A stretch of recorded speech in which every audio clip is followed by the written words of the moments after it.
creepy like Candyman in a pair of hammer pants with a hammer in his hand. Say what you want, say what you wish, but say my name and it sound like you breaking a dish. Say my name in a whisper like you making a wish. You said my name in the crowd like you afraid I exist. Say my name and it feel like you peeling off a scab that ain't...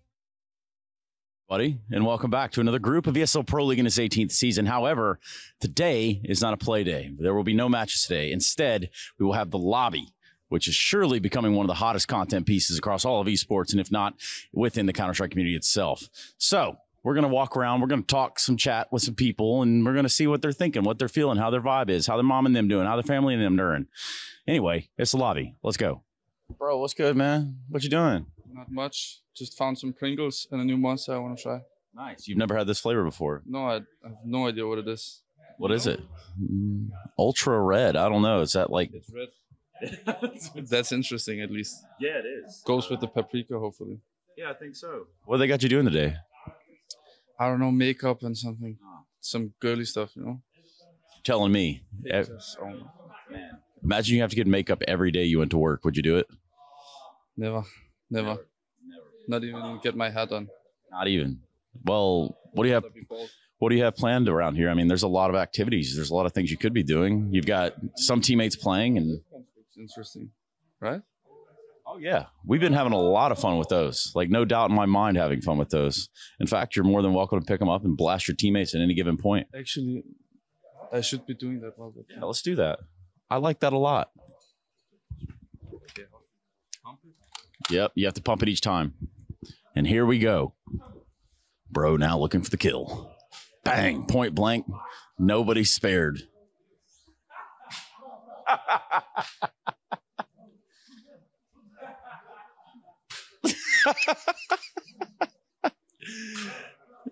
Krisen's saying, shoot them. We're your teammates. He's not wrong.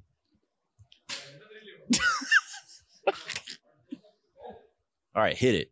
Nope, too much. Too much. I can do this all day. Yep. There it is. There it is. Oh, my God. Oh, man. Yeah, I think so. So how you doing, man? You want to give it a shot? Here, hold this. Thank you. I'm good. And you? Yeah, you know. Had some time off yesterday, so that was nice. Yeah. How was your travel coming in? Actually, it's always harder now for us because we travel from Ukraine. But overall, it was easier than before. Yeah. And we land 10 a.m. or something. Have a very good day yesterday. Some swim in the sea. Oh, really? Yes. Huh. For a long time, I didn't have it, so it was very nice. Let me see this. There's some guys here that are loving swimming in the sea pretty much every morning. And they go near here. So that'd be like Sponge and Henry, actually. Yeah. Hey, Chad. They went swimming in the sea yesterday. You should take them. Yeah. Yeah, next time. Nice. Nice, cool. That's Easy as that. We'll strap a GoPro to you, and you go swimming around like Nemo or something, you know. But overall, you know, how's the team coming along with Monty? To be honest, we was pretty shit last few months.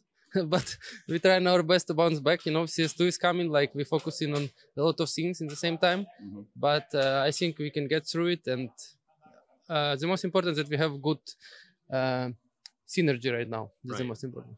So speaking, you said those words, CS2, right? Speaking of which, let's talk about MR12. What do you think? It's like 50-50 because on at one side it's bad because less rounds and less space for mistakes, but everybody in the same position, so it's fine. And I think it's good because it will be not so exhausting to play best of fives, best of threes in the finals. Mm-hmm. It's like less rounds, more like space to like the game will be more scripted. I think everybody will have no space for mistakes, and it will be cool to watch. Do you think that there has to be any other changes before we make the full jump into MR12, like economy changes, or, I mean, hell, you know better than I would, but you see what I'm asking? Yeah. I hope they will change overtime MR. It's right now like it was before at MR16, and I hope they will change it to like maybe one round each side. it would make more sense. For me, maybe not for other people, but for me it will make more sense. It will be people would love to watch. It will be extreme, you know, like extreme emotions, because you have only one chance, basically. Sudden death, I think it would be like it's like you have to win this. There's no ifs, ands, or what ifs. Yeah, okay. So, well, here I'll let you get back to it, man. Appreciate you. Where are your teammates at? Oh, they're over there. Yeah, Krisen, I want to apologize for absolutely nothing. No, I'm kidding. I kind of enabled him to do that while you were playing, so I'm very sorry about that. But here he is nonetheless. How do you find the game? Actually, it was my first time when I played CS:GO, and it's shit. Well, we can't really, I guess I can't really censor that. That is an opinion. That is true. So what do you hate about it? I'm talking only about AK-47. It's, I don't know, I cannot shoot. Very good. I like it. Very good. Yeah. Okay. By the way, ready? You got a bunch of jokers. Man, get out of here. Go on somewhere. How does it feel to be the champion of AIM map? Feels amazing. I was just watching, not playing. Oh, and now? Now I was playing, but it was a close one. You couldn't help yourself, could you? Yeah, I could, yeah. So welcome back to Malta, man. What do you think? Appreciate it, man. Looks nice. Feels good to be back. Yeah, can the fans expect to see you on the commentary sofa? I don't know about that, to be honest. There are many others who would like to join, probably. All right, go ahead and name them out. Let's hear who it is. Crimbo. Yeah. I'm seeing him there. Yeah, we can definitely get Crimbo in there. Speaking of which, oh, here he is. Hey, Crimbo, you've got voluntold for doing commentary this week. What do you think? I'm always ready.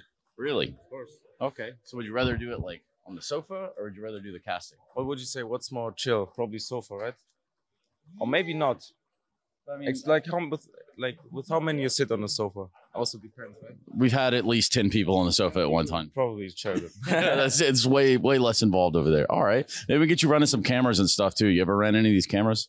Kinda, yeah. But almost like put the whole thing off with the cables and stuff, but I'm fine. We'll have to do some trial runs. Either way, what do you think about the Source 2 action here? Oh shit! I just came. What's happening? 2v2? Yeah, I think so. What it looks like, at least. How do you like the game? You played it much? It's fun. It's new, right? I do think there's still just some things to be ironed out. But what about you? What do you like about it? What do you dislike about it? I mean, I like that it's still CS. You know, still get the CS feeling that it's not completely a new game, and I dislike, of course, the movement, because it doesn't feel as smooth like in CS:GO. Clunky, right? With that, but what would be a word you'd use to describe the movement right now? I would use clunky a little bit. Like it seems a little heavy almost. Probably the same. I don't know the English for right now, but it's probably good description. Yeah, and also the spray. Yeah. Was also like when I played, I think when the open beta came out, I played like 11 games or something instantly. And like when I had some duels where like I sprayed like 20, 25 bullets, and I was like, yo, this can't be real, man. So tappers will be rewarded in CS2 as it is right now. Definitely. Like especially first bullet accuracy. Yeah. It's so good. And yeah, still have to figure out spray.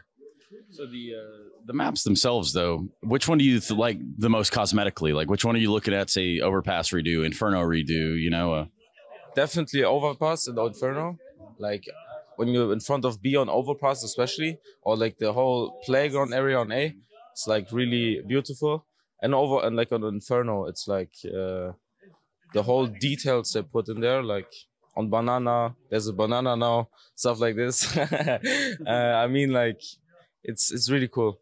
Yeah. What's up? We're hanging out here with MIBR, getting their photo taken. This is a process everyone has to go through when you arrive at Pro League. It's a bit of a kind of abattoir.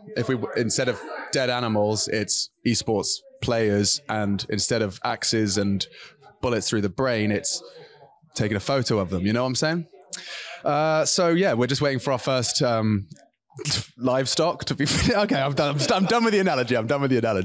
But Breno's gone for the shush. Now, I learned recently that that's a simple special. Simple.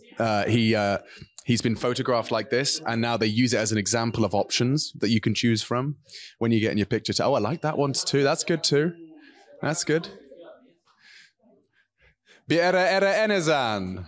Yo, can I shake your hand? Yo, I really struggle to pronounce the name. Biere Enezan. Biere.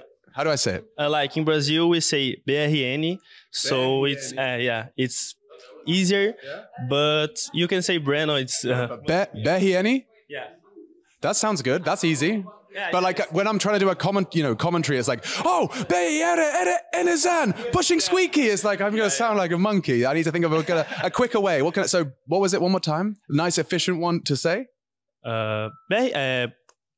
You can say Breno. Breno's cool. Breno's cool. Okay, final answer. Breno. I'm taking that one. Okay, cool. Thank you very much. I saw you doing your poses. What's your go-to esports photo pose? You do this one. I saw this one. That's quite nice. Yeah, this one is nice. Yeah. I like this shoe.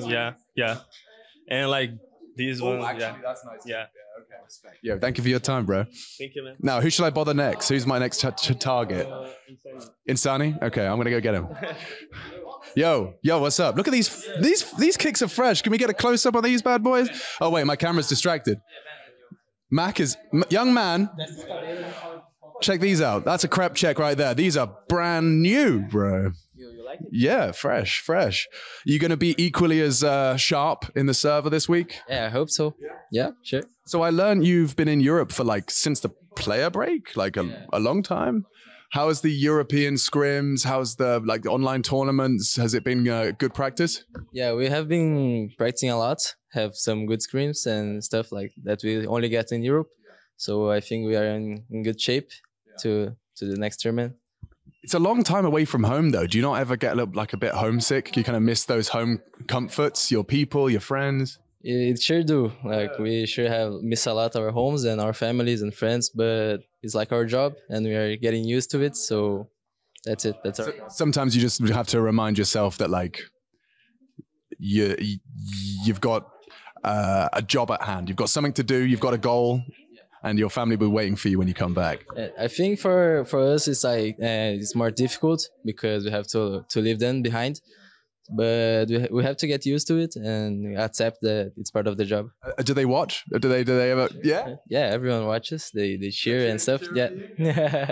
That's gangster. That's amazing. I need to find who's my next victim. Oh, he's just finished his photo, so I'm gonna go grab him. Hang on. Actually, Mac, let's double team him. Yeah, that's the technical term. Yeah, hi, man. I'm sorry for just jumping. Rah! You're on camera. A couple of questions, man. First question. This is a serious one. You've been out of Europe out of Brazil for 2-3 months now. We went to Serbia in the start of July. So we are more than 2 months already traveling. 2 months away from home. What do you miss most from home? My girlfriend and my family. Of course, yeah. Of course, yeah. But we were just talking to Insani, is that something that can distract you from the job, or can you kind of compartmentalize? You can be like, okay, I miss them, but I've got a job to do. Yeah, I think in my head, I'm used to it because I've been traveling for more than 6 years. Yeah. So I think my mindset is already put to only think about the game when I'm here. Of course, there are some times that I'm missing them a lot, and I call them and talk to them. But I think when I'm here traveling, I think about CS 99% of my time, and that's our work and that's our life. Yeah, wow, that was a good way to leave me on. Beautiful. I'm glad you're relieved. Now talk to me quickly. You had the photos done. Ooh, do you rate this one? You're a bit of a. Shh. This guy's beautiful. Yeah. What about with the pose though? Do you like that one? Yeah. Well, I saw you doing this. You were trying to figure out the correct height for the gun. Did you nail it? Yeah, I've done good. I hope you look absolutely stellar in those photos. Now, talk to me. Do you do much prep, physically going into these games? Do you hit the gym? Do you do anything like that, or is it all just mental for you? I think before the game is more mental because I don't go to the gym before a game. I like to go to the gym after a game and at night, and I think it's our preparation. We have a team talk and then we do our individual stuff, like we play some deathmatch or we listen some music.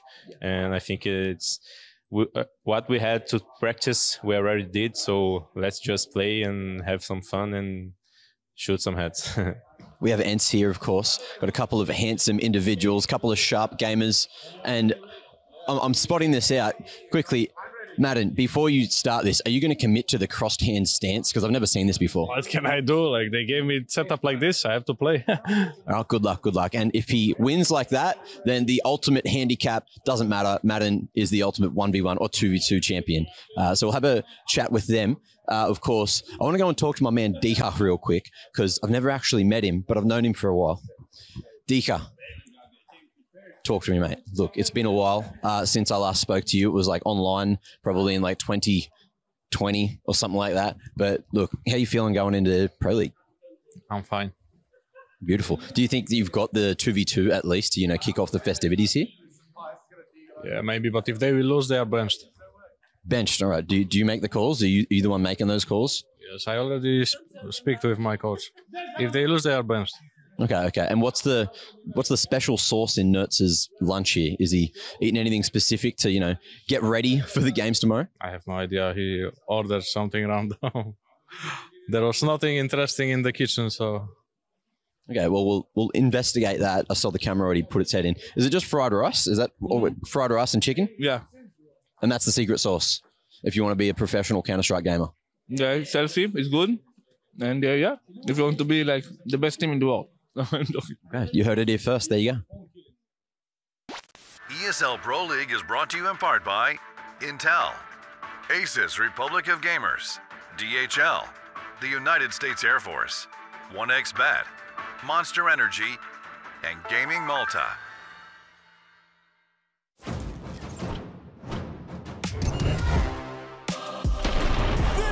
Doesn't betray him this time!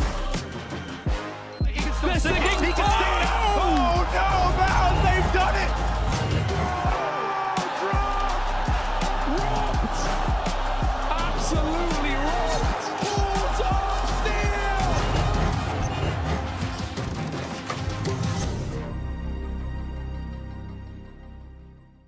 Mind gobbling on these nuts. What the fuck is that?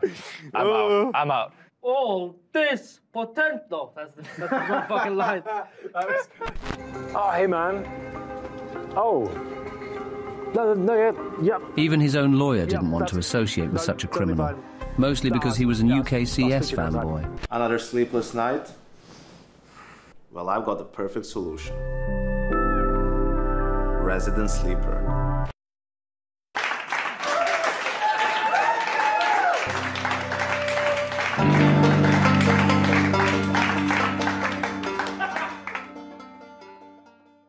Oh, what a rough first week for Team Counter. Team what? Team Counter?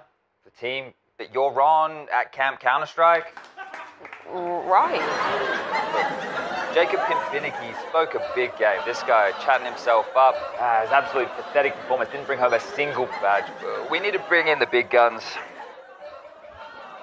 Did somebody say big rat? Oh, young veteran. Close enough. Dinko. Welcome on board Team Counter.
That is Correctamundo. It is Camp Counter-Strike back on the island of Malta, and we are ready to get ourselves started with Group B. Welcome back, everybody. If you're just joining us, you did miss the entirety of Group A. Really no excuses for that, but I'll try to help you out by telling you that you can use the hashtag ESL Pro League across your favorite social medias, and then that way we'll see it and probably comment it if it's, if it's outrageous enough. And I say we. What was the hashtag again? I think it would be hashtag ESL Pro League, all one word. Okay. So lowercase, uppercase. And we want people to use that. Yes. To get activated. Yes. To be part of the show. To do anything that we can also grab onto and then perhaps also put on the show. Okay, that's great. To have a conversation with us. And I need to have a conversation very early, gentlemen. I'm very sorry. About what? Go on. There's two things. One is I have Twitch chat open. I want to monitor the people. I really want to get my finger on the pulse. The other is I lost my hat. I bought a brown hat at the start of the year when I was in Australia, and I left it on the other night on the way home in an Uber, and I don't know where it's gone. And it was my favorite hat, and now I've lost it.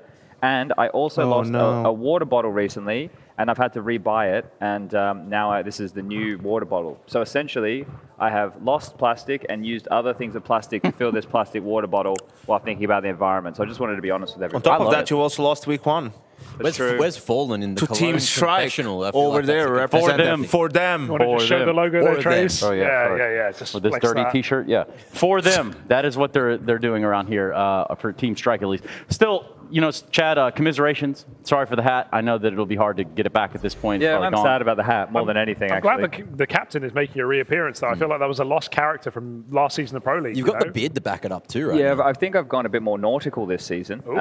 Yanko, do you think I could pull You've gone snorkeling as well, so definitely more nautical. Could I go an eye patch, do you think? Yeah, we have one back there. Yeah, you could be, we could call you. You can be the prime minister of this Pro League. Okay, That's a big term. I like nautical though. What do they get up to in the Navy, Trace? Something nautical. Do they sail the 7 seas? That's pretty good. They do some sailing over there. But I'm not here to tell you about joining the Navy. I can assure you that is not why I was put on broadcast today, nor will it ever be the case. What I can tell you is we need to get through a few things just to kind of understand the loose ends that we wrapped up with at the end of Group A. And in doing so, we see 4 teams waiting at the playoffs at the very end of the road here. And who are those 4 teams? Yanko. 4 teams. I just want to see who I got there.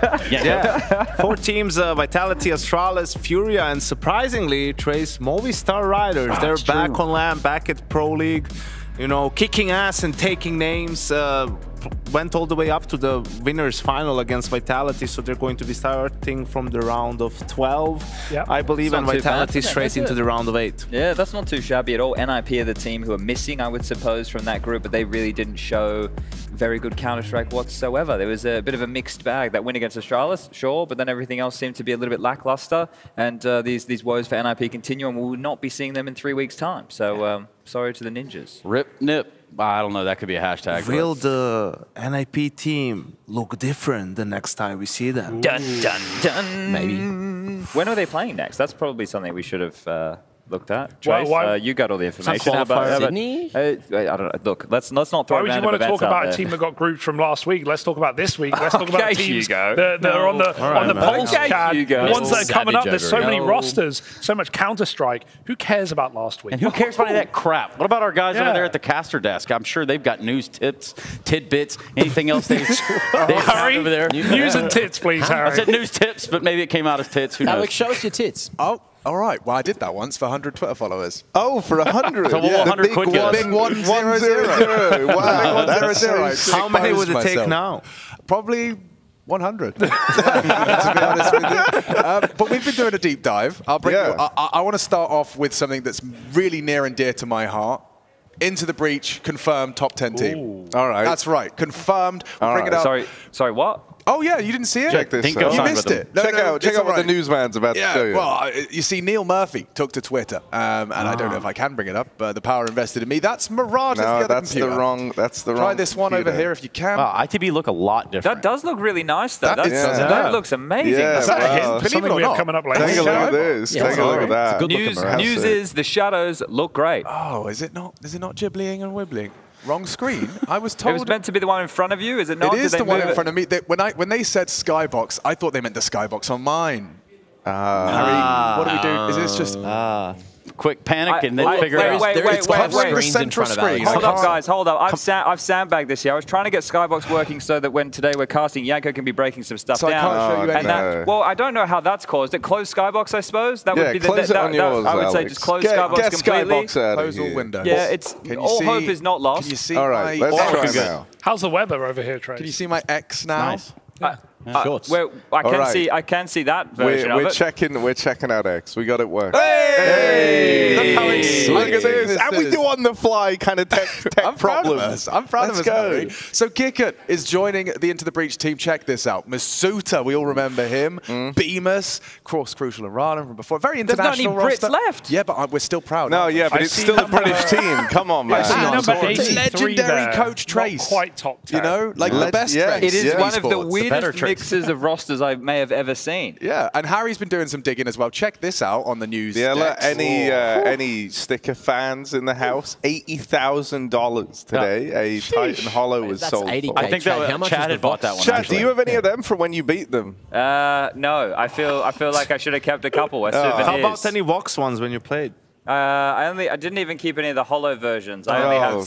Shut up, everyone. Life could have been different. Okay, I've got That's bad why news. he's getting all the bags now to make up for the. I got bad news for Harry as well. Hollow sticker bag. Well, what is the bad news, Alex? You see that Launders is officially confirmed. This is good. I agree. Official I agree resolution. with this. You do? This is a good take. This is what I play on You're a bit of a 1920. okay. 4x3 I'm a 4x3 guy. game of CS:GO, right? On the old CS, on the old one, yeah, but on new one, 1920 by 1080. Okay, okay. And another command this for you is to fiddle with, important. just in case What are we looking at here? Well, because a lot of people have been complaining about it being a bit too bright. Washed out. Yeah, and washed out. Real easy fix for you is R_full screen gamma, just so you can see that lovely difference. That's from going from 2.2, the default value, to 3, but it does make it a lot more contrasted. I like that. See, I did that with the black equalizer on my monitor without realizing that was a command, so I changed everything on my monitor settings for no reason. I could have just done it with that gamma setting, so that's kind of frustrating, but at least my colors look nice. We also have the Doja graffiti got removed. Yeah, I was sad about that. On Inferno. Is that a mistake, maybe? Well, you know, I mean, it wasn't even that good of a graffiti. Definitely an oversight. Exactly, right? So, At the time. You know, maybe we... Does that mean all of the graffiti... But I don't like it. Gone? I don't like that as a precedent. Is the Mirage Cold Zera gone too? I imagine New game, new graffiti. All right, yeah, fair enough. Maybe. Fair enough. I have to show you this. Check out this cosplay from a Chinese event recently. Look, he's even got the movement down. Oh. Like he's doing the moves. And wait for the pistol draw. You ready?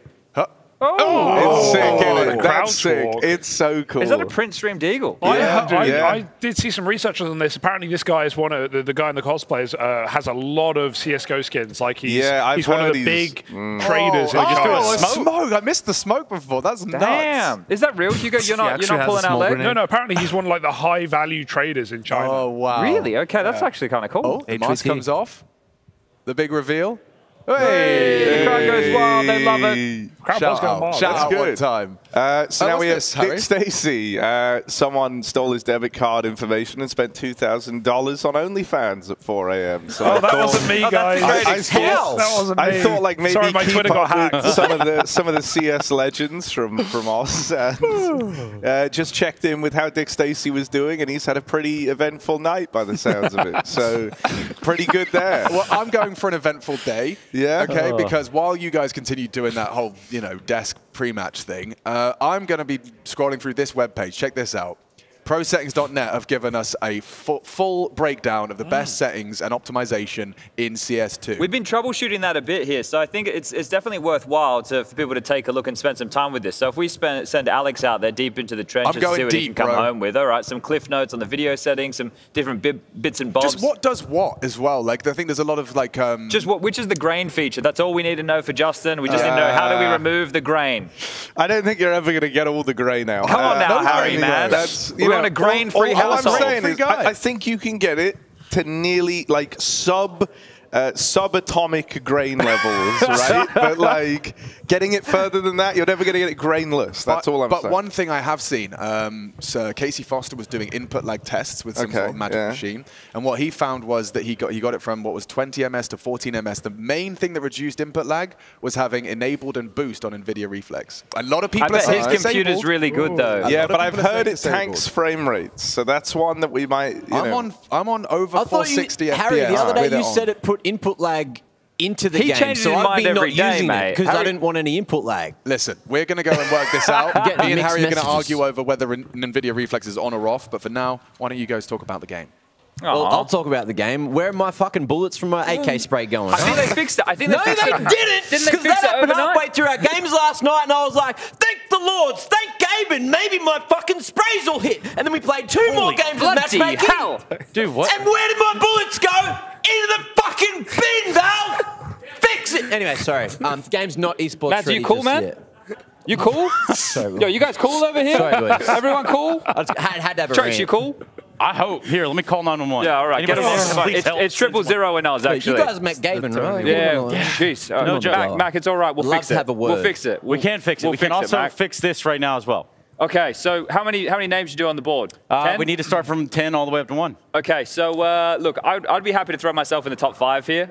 Just want to set that. I'll gladly say I might even take top 3 if you guys are happy to place me there. But this is for the Counter-Strike 1v1. It's going to be on CS2. It's going to be on AIM map. We're going to do an MR12, so it's going to be first to 13 kills. The freeze time will be off. We've already discussed the rules. So it's different to last week with the spinny. We're There's just no doing spinny. We're gonna. It's a bracket. It's like we did with the Pong League, but we're going all in. So we're gonna need to do a last chance qualifier and all that good stuff. And the most important thing, Chad, the most important rule. Yep. Is no shifting around. Oh, if there's any rat behavior again, I will that's the one key personally rule. get them disqualified. Like I'll come in, I'll unplug your PC, I'll turn off your monitor, I'll We kick take you it out out. of the We studio. throw. It's like old school. You know that are old school LAN video? disqualified. Kilgore, we got a cheater Exactly. Exactly. A cheater. Yeah, we'll have to get that. If you guys one haven't up. seen that video, Gotta get it's that a great one flick. Talking of ratting it, like how when it comes to seeding, rather not season, yeah. not the map, seeding. How much are we taking into account last season's? Now that will come into play here. That will come into play here, Hugo. But we want to start from the bottom and work our way up. So look, who are we going to put in last place? I think from the 1v1s that we've had so far, it might have to be Freya coming in at last place here. I didn't want to say it. No, Well, but you did. I think Respect underdog Chad. But this is where I hope the Freya comes in and just pulls like Rush in as a ringer or something. He I gets think to verse Hugo Freya's in the not first even game in the or something studio like at that. the I wouldn't be worried about Like that. Trace did. Like Trace did. Here, let me We just. can't rest her. So this is where, look, I'll gladly take a spot. Hey, man, be Number careful 9. We need a number 9. Careful with the trees. All right, well, who are we going to put at number 9? This is where it's going to be rough here. I'm not volunteering myself. See, I would have put Trace here, but I played Last night. I played matchmaking with Trace He last had the night. game of his life. CS2 player? He is the best CS2 player in the world. I'm convinced. That's no cap. No lie. No joke. This is going to be hard, though. We have a lot of everyone's really upping their hours recently. I see a lot of competition in the server. I see Alex putting on some of the best performances in just gonna start his filling it career. out. Well, I reckon you can put me down this far. I'll play more games. I don't care. Whack me into the low Okay. seed. Let me see what I can do here. No. No. Let's be realistic. Yeah, what did you think I was going to put? Max complaining about the game, put Mac at 9. Unproven. First season. That's so brutal. He would be much higher if the game was working correctly, but Okay, all right. unfortunately, with the game how it is. Yeah, just put me at 9. All All right, we're gonna That's have to. fine. You'll make the underdog. Whoever's run. number- whoever's number I think we two, put. I watch think the fuck and out. look with the game that you played last night and the hours that Alex had been put in. It's either between you and Alex here for 7 or 8. You and Alex have to populate 7 or 8. Trace, you got the pen, so you can work this one out. Yeah. You can. Bam. Okay. Wow. That's sometimes how the seeding goes, guys. Are we getting you have the heavily corrupt. underrated? Like, how good Hugo and Harry at CS2 at the moment? Are they I think they're a top 5 and shit? 6 type Yeah? dude, but Oh, maybe over okay. here. But this is the thing as well. You've got to lean into a bit of the Yanko and Henry and myself Yeah. experience under pressure. We've been there course. before. I We don't know. what I the kind of lights feel melted like. Yanko last season. It wasn't too Let's complicated. focus. All right, great. So put me at 6 and put Hugo at 4 or 3 so I play him. Yeah, 6 and 5. All Yeah. right. No, want it a won't work rematch, like that do because of we? the last chance. But I think Yanko's bang on with like if he's in 3 or 4, we can rig this. Yeah. Just put Hugo's All right. name between 3 or 4, so they play somewhere in the first match. All right. We can work that out. 3. Jesus Christ. It's gonna take time for me to work out the 7 versus bracket, 2, man. 6 versus 3. It's not that difficult. We got to work out the doesn't 6 bracket. We versus got to work. 5 people saying the same thing. All right, So let's put- you go Harry. Put me at 5. Okay. I don't even know what the bracket Chad looks at like. 5. Yeah, Chad, yeah. you're rigging it for yourself there, mate. Chad, you're higher than 5. You know it. You're higher than 5. I ain't We're going saying- to rig it. You're not putting yourself at 5. Well, you're no one higher else than is 5. talking. I would put Chad at 2. Wait, we're forgetting Dinko. Henry was fucking farming, by the way, stop. yesterday. Yeah. Henry at 5, Harry at 4, Chad at 2. Leave it Yes. at that. Wait, we still need No, someone. that's fine. So Yeah, whatever works. Listen to Yanko. so cross out 5, right? And put Henry instead I of like Chad. this. I like this. Henry goes there. Henry. No one's Greer. talking about. Don't worry about it, mate. And then Harry is There's a G, 4. yeah. Yes. Harry does choke. Got to keep and Chad that is on- 2 now. Sponge, number Okay. 2. Okay. Sponge A. Wow. And one of the keys here is number 1. One of the absolute keys. Well, I mean, who are we missing? The real key here is like we have to have somebody else. We cooked an 8 pimp last weekend. It's the reigning champion. And I can see him king right now. The one who has the absolute behavior that is, well, not what we stand for here at Camp Counter-Strike. It's someone who we hope has learned, and you can see him sitting right there, the Rat King himself, the champion of the 1v1. Welcome back to me. I'm coming back for the crown again. And, you know, I've heard a lot of false narratives out there that I ruined the 1v1 league. I think I made it. And, you know, looking at Pimp last season, he couldn't even beat Hugo last week. So I've had to come in with some different strategy. I'll even unbind. I'll even take my shift key off the keyboard this time. But the Rat King's coming back for that crown again. And thank you very much for the number 1 seed. They did a crazy job on your makeup today. I just want to say you look insane right now. It's very realistic. There has been a period of time where I haven't been on events Actually, for the last hold 3 up. months, and it has been the facial recovery from the new surgery. Yeah, during the time off, Dinko, you've let the mask slip off. So that's interesting to see here. We've got the full-face Dinko out to play. Yeah, only half of the human mask is staying on my face. But I'm excited for the rest of this competition. I think I want to play Hugo again. He was a little bit of a sore loser last time I beat him. And Harry was the one that started this whole rat narrative. So I'm sure if he doesn't go out in the first game, I'll get a nice rematch versus him. Man, the teeth just fit him so well. I just can't. It's so good. Hey, thank you, Dinko. We're going to be coming back here just shortly. We do have our first game under the way here real quick. It's going to be Big Monty, but not until we go to a break. So BRB, everybody. He does it so well. Everybody? With everyone. Look, again. Again? The fuck? He's so good. It's so good.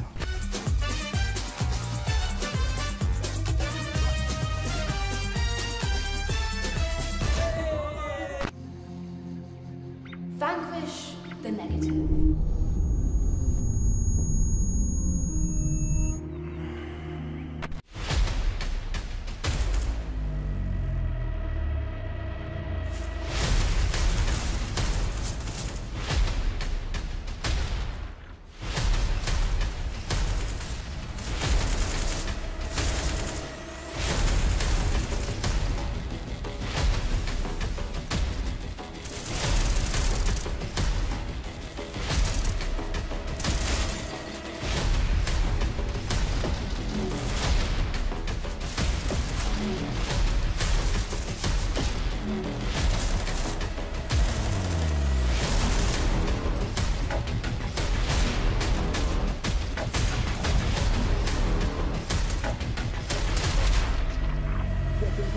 That's a bait, and that's a multi-kill from Crimbo.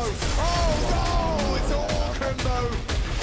Cadian, the captain, capable in the clutch. One man left standing. Cadian leads, and leads by example. Coming for you, they're coming for you. St. Pius continues to wreak house. Oh God!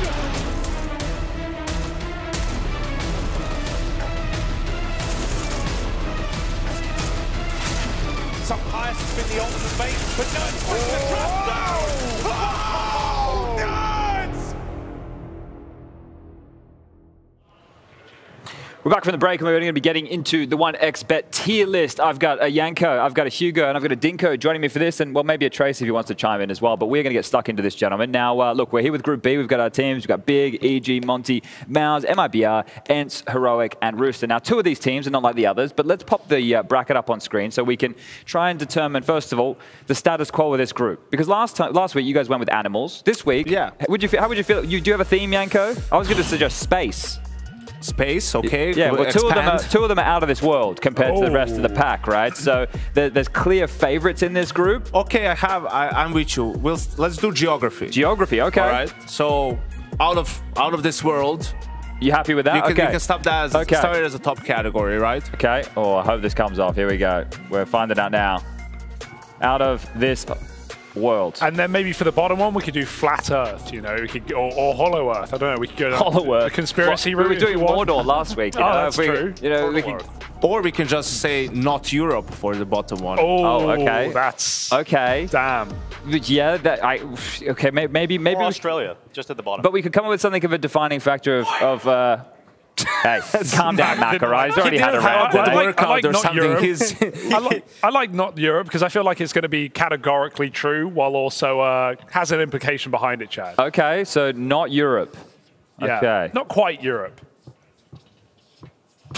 not quite Europe. Yeah, not quite. Okay. Well, now we got to fit in the middle here, gentlemen. Yeah. Do we want to start placing some teams and then work out let's categories? do that. Well, we're going to workshop it as we go. Okay, so I think that pretty self-explanatory. Let's work this out, right? So, as we mentioned, right, the first one here, the out of this world, right? There's two teams that fall into that category. Now, I think the Ents. The first team that would fall into that category, because right now I consider them one of the best teams in the world, right? I think that what Snappy and the boys are bringing to the table here, their approach to the game, there's a lot of depth to this team. They're at the tippy top. But if we just like segue into Heroic from this, because I thought that I'd want to consider them here. Yanko, I've seen on the interwebs, there's some sentiment that maybe Heroic, you know, they're a bit of a bait at the moment. How do you feel about the Danes? I think in this particular group, I think they're still coast to that game versus Ends because they're on the separate sides of the bracket.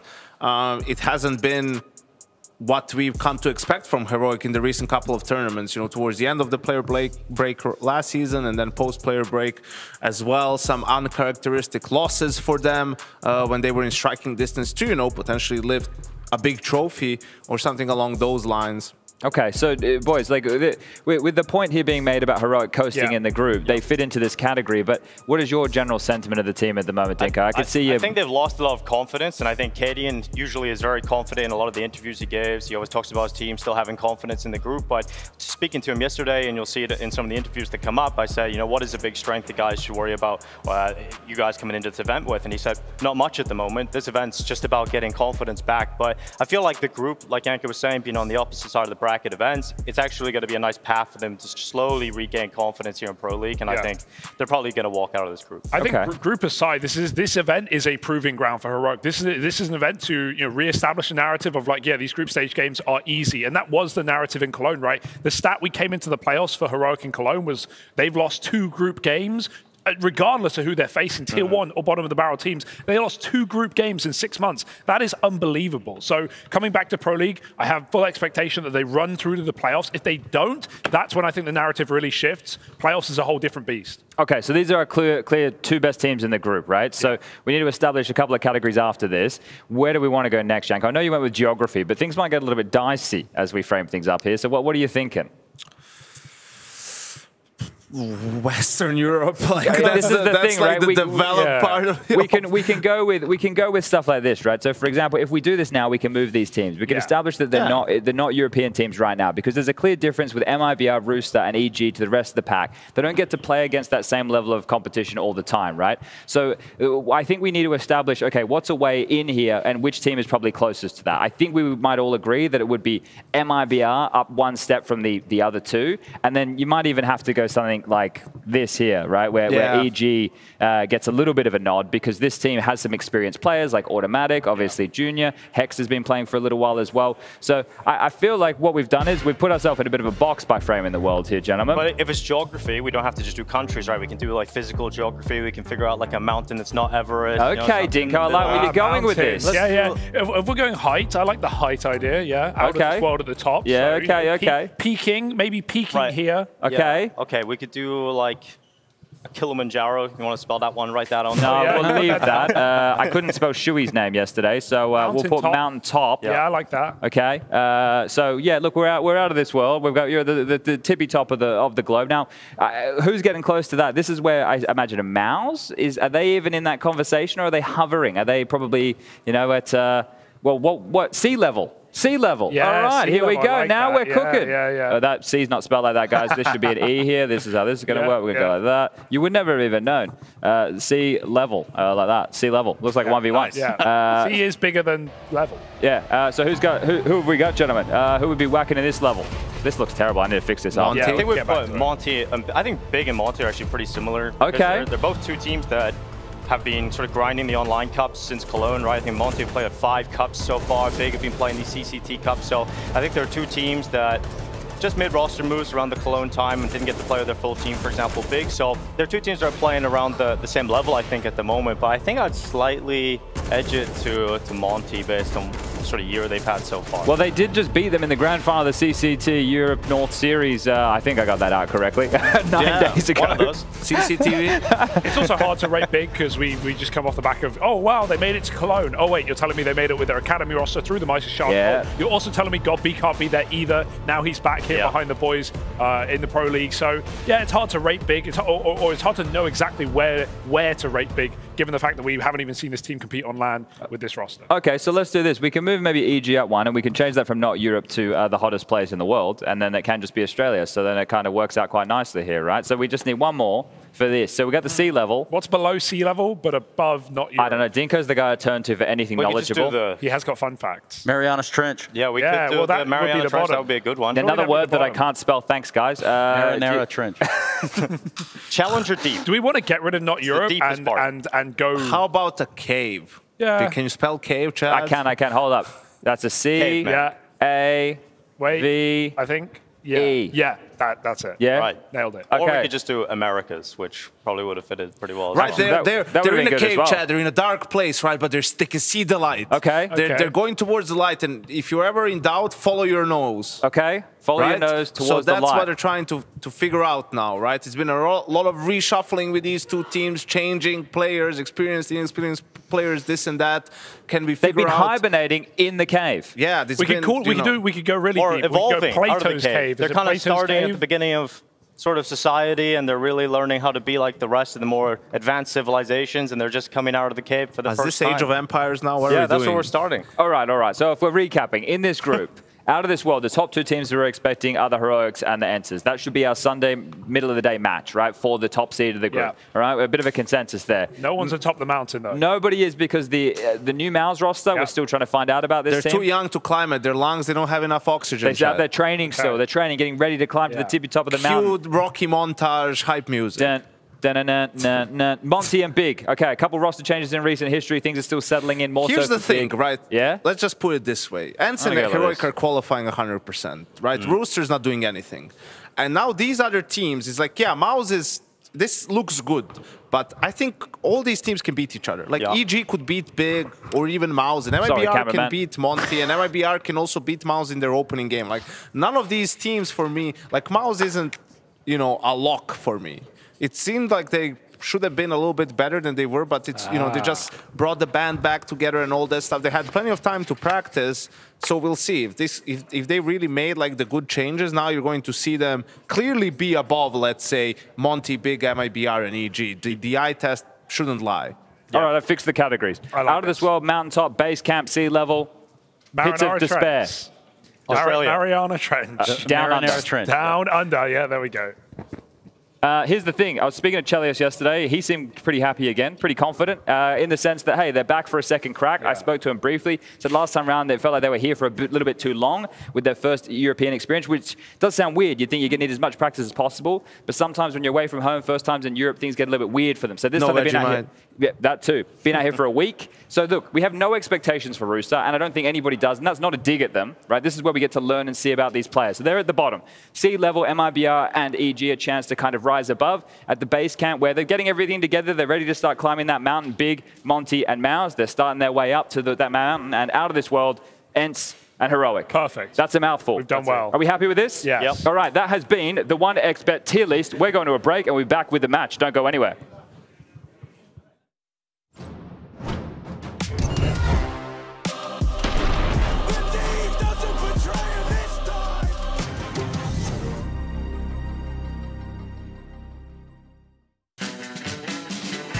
It's time for the DHL Drop.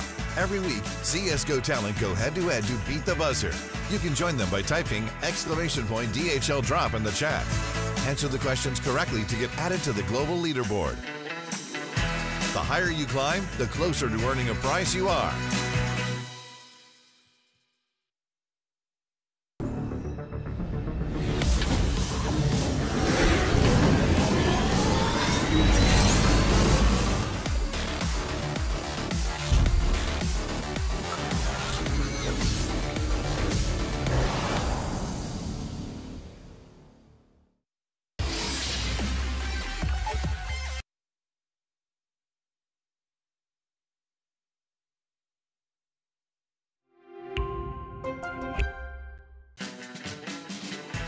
It's time for the DHL Drop.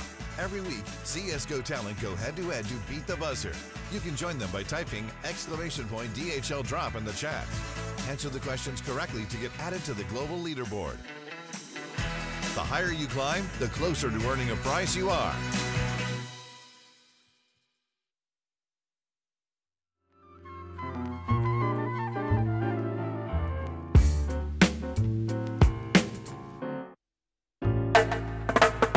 Investigators looking for the culprit with the narcotic dope-ish, making sodas for poets. He had a full white beard, people thought he was Moses. Overdosed it, murdered the whole block cause his verses was potent. At that moment the fools was heartbroken cause he pulled out his mic and blasted speakers wide open, diagnosed it. Found out victims were still jonesing for that moolah-ish, so he dug up a bad omen, no emotions. Smudging off opponents not knowing how them afros got puffy without Sean Coleman. Meanwhile his stacks was growing and elbowing. Cats back in his past, he started to outgrowing police. They kept probing with campaigns and slogans, want him dead or alive. Soon enough, they was hoping at the crime scene, examining his hemoglobin, C notes embedded in his genetics. They didn't notice him. The plot thickens like gumbo soup. I'm stomping through the muddy waters in my jungle boots.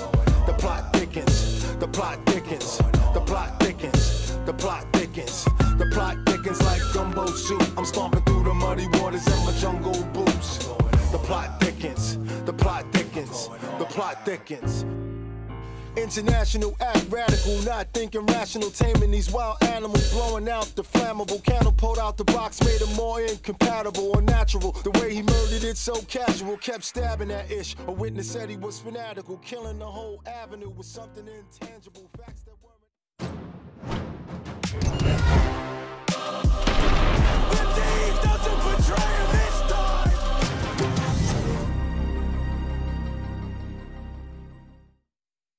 We're going to post Veto Clarity, a quiz with the coaches from either team to get a little bit of information before we get into the game. Gentlemen, 120 seconds, 5 questions. And if done right, everybody should learn a little thing or two at home. We've got Gobby from Big on one hand. We've got LMBT from Monty on the other.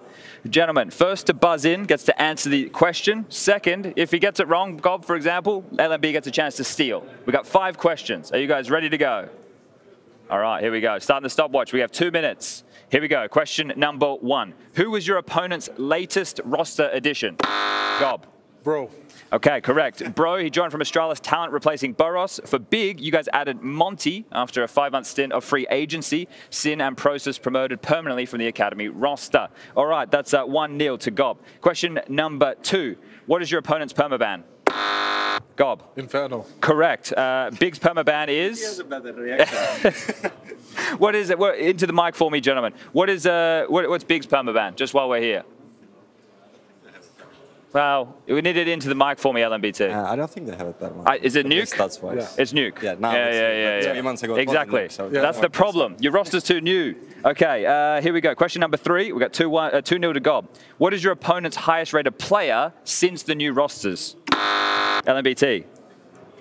Correct. Followed by Mantu. For Monty, your highest rated player is the Orpa Waro, followed by Demka. All right, 2-1. All right, we've got a game now, boys. We've got a game now. Question number 4. What is your opponent's current world ranking? LMBT. Into the mic. I need into the mic. Yes. I actually did it just to have a chance. Yeah, okay. But I think something like 21.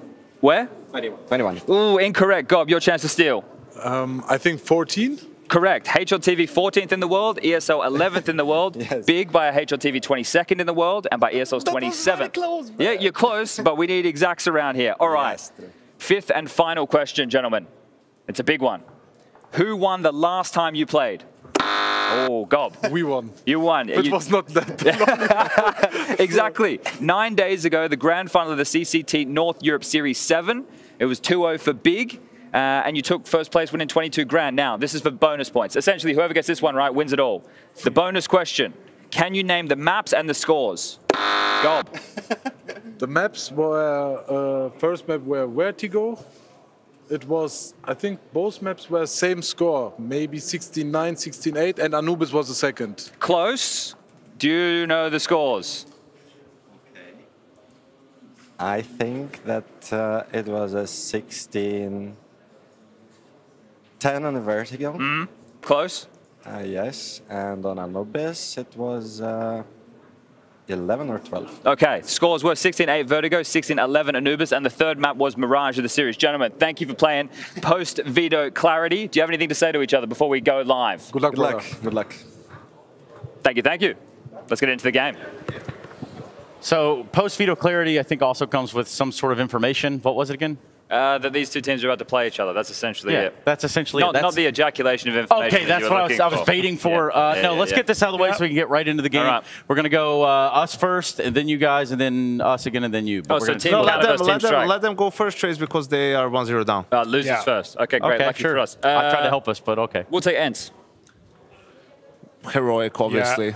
That there's no doubt. Who do we want? Mouse? Mouse, I think. Yeah, we'll take Mouse, Trace. Big or Monty, Yanko? I feel Monty. Yep. Yeah. Take Big? Big.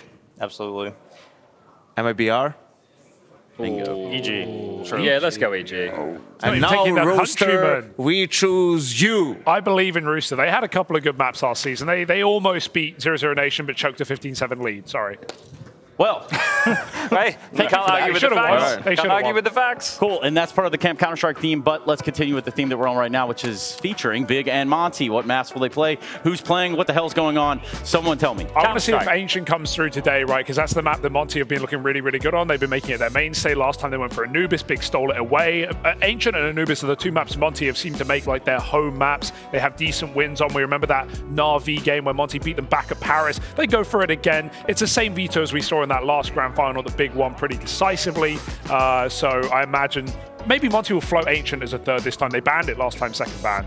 But yes, this time they float it. Okay. If we go 3, I think that will be Monty. But otherwise, I'm going to go for Big. It's my favorite map. Yeah, exactly. It's the Holy Trinity. You want to jump in? No, look, I want to watch. I want to, because look, this week. Yeah, you like that. No, we have a we have a lot of explaining to do because we've got a lot of new Counter-Strike players coming in because of CS2. Yeah. So this week we might do a couple of lesson plans, and a couple of those maps right there are a few of my favorites. Ancient's one of the ones we're going to be focusing on this week alongside of Inferno. It's kind of like Play School. You know, which I don't forget the Play School references, but this week it's Ancient and Inferno. That's a long time ago for some of us. If this is like, you know, educational or whatever, and it is cool, then Vertigo is like maths.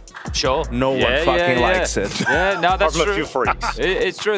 You've got to be one of the kids at the front row to be enjoying that. Or no, one. even not like maths is actually like really useful, and you might say it's annoying, but it's like more like science, more like physics, liberal arts, or chemistry. It's like I'm not saying these things are useless, but it's just like if you really want to know about them, go to a specialist school. But that means like Mirage is for the jocks, right? Mirage is probably for the Mirage is physical education. Yeah. So let's see and mental abuse. Nuke is English language and lit, you know? It's like you have to, that's like for a cultured man. Nuke is a map for a cultured man. Ancient's like English. Chad, this is a segment. This is a segment right now. Yeah. Let's get this write it down. Harry, write it down. It's a live segment that we're doing right now. Wow. Yeah. Incredible. Wow. We just come up with stuff on the fly. What about Overpass? Where does that land into the conversation? German. History. Yeah, history. Yeah. Overpass is history. Yeah. Okay. I know, I hate saying it because I love history personally, but for a lot parts. of people it's like slow paced, it's boring a little bit. All right. You know. Well, what else have we got in the mix here? I don't want to worry about maps that aren't in the pool. A lot of great comebacks. Remember I'm a Nova or Nova Aim, all right, guys? So remember those. So Inferno. Anubis. What would Inferno be? Ooh, Inferno. Something classic. Something... Inferno has to be like... Geography. Yeah, that is classic. But that's obsolete. But Inferno could be maths. Yeah, Inferno's pretty obsolete at the same time. Inferno could be maths. Yeah. Inferno could be mathematics. It's useful. It's a little bit, you know... You need it for everything. There's a lot of calculations in Banana based off of utility, you know, and all that stuff. This is a great segment. Yeah, this wasn't bad. And honestly, we'll have to go get the Crayolas out backstage because I think that's about the time that we're on right now. Awesome. Borrowed time even, perhaps. Yeah, so we sit at the precipice. Let's try that one again. We're going to start a match here in just a second. Nice. Have Big and Monty on both sides, but we know the maps. We know everything we need to. Some of y'all got to get over there and start commentating. Otherwise, people in chat will just not give it up. Anyway, thank you very much. We'll be right back.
Another day and another group. We're getting our groove on Vertigo to get this party started. Group B, Big Clan taking on Monty. Should be an interesting one. The desk has kind of set the scene for us. Yanko a part of that and a part of the casting desk. Yanko, it's been a while. How you doing, man? How you doing, Alex? I'm good. Honestly, I think it's great to do something with you, whatever it may be. Isn't it? Yeah, man. Mac and I were just working on a should I swap seats with you quickly, just so you're next to your bro? We've got plenty of time to get intimate, but yeah, Mac's here as well. We got Mac Mate in the house. My name's Machine, and this is our first map of our second group. Expectations, Yanko. Where did you? What was the TLDW of that? Death segment. I think that outside of Heroic, Ants, and Rooster, we don't know much about these teams where they will end up, right? On paper, Mouse is a little bit above others, but... Oh, we know where they're going. It's going to be going straight towards that A site right now. Tabson going to get flashed back in, but Bro's gone forward. It's going to be trades going both ways. Woro able to find 2 more in the meanwhile. Sumdai Young able to get another, and that is a big pistol for Monty to be taken. Strength in numbers. That's all it is. Let's just go for it. Everyone from Big was pretty much there. Monty just wins out the fights, and that's why I have them, you know, over Big, and I have them making it into the playoffs. I think just the sheer amount of games they've played in the last year and a half, right? Like the core of this team, they just have so many solutions. They've had to work through so many different styles and games and opponents, right? And also individually, they're pretty sharp. Yeah. Well, where to from here? Big, of course, going for the force bite. Vertigo, there's a lot of close range angles where these pistols, this MP9 can definitely get some work done, and then that 5.7 as well. We've seen a couple of crazy 5.7 clips so far here at EPL. We'll see if there's anything crazy to kick off Group B. Yeah, it looks like a rather default 1-3-1 focused mid this time, interestingly enough. Try and get themselves trade potential against these pesky Deegs and MP9s. I shouldn't pluralize, just the one on Process. Walking on in now. First contact looks good. Mantu and Process looking for answers in middle, and they will get a faceful of Galil. Alive and kicking, though. Mantu, no armor on that. Lucky to get away. As progress continues, SDY on his crawl. Crimbo as well, ready to receive towards construction, and that's the flash to go. Friction, multiple angles, could get awkward. Good from one. SDY, but Mantu nearly delivers the double dig. There's the trade. Process pushing in. Still grounds for a disruptive round as Demka. Whoa, Demka? Demka. Just making sure I didn't screw that booch on that one. One-on-one. Nate does well. Tabson to save him. Oh, it's a hard one. He saves him with the triple in the end. A clutch from Tabson. Second round force a success. A little bit messy, but managed to wrangle that one back. And now Monty, well, at least they've got that bomb plant. How's that money looking after the defuse comes through? Not amazing, but we might see a force come straight back. I think they were surprised how many guys are going to swing spools from CT, you know. They get rid of one, here's another one, here's a third. And Tabson with a massive clutch in the end. Of course, Big with their utility, you know, it's going to play a factor. That's true. We're going to keep track of the utility damage throughout the half already. Something that the Big Clan do very well. God B has always been a bit of a signature of his, even when he was a player. Yeah. We're getting an AWP out quick. What the bloody hell's Mantu up to with that? He's hungry. Looking to put some Monty individuals on that skewer, cook up some late lunch, early dinner. What would you call it? 4 p.m. Yeah, that's a late lunch if you ask me. Okay. But I mean, it's freed up this 2-man B stairs setup. Crimbo initially assisting, but now with that presence and pressure, Tabson, he's under a lot of scrutiny, smokes himself out and maintains vision. Process, that was ballsy, just pushing onto the one-way, dropped by Bro, he profits. New addition for Monty, a lot of talent from the region. Let's see how far they can go in this battle for economic control. Sin, that smoke should delay them. What do you reckon, Yanko? I think they might just decide to go through it. They just think it's, you know, there to buy time, exactly. Maybe there's not that many guys. Yeah, well, there's a lot of guys, and they've kicked open the front door just like that. They're in. You're bang on the money there, Yanko. Nade, could be on the money there. Krasnal down as well to 39. They're so chipped up, Mac, but they don't know it. It's unconfirmed damage. 2 successful HEs, and they resigned themselves to a save. We've got a real game here. Yeah, that's the thing, right? Big aren't fully aware of how much damage they've done to all the Monty members. but 5 alive is going to taste real damn sweet moving into that 4th round. Now, I've got a bone to pick here. So is Bro essentially 3/5 of what Boros was? 3/5? Yeah. Yeah, I mean, Boros is a one-of-a-kind player, isn't he? Like, in the sense that he holds a W against professional teams. Pretty solid. A little bit like Donk. Yes, Donk-esque. Or actually Donk a little bit like Boros. But yeah, I like that, you know, call. Even, you know, the smoke is there. You understand. I mean, if you wait it out, you're probably going to be in a worse position than if you just go through it. Sometimes you understand that, okay, that's the one guy there who's just put the smoke down because of timing. He used his HE too, so all we need to do is trade with him. They managed to just get a clean entry. Even if that was like a 1-for-2 trade, that's still good enough for Monty. They would have had a 3v3 post plan, and they managed to wrestle around back from Big, not allowing them to get that early control of the economy. Big, of course, with that save, means they've got a decent chance in this round, but they are going to go heavy towards this A-ramp man two-way team. Won't be able to connect there. It is going to be the Galil from Dank to get straight through in process as well. Close range with that 5-7, able to find a trade, find an answer, and maybe a way for Big to hold on to the round. Surely Thompson gives that rifle to someone healthy. Yeah, Process is really situated with that. Remaining threatening. I think Process's 5-7 frag has just kept this round alive. It could have very well fallen into nothingness. See, SDY is on the lurk mid, so as the caller, right, usually here he's either going to tell his team to start applying some pressure A so he can play, or vice versa, he's going to start throwing some utility mid so they can start creeping up A. Ooh, smoke spam. And Bro will find it with the final bullet. Yeah, Sitting feels a little hard done by, doesn't he, after so many whistling past his ear. Flash for set, Process up, a reaggress from the CTs. We'd need a mad multi out of the AK. What have you got for us? Process, nothing, as 2 slip through the gap. Grimbo, he has that M4 as well. Attempting a second flash. There's info on the pressure, but they've lost Tabson in the process. A 2v1, or make it 3v1, excuse me. As Krasnow's getting that bomb down, they're set up to succeed here as Monty. They will take the lead, and there's a clutch is coming up. Grimbo, 2 of the 3 required. There was legs to that, recovers the Yorp. And Monty, they will take the lead. And a little moment's respite from this constant buy and bickering from Big. There it is. The 2-round lead now. Monty off to the races on the T side and taking away all those weapons that Big tried to save across into this round. Yes, there were moments for Big to maybe get back in, but now things are going to get a little bit more difficult. If Monty stack this one on and then win the next gun round as well, it's going to be pretty hard, and you can see Monty are fully aware of the financial situation of Big. They've got that double Mac 10 set up to go and farm up some dollary dues. Yeah, let's see what the SMGs get up to here. You can see they've been given a little bit of freedom. Ah, that feels good. That tastes good. $600. He smells it, Alex. Oh. And it doesn't smell good. It doesn't smell. Or it smells great, but it tastes like... Tastes like something that's not nice. Yeah, exactly. I think early on, brute force has been the name of the game for Monty, right? There hasn't been any fancy maneuvers. Granted, they didn't really have a couple of times the guns or the utility for it, right? And it's not like Big couldn't tell what Monty was trying to do. Monty just found the entries and sort of traded really well and won out the fight.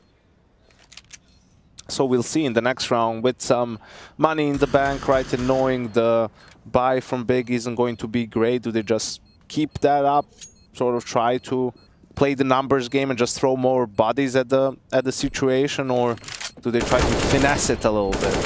Well, you've got your answer. It's bodies at the situation, and those bodies got torn to shreds. Another $1,200 in the bag for Bro, and Krasnell chiming in there too. So let's see where they go into the 6th. Big back on the guns. Man 2 going to be able to pick up that big green again. Didn't get any impact with it initially. Unfortunately, lost that fight to the Galil, and it couldn't get saved across either. So yeah, we saw it from his perspective, right? It was like a HE and a flash and a swing. Yeah. Really overwhelmed. I wonder if that kind of cages his offensive maneuvers off of the rip here. SDY, interesting lineup to go try and apply early mid-pressure. We do have that T-side AWP as well, but we've got a T-side opening. That's an aggression from Process. He tried to equalize, but leaves after the one Bro to escort him off the premises. That was weird. Of course. Yeah, it was a little bit weird, the big wide swing, but Big certainly feeling themselves. Crimbo knows he has to probably push to try to find some kind of map control and a way back into the round. But as this is all happening, you're looking at SD White, of course, starting to make his move out mid. He might walk into man 2, and that could be the equalizer for the round, but he's decided against it for now. Might have heard the scope, might have heard something. And Monty are starting to rotate into the stack. So Big, let's see if they can bring it back. Usually what you want to do is scout for this stack, sort of just send one guy. If he has contact, then everyone else is on the other side ready to pounce. If he doesn't, you can go back. But on Vertigo, it's tough because the verticality of the map and the depth of a ramp, and you can see, I'm not sure if they are in a position to hear the rotation. You usually... I hate Vertigo, and I play it as least as possible. Yeah, but probably because of that dynamic. It's the only map in the pool where you really have to be holding walk for 90% of your rotates. Dinko loves it. Man 2, waiting for that smoke on site to bloom. Unfortunately, not going to be able to fish for anything in it. Oh, almost spoke too soon. The nades and the molly won't deny the plant, but it will deny Bro his life. Sorry, 3v3. Bro Ross. The second coming. He's doing all right. 8 and 4. He lost something. He wants his ball back. Excuse me. No. Where'd it go? Oh, I've lost my ball. You ever have to go around the neighbours, ask for your ball back? Used to all the time, I used to just climb over the fence. Had too big of a boot on me. Yeah. Oh, man, nothing more embarrassing than having to kick it back over into the ball pen. Was in the UK, was backyard cricket a thing? It is nice. That's something we share. Yeah, some quick cricket. But that was such a poor opening of the round from Big. I mean, Tavson gets caught off guard completely by the pace of Demka, and then Prostos with the full commit. Just when he decides to go for that swing, that's it. Like, he is going to be dead. It's just a matter of how many he can get before that. Obviously, depending on how many T's are down there, but if one guy is that forward up, damn it, immediately then the chances are high. You guys are geeks. Shout out to, who's that, J-Raz? Yeah, J-Raz. He actually, he keeps him up at night if he couldn't find where that nade had ended up. So good job from Jay. It was like close enough that if he didn't have a gun in his hands, he could grab it, you know? Yeah, you're right. Unfortunate. But yeah, let's see if Big can tighten up their ramp, because it's been exploited a couple of times now from that Mantu round we discussed and this one prior. Okay, Demka, he's got a smoke all the way from spawn. That will perhaps bait what little Big utility remains. Elevator smoked as they take mid. This is lovely. Put this one in your team strap book. This is geeky. Hello, Molly into Maze to stop that rotation. And a smoke on top. This is cool. This is really cool, but still one back from Sin. Crimbo's held on to B. This all could be for naught. They put a full gun round into this, and now they've been disrupted, Mac. Still 60 seconds to dig themselves out of trouble. Bomb loosed in CT, and those smokes have faded. Mantu's got full sight line off the explosives. Warrow's coming to try and bail him out. There's a re-smoke to try and take that control. Still really up for debate, though. Big looking for their second. Looking to connect onto anything there. They know that bomb and its location. Sin spraying, hoping, but the timing is too perfect with the 5-7 process. Surely locking it down from here. Warrow unable to trade, almost gets away, and he will. Oh, Crimbo standing, delivering at Gen, and without the bomb in hand, 30 seconds. Demka, he's got to be praying to Gaben, but Gaben don't like him today. Crimbo locking it in, and Big will find their second. They find it in the most juicy way possible. With so many alive, you keep your AWP, you get 3 AK-47s into that CT side, bolstering that one-shot headshot potential. And this is really where it started to go wrong. It was Sin. He saw that elevator smoke, and his knee-jerk reaction was to push. Yanko, have you seen that one before? Kind of a full, all-in mid-split.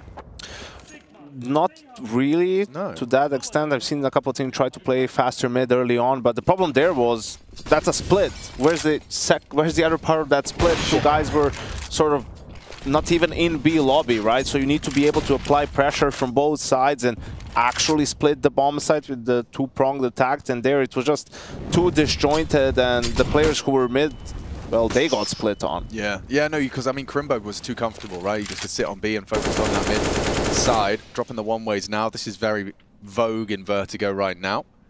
Don't have to smoke the ramp itself, just drop a potential one-way they could be playing around. It will buy the same amount of time. discussed, Mantu's Orbs, yet to really find too many connections. You can see on the player cam as do I like, well, not the one. That did just happen. Sorry, guys. Well, that mid-split not going to be happening right now. Unfortunately, he'll still be in window. Now, what are Big going to do? Just shifting around that util. Waro, unlucky to miss that strike. And now, with 40 seconds, Monty, they've taken full ramp control. And they've got a decent amount of util to make it all the way to site. There's only flashes for Big to play counter here. Yeah, bit of a gap under there and spam. Ooh, goes both ways. Demka worse off. Full commit. Mantu's here. And he's forward of the smokes. Oh, there it is. Ones are up, bats it to the side. SDY going to be able to pick up one more over towards lane side. Mantu can't stand there. It's too dangerous, my friend. 4v3, almost brought right back, but Monty winning the hell out of this trade game. Looks like Tabson, he's thinking about going for a little scrimmy, little pushy, but he fades that smoke perfectly. Gets the second over towards lane, and Waro, wow, he's going to hit the ground as well. Big play from the big man in the middle of Big. That is Tabson at his best. He's had a couple of those 3K rounds to put Big Clan on the map. And you can see the frustration will start to show. Monty felt like they had that one. Playing the fade as well, you know, a lesser player might have started to spam or started to push, but he let the frags come to him and a beautiful sequence out of him. You can see that's going to bolster the ranks, get everyone juiced up. But it was more of the same. Again, Big knew what was coming. They had 4 players on A. Tabson being that 4th guy, which probably surprised Monty a little bit, but they couldn't, again, you know, they lost too many guys. This shouldn't have been Big's round. It was only thanks to the massive play from Tabson that they were able to win it out in the end. It was a huge one to win too, to be able to win those 2 consecutive rounds, right? Not get reset immediately. So Monty gonna be kicking themselves a little bit about that one. High impact out of Tabson. Oh, just took him out of my fantasy as well. Oh yeah, I saw Harry, he said he just locked his in like Did he go for Tabson? 30 seconds before it got locked. Wait, did he pick it up? Did you pick it up? No, I had Tabson initially. I swapped him out. Ah, okay. I've never done a fantasy. It's really... I don't even know where to go to do it, honestly. Yeah, I'll hook you up, bro, because it's surprisingly like great for our jobs. Yeah. You end up finding, like, you're putting the boosters on the right players, you start getting extra insights as to, you know, what they are proficient at. You care more about, like, the tiny little extra stats. That too. I find I'm putting the stream on at home a lot more, just out of interest for my fantasy. Here comes Mantu with a big test. Oh, if he gets run down by SMGs. Ooh. Oh, it's Tech9's charging. He's hit the shot. Knife out. Does get around the corner in time. And now he's still got a lot on his plate. Sticking around, but here comes Kraz now. In the side. Oh, hello. Keeps himself afloat. Still lose 1, though. Casualty onto Crimbo. Crispy flicks going bloody everywhere. Both sides right now. Demka, what can he do with just a P250 and a Dream? Nice first shot. But he's got 4 members of Big to get past. And that's going to be pretty difficult with where that bomb has gone down next to Gent. I'm curious to see how Monty opens up the next gun round. Because it's really been mostly focus on A-ramp or just finding openings on A-ramp without even sometimes spending too many resources. Sure, we saw the mid-split, but that was against half-buy plus saved guns. So we'll see if they switch it up and try to put a little bit more focus on B or on mid and just sort of fake A-ramp presence, right? Make it look like the same thing, but actually decide to put pressure on a different part of the map. And also, I mean, how Big is going to open the round, and Mantu in particular with the AWP. He was posted up mid a few times, didn't really see too much action. Saw that one time he got punished on A-ramp.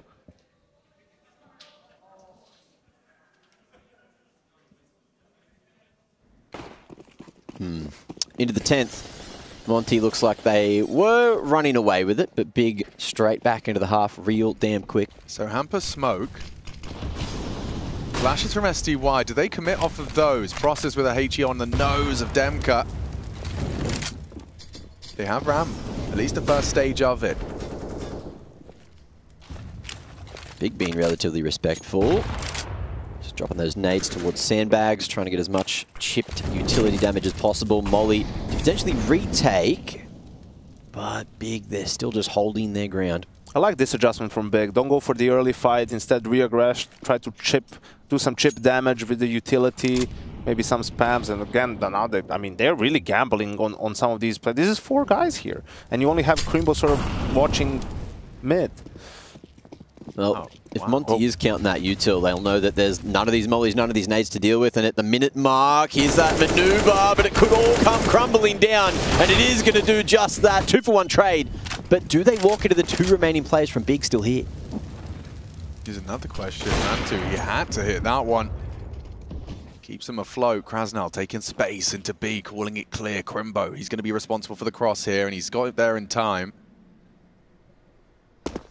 Well aware it's his responsibility. Does manage to avoid the flash. This is the duel. Crimbo passes with flying colours as he's turned another flash and found another head. This is an equalising round unless SDY can make the 1v3 a reality. Bomb timing good enough. He's been run out by Sin.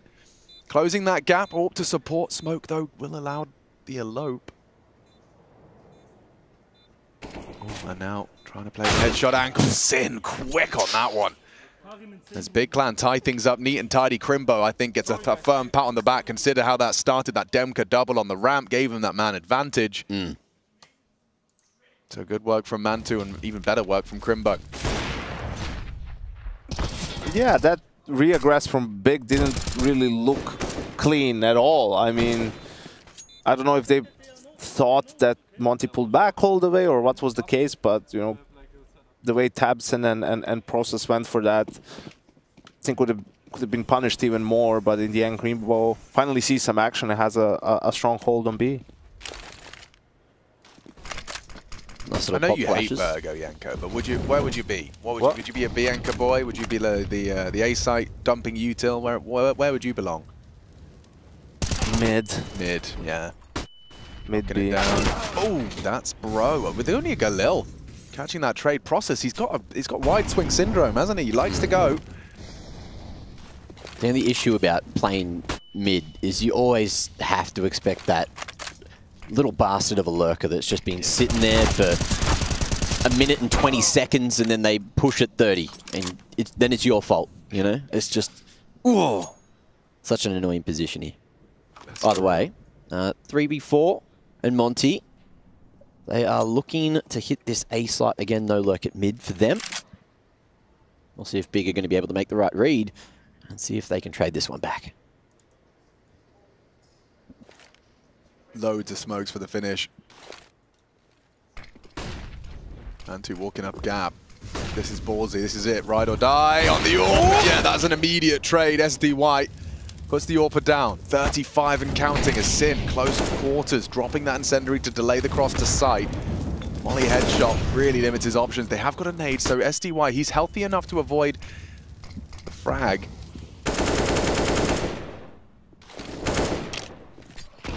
Half health, pushing off the flash.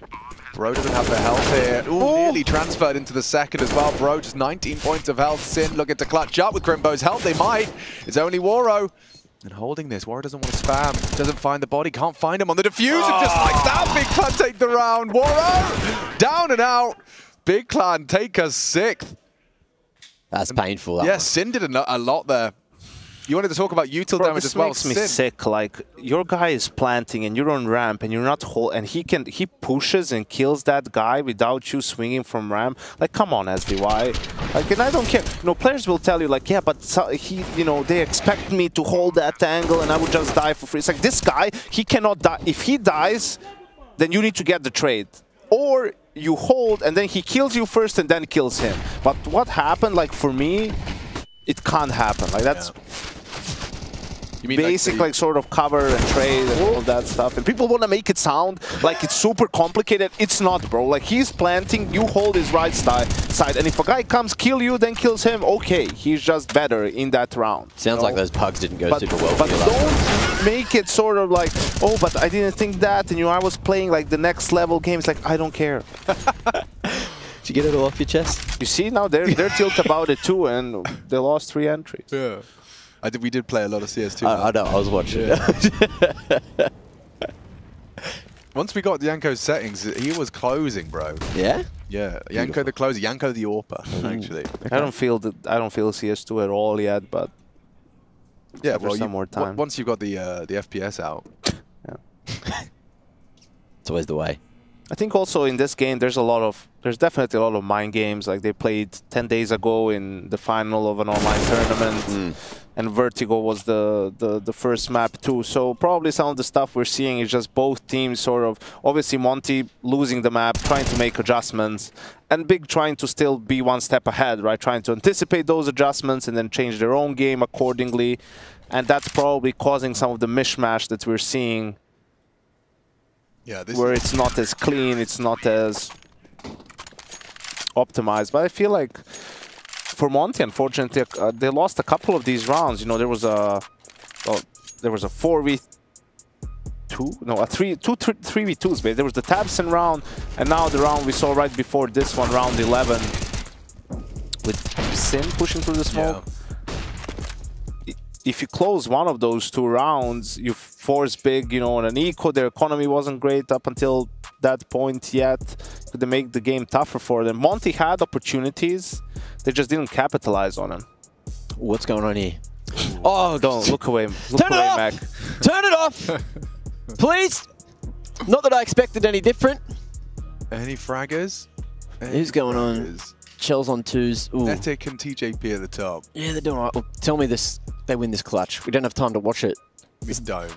Well, maybe we do. Give us that second. Yeah, guys, if the Tech-9s are slow, he's said no one ever. Keep it on. Go on. Go on. Knife out. Oh. Yes! Sorry. There we go. 13-2 at the half. Woo! Check that out. That's running simultaneously to this one.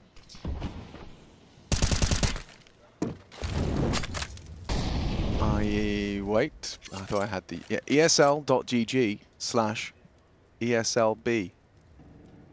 No, Twitch or B. underscore B. Twitch B. Not Twitch B. Twitch B. It would be ESL. Now watch this, bro. ESL.gg/Twitch B. Oh, he's on it.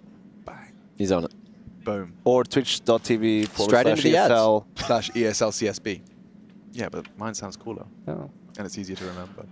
I think though, if you talk about this game, I think this is a game where, like, if you're LMBT, for example, you're sort of happy with how things went, unhappy with how things ended in some rounds. Like, what you always want to do on your T side is get the bomb, like, get opportunities to win rounds, right? Yeah. Like, you don't want to just get, you're not even getting to the site, you're not getting the bomb down, you're not finding openings, your players aren't really, they don't have a chance to do anything. I think for Monty, the only disappointment is, like, they had, I think, plenty of opportunities.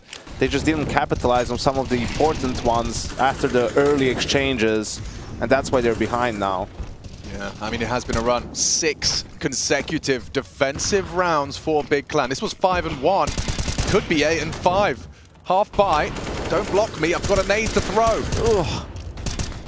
Bullets getting threaded straight between all the Monty members there. Mantu going to be able to connect onto Bro. Process doesn't go for it. Nade's doing huge damage, but the bomb will be planted in the process, and maybe, just maybe, there's a world where this happens, but Big, they have such an advantage here on the retake. There's no way. Like, it's nice. The bomb plant's nice. The nade is even nicer. Krasnow catches. And now on the defuse, 5, 4, and 3. Double swing, Boro, and Tabson's held. Good work from Big as they find themselves 8. They've successfully won out the half, and this has been 7 in consecutive fashion. That was nice from Big. More patient, coordinated. Let's get all our ducks in a row. Pick up all the utility we have dropped in CT, you know. And it was a super clean retake. It's crazy to think about if Tabson didn't win that 1v3 earlier, just exactly where they'd be. Ooh, bonus nades. Makes sense considering how late these A finishes have been coming in. Get that extra bloody flash to play for the map control too. Ooh, safe way to boost, making sure, guys. Spoke too soon. Cap Tabson to change his mind. So you know what? We made too much noise. I'm not happy with it. Not fast at all.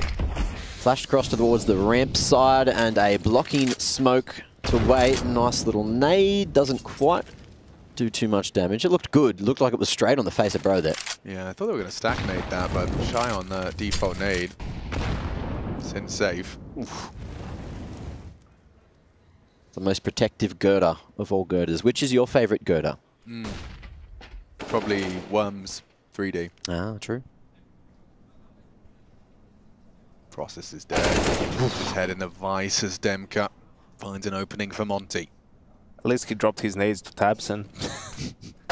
Oh, and that's a nasty one for Mantu. Gets completely pwned. And Monty, bit of patience, going a whole way this time. Big, changing up the pace and going for some aggressive maneuvers. The thing I want to touch on in that round is when Process died, like even though Tabson's right next to him, like that's perfect spacing, right? Just the angle that he peaks is too dangerous for Tabson to say, I want to swing this, I want to try to trade that, because you're probably never going to trade that. For real. Yeah, absolutely. This round is like, sometimes you're the bug, sometimes you're the windshield. But I love how it was. That's good. It was sort of Monty just waiting and knowing that Big likes to move and taking some control and just waiting for a reaggress. For example, that's what you can do against a lot of teams. Yeah. Because everyone's doing the heroic thing and they're aggressive, always fighting for control and all that stuff. So you don't need a much bigger game plan than let's find a way to take map control without dying and then just wait for the reaggress to punish them, and we'll just get kills coming our way. Makes sense. Full position from Process. He's got Tabson and Mantu holding on. Ooh. That's a lot for Demka to handle. The flash is good from Tabson now. They've gotten themselves an advantage. Ramp is lost. And Monty, they're quick. Last round, they're already making a decision. It looks like they want to pivot B. Crimbo's here. And Crimbo does have a smoke. Hasn't yet deployed it. This could be running on thin ice for Crimbo. A full team about to exec in. He's mostly been playing safe as well, so we'll see if this aggressive position with Sin baiting instead is going to work out. Krasnal going up on wood just at the right moment, but it's all about the timing, and Crimbo's going to get in behind enemy lines. Danger position for Krasnal. He'll go forward, find the double opening, then bring it back to the 3-on-3. But do they have full sight control? Warro, or Tabson rather. The last here standing and delivering. Man's the king of the triples, and he's going to do it again. 9-6 at the half, and Big are going to be leading by 3.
I stay in my lane. I keep my feet on the pavement, and don't you ever mistake it. No, this ain't never been a game. Tell me where the competition. Seem like they all been missing. Never made a wrong decision. It's got me walking different. I stay gassed up. Please point the opposition. No scope is no joke. Making magic when they need it most.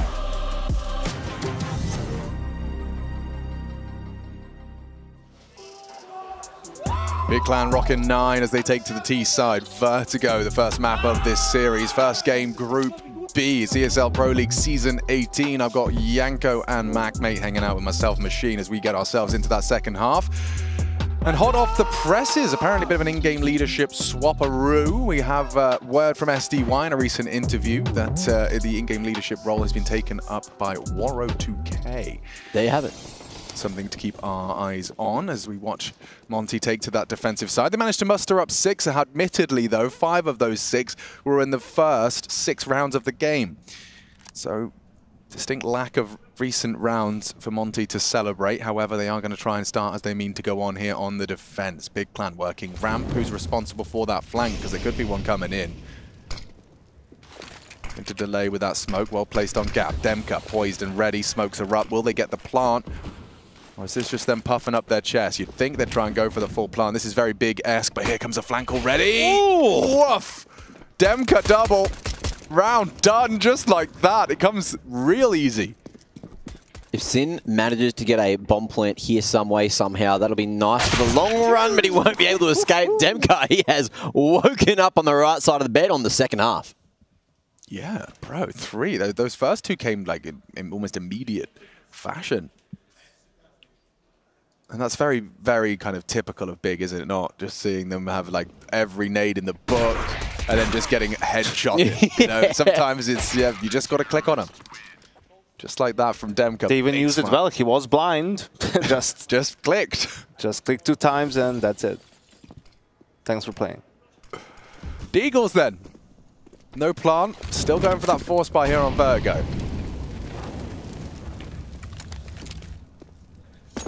Monty winning both pistols now, right? So yeah, that's true. It was back and forth in the first half a little bit, but it had a 5-1 start in the first half. I don't think Big can allow a similar start to happen here. That might be a little bit too much for them to come back from. They were the better team in the first half once they got their stuff together, Alex. Yeah, their stuff. I was having my morning stuff this morning, thinking about playing more and more Counter-Strike.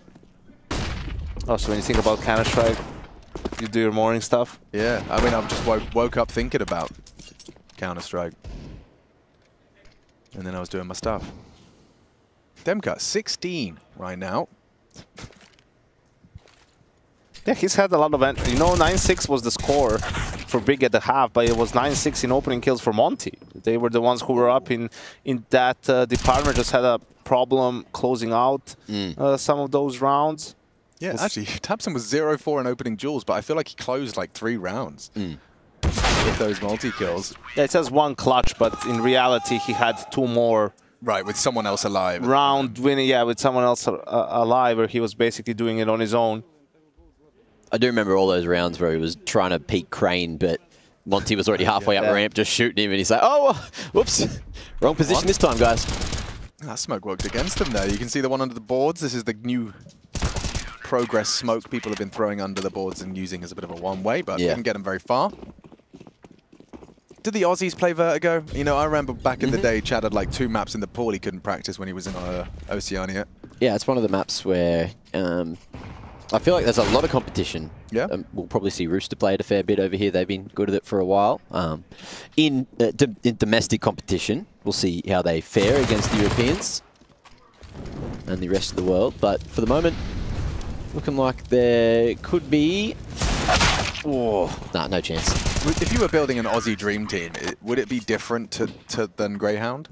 Well, yeah. Yeah. You've got to steal JKS, probably get Chris back as well, have an actual like IGL that's an IGL that wants to be an IGL, not just like an IGL that has to be an IGL. JKS, Ins. Yeah, you'd have Ins in there. Ooh. Dexter, JKS, who's the AWPer? Vexite, you bring him out or not? Personally, I'd probably... I'll probably... Oh, it's tough. AWP's hard because some of the AWPers I would like in there also haven't had good results in international competition, but they also haven't had a lot of experience. Bring back Havoc. Go find it. No, I want to be the one with the moustache from Australia, right? He did have a magnificent beard. He had a good beard, didn't he? Although Chad's taken up the reins on that one. Here we go. Aggression. Loving that. Sin will find him on the nade. But yeah, Krasnal throws caution to the wind, charging down ramp.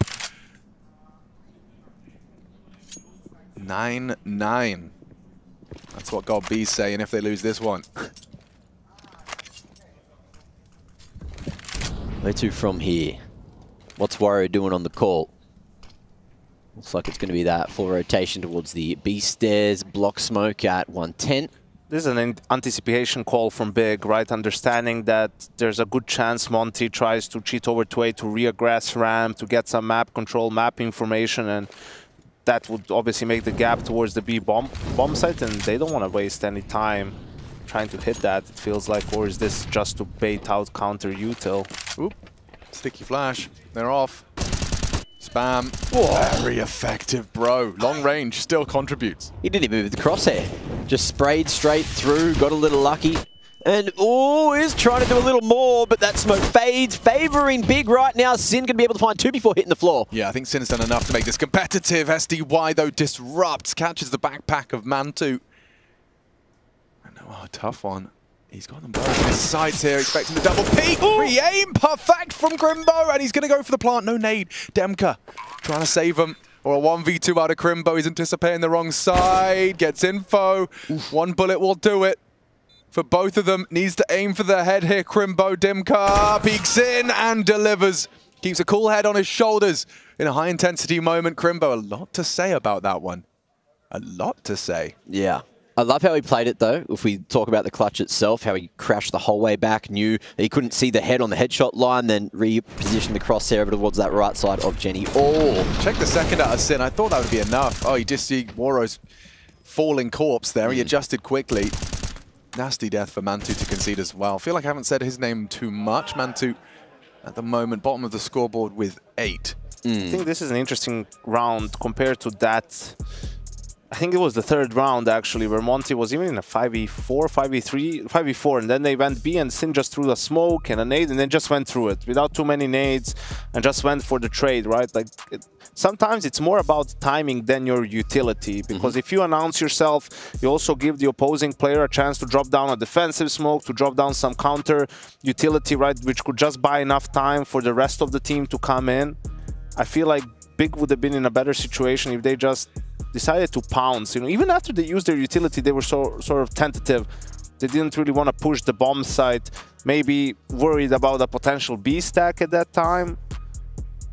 And that was just enough. You could see Bro was already there to spam through the smoke, and 2 more players were already really in position to at least throw some utility, to pester them through the smokes. Yeah. I mean, you thought it looked like they had the space that you'd highlighted, given they were re-aggressing A, but yeah, I guess Bro finding that smoke spam was enough for it to boil down in favor of Monty. Crimbo to flash him up. This is more direct. And Bro, he's playing retake, he just backs out. Yeah, hitting it on that early round timing. Monty back and right him up and regrouping, looking to lock down mid, make sure it's not a split, and there is going to be plenty of space for Tabson to get this one down. It isn't quite out in the open, though. It's gone down behind double stacks, so they can't play this from stairs too well. Oh, Crimbo's a dead man, isn't he? Wait, am I looking at the wrong... Yeah, he's above him. He's above him, excuse me. Mini-map. Bait. Crosser, dead as well. This retake's taking shape, and now Sin has found himself the double. They know where Demka is, and there's no time for this. Warrior's the closest he'd have to be defusing. Now he's missed his shot. He's running out of health, and they're running out of players. As this could be the equalizer. Crimbo secures it, and Big Clan direct straight to that B site, and a triple out of Sin to equalize. God, very happy about that one. It's their first T round, bro. They needed to break their silence sooner rather than later. Third stage loss bonus, loads of cash as well. Look at this from Sin. Important frags across the board, and Demka always a threat, so a good clean headshot to boot. Monty barely enough moving into the 21st that they will still be able to get the AWP on Woro, but you're looking at those rifles. You've got that FAMAS down there, and you've also just got an MP9 for Krasnal and a faster pace from Big straight up the ramp here. Monty respectful. Not throwing too much back or fighting fire with fire. They are just going to hold on to some of that early util. As Woro edges forward, misses the crucial flick he needed, and Process just like that tears him a new one. That should be the round. Just as easy as that. Two real, you know, I would argue simple approaches out of Big Clan, and they've both been converted with comfort. Oof, he's hungry. He's going. Chill your bean. Yeah, Processes. They just put the leash back on him. The stick. Yeah. Bobby, you know, the do not peek bat. I'd like 5 weapons, please, guys. Thank you. Boy, Big God be happiness with that one. All smiles and a shake of the hand, pat of the head. He was employing you to do some util work for CS2, wasn't he, before? Yeah, he wanted my lineups. Like, oh, rock your flashes, Talk about my lineups. Make some videos. They talk about my lineups. Yeah, watch out. Scream's coming back. To an online cup near you. I like how LMBT is always just chill. He's always just sitting down and just say, guys, do this now and win the round. And then it just goes through. Yeah. Well, or I can tell you, it can be an emotional roller coaster standing behind a team, man. Like, you're so invested, right? Obviously in the result and all of that stuff, and you're like feeling the highs of things working out and going really well. And like, how are we losing? Yeah, well, that's it. Like, I think I can't imagine. How did you forget this strat again? Why don't you? How are you missing this smoke for the 7th time? How do you how does the Serenity Prayer intersect with coaching? Like, how are you supposed to keep focusing on the things you can control when you can't control what the players are actually doing? I think you just focus on, you know, you can't focus on that, but you can focus on looking at the big picture and trying to think about what has happened so far in the game. You know, what are can you get from the information that the players are talking about? Because you only basically get TeamSpeak and their POVs. Right. You don't get any sound cues, for example. So can you deduce what the opponents are doing from that information on a good enough level? Okay, so if you feel like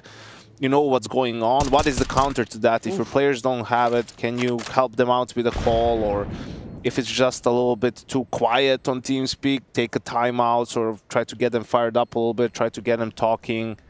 If there's frustration, you know, try to sort of calm it down a little bit. Maybe, again, make a call where they don't have to think about it too much, and their frustration can't really come into play because you're giving them something set to do.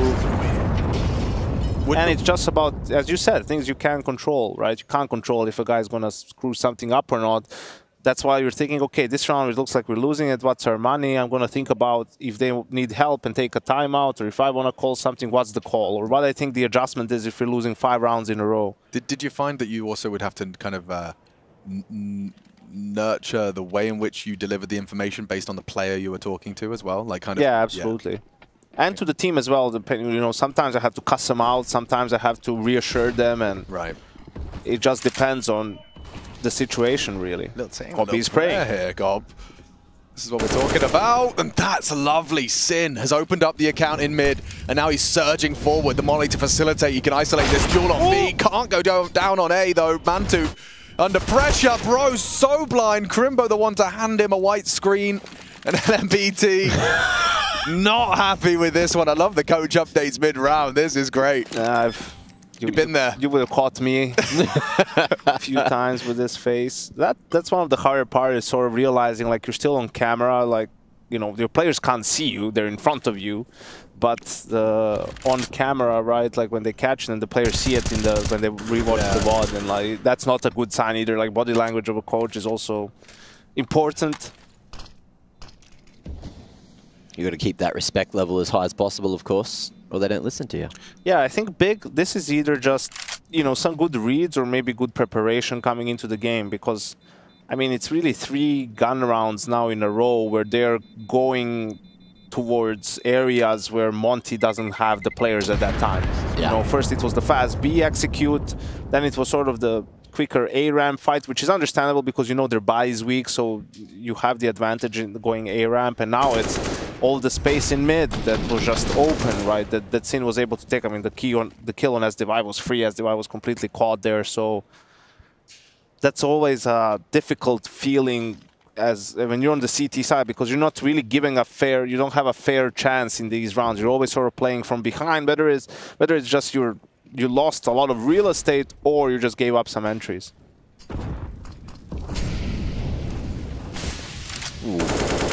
Krasnal playing a dangerous game through that smoke, and we're going to see Big speed things up here, try to go for the boost up towards Wood. There's a lot of intensity in the studio right now, a lot of quick comms. This round where Monty really must post it if they want a chance of taking Big Clan's pick away. Good start. Bro, forced to smoke, should be isolated by Process. That's his procedures working out for Big Clan, but it's SDY that kicks up a fuss. A double from the quad position.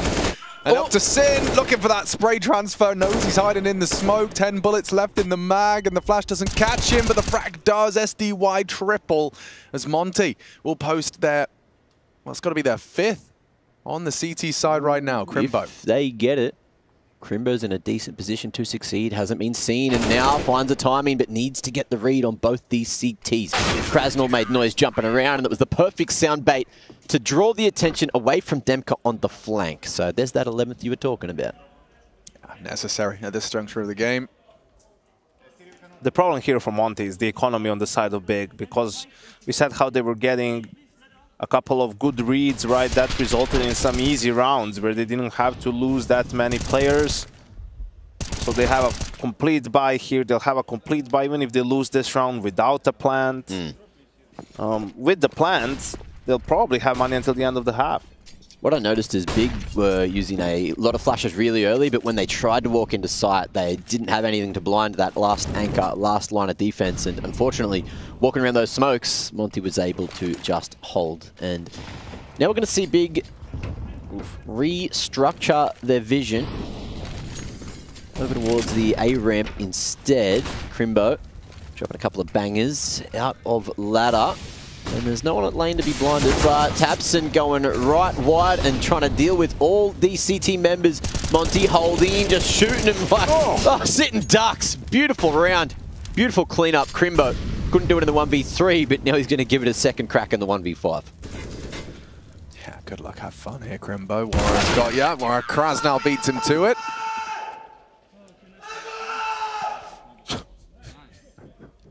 Is that LMBT? It can't be. I refuse to believe it. No, that's Demka. That's Demka, okay. I think. Oh, that's going to feel good, especially for Kraz. Now look how comfortable those 3 come through, pushing for that 4th. So yeah, racks himself up a nice quad kill, and yep, most definitely Demka.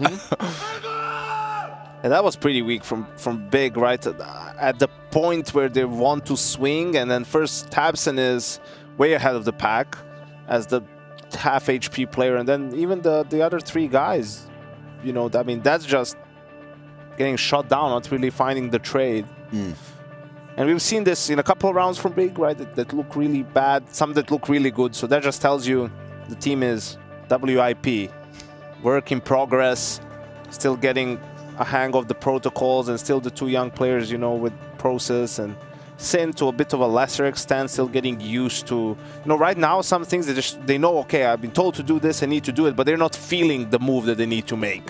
And it's a bit artificial to them, and obviously that's not a good thing, but over time they're going to have a better grasp of it, and it's going to feel more natural, and you're going to feel more confident going for that fight and where to place your crosshair exactly.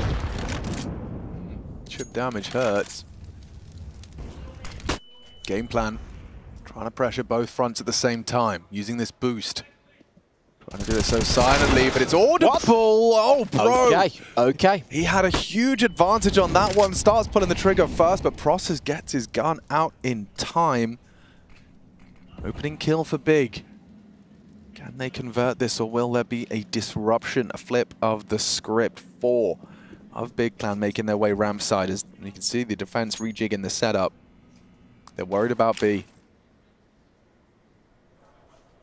This is a tough call for Monty. Like, they know this is the last round where Big should have money. So they don't really want to gamble stack and sort of give him a free round and give their economy back, right? But their money as well is not ideal. So you also don't want to lose the round and lose every single player because Big is already at 14. Then you have a tough decision to make whether you're going to concede OT or buy, all that sort of a stuff. Oof. Big have so much util to use, but we're going for a contact play up ramp, molly towards sandbags, worried about a swing. A lot of counter util from Monty here. They could actually delay the plan. Yeah, and only 20 seconds on the clock as well. Where are you supposed to plant? With that molly up and no smoke on the right-hand side. It should have been there. Sin will use it to take the first, but down goes the bomb, and surely the round to follow. 10. Mantu, helpless, knife out, trying to find a safe haven to plant. Surely they can push him on this one. No, he's got it down. He says play on. Not easy. Not easy at all. They've got a flank. That should seal the deal. Crimbo's being preoccupied, being kept busy. Both backs are turned. Where is the SDY flank? They're keeping him so busy. Now they consider it, and Crimbo takes one. Adjustment's good, and Monty tie us up. 13 each. Yeah, I agree, brother. That's what I was going to say. Why are you peeking? Was that what he said? Running out of time. I was joking. SDI in the end uses, like on the flank, uses his incendiary, sort of feels like that will help his teammates. Could have gotten a bit weird there. Yeah, that molly, I was like, well, now they know he's flanking 100%. Yeah, he got the kill earlier, so it worked. I mean, I guess he would have gone back up mid, but... All right, but that was huge for Monty. Big decide to go for an eco here, so they can buy next. Makes sense considering the score, right? If you did force here and then lost, you would have had to concede 15 really. This way you can still win the game in regulation. Tabson happily finding a bit of free real estate up towards lane here, trying to make the way around elbow. Sin going to be able to crack one head, second gone. Demka hitting the ground, and Waro, the last line of defense, quickly joined by SDY, making his way through for 2 and slotting him with that M4, but still a shot for Big in this round. Yeah, Waro's going to hit this shot. He's been baited out. Nice work from Sin. Still, under scrutiny. Doesn't want to mess around with this. They want to find a frag. And that's the frag they were waiting for. Bro overextends. They know where they both are now. SDY, a scrap of health remaining. And Grimbo goes for the up and over. Careful now. Should be hard to let this one slip up. SDY with only 12 bullets left and 4 HP. Still, though, isolating the Sin. Catches him in the perfect timing. Fakes him out. Crimbo, he's been looking frustrated, but this one to ascend Big Clan up to 14. SDY's gone around the world. Now heard. Crimbo knows. Crimbo swings, and Crimbo delivers. Big Clan, that was an important round. It was up for debate the whole old time. A 2 versus 3. But that frag does come through. Bro going to be punching his monitor after conceding that one. He's one of the few healthy members of that 3v2. Yeah, Big, of course, going to be sighing some kind of relief here after a big round to pull it quite back. You saw as well Crimbo on the previous one that they didn't win in that 2v3. Very, very frustrated on the player cams. So able to stress less. And moving into the 28th, can Monty tie this up? They're on the 4th spy now. And if they don't win this, they're going to be knocking on eco doors. Spotted something. Mandu doesn't take the pot shot. Instead, Demka, who's the top performer right now, you can see his ADR. He's at 139, if that's correct. That's a lot of average damage. See if he can deliver when it matters most. Compromised by.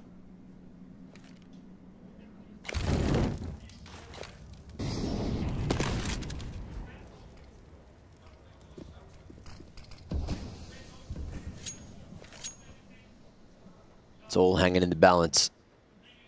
And Demka, nice timing on the boost here, but won't find anyone just yet. The players down towards Forklift could have heard that. How good are their ears is what I'm asking. Tons of utility remaining here for Big. You can see that Thompson's cycling through what he's got. And in the dark a little bit. I mean, this boost is all the info they're getting. Right now, nothing to report. One molly, one flash to slow things down here. And that flash, of course, still towards mid, so it can be used at either side with a quick rotation from Waro. But Big as well have so much util still. But it's 20 seconds again. They're going late. Super late. It could just be an MP9 unless he gets spammed through. Bro, lucky to be alive, not for much longer. Down and out, that's Process as well. Finding the opener onto the B site. SDY watching now through his fingers as the 15th round could be going down. He's getting the bomb in, and just before the flames take him, gets it done. And resigning themselves to that horrible sour taste in their mouth. We can't go for it. We have to save. And even a potential hunt on the way. Look at God B. He's already giving out high fives. He knows what this means. Krasnal, the upgrade. That could have just been the case of one guy remembered that he told them in scout like that he likes to go in that position late and make sure to spam the wood if you're going, for example. And then Krimbo was the one who called it out or who did it, and they got the kill, and the round sort of just crumbled for Monty from that point on. But I was just watching Demka with that molly coming across. If he managed to drop it that second earlier, I don't think that plank goes down, and that could have completely changed the round. That's the wall bang. It feels like the story of this game for me is Monty had the two good starts to haves, but Big came up with some massive plays, you know, from that point on by their individuals. They won a couple of big clutches, players had a couple of big individual rounds, they got them out of a tough spot. So both teams had their moments. Now it's a very tough situation for this round for Monty to defend match point. Op, M4, A1S, a 5.7, a P250, and we'll see what SDY ends up with, just an MP9. And only MP9 and armor, no nades, so that probably indicates you're going to try something fairly quickly. Big round, Monty trying to keep themselves afloat, or will they concede their first map loss of EPL Season 18? Hamper smoke dropped. Should stop any crawls early from Big Clan. Krasnal and Demka dispatched for the A side of things. You can see a forward setup for the B stairs controllers. Waro was holding middle with the AWP. He's been Molotov'd off.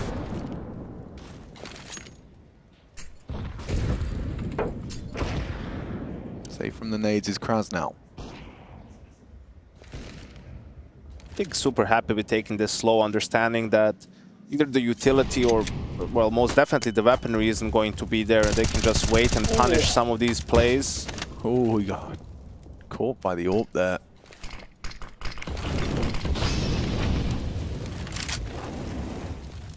Molly not They quite lose hit their the rifle. there. Where did it go? Dropped it to Demka. Krasnal just locked in on a USB now. Thrown it somewhere. Yeah. Process. He's dead. Just like that. Still takes one with him. Okay. Decent trade. Gives them a little bit of room to breathe here, but there's not much time to do the breathing. 30. He's caught a timing, bro. Okay. He was walking up just as they left. He's really... Oh, he's hot on the heels. That's a gap. That's a frag. Is this the last round of play, Mag? Certainly could be, unless the man on your screen is able to frag up from lane side. Molly locking him into the corner, but the timing of the flash is perfect. Mantu, the quiet achiever in this round. Tabson doing it loud. And it's Bro in a 1v4 to try and save the day on map number 1 of the series for Monty, but I don't think that's going to happen. Those flashes from Mantu. You saw the elevator player was blind too, running in. Very effective take from Big, and it looks like their map pick has been rewarded. Again, Big Clan solid in the head-to-head against Monty. This time here at EPL, they take the first of the series. We are going to go and take a short break. When we do come back, we'll be talking all about that map and what's to come. Do stay tuned as EPL continues after this.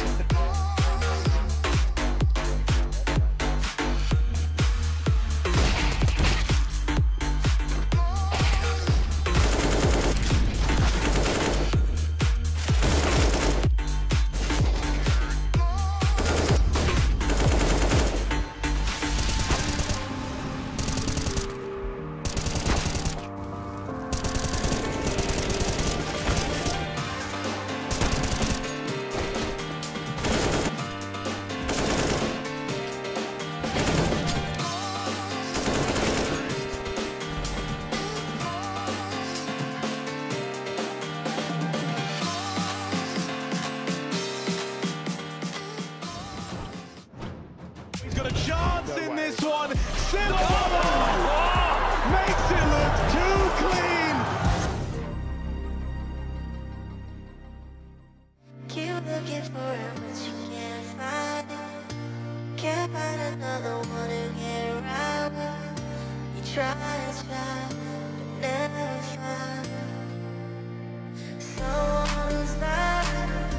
Keep looking for it, but you can't find it.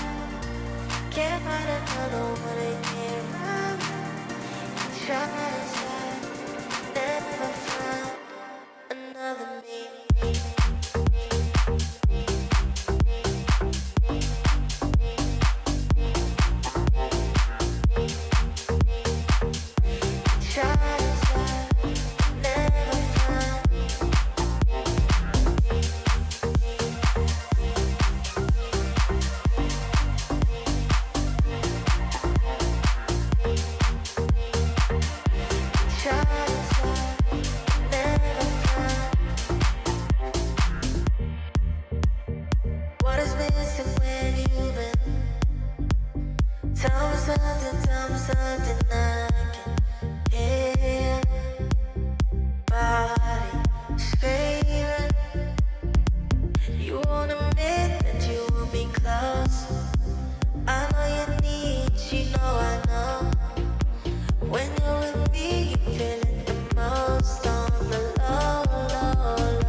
Do you want to know how I got this hair?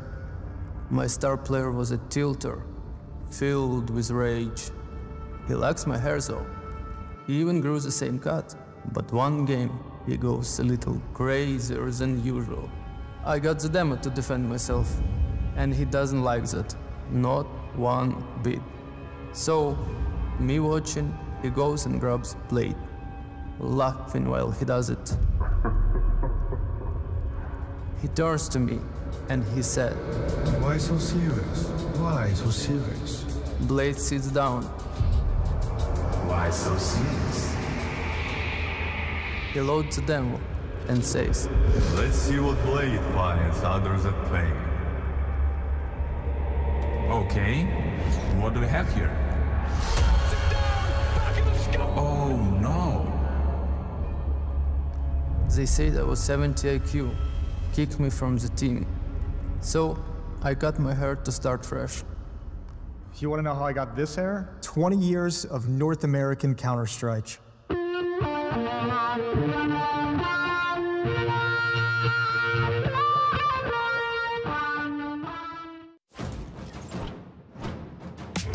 both sides, Cadian nails the shot. 3 kills from the captain.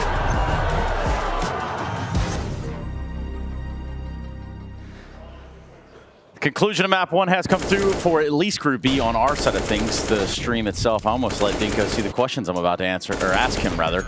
But we did get the conclusion, and it was big finding success, 16-13, nice as you like it. Almost a little bit sweaty, but perhaps only around the edge here for Dinko, who is now going to have to answer a few questions based off the game in the second half by itself. Are you ready for trivia? Here we go.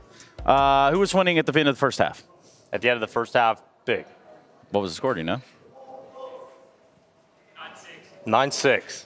Wow, where would... It was a good start, though, from Monty. Who is Monty's IGL? Monty's IGL has just changed, Trace. We got Waro coming back in on the IGL train. The second pistol saw a 3K by DemQ, but who won the round? Big. Wrong. DemQ. Yeah, DemQ won the round. There's Monty. They won both pistols.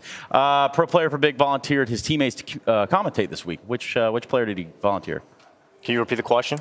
Which pro player for Big was volunteered by his teammate to communicate or to commentate this week? Mantu.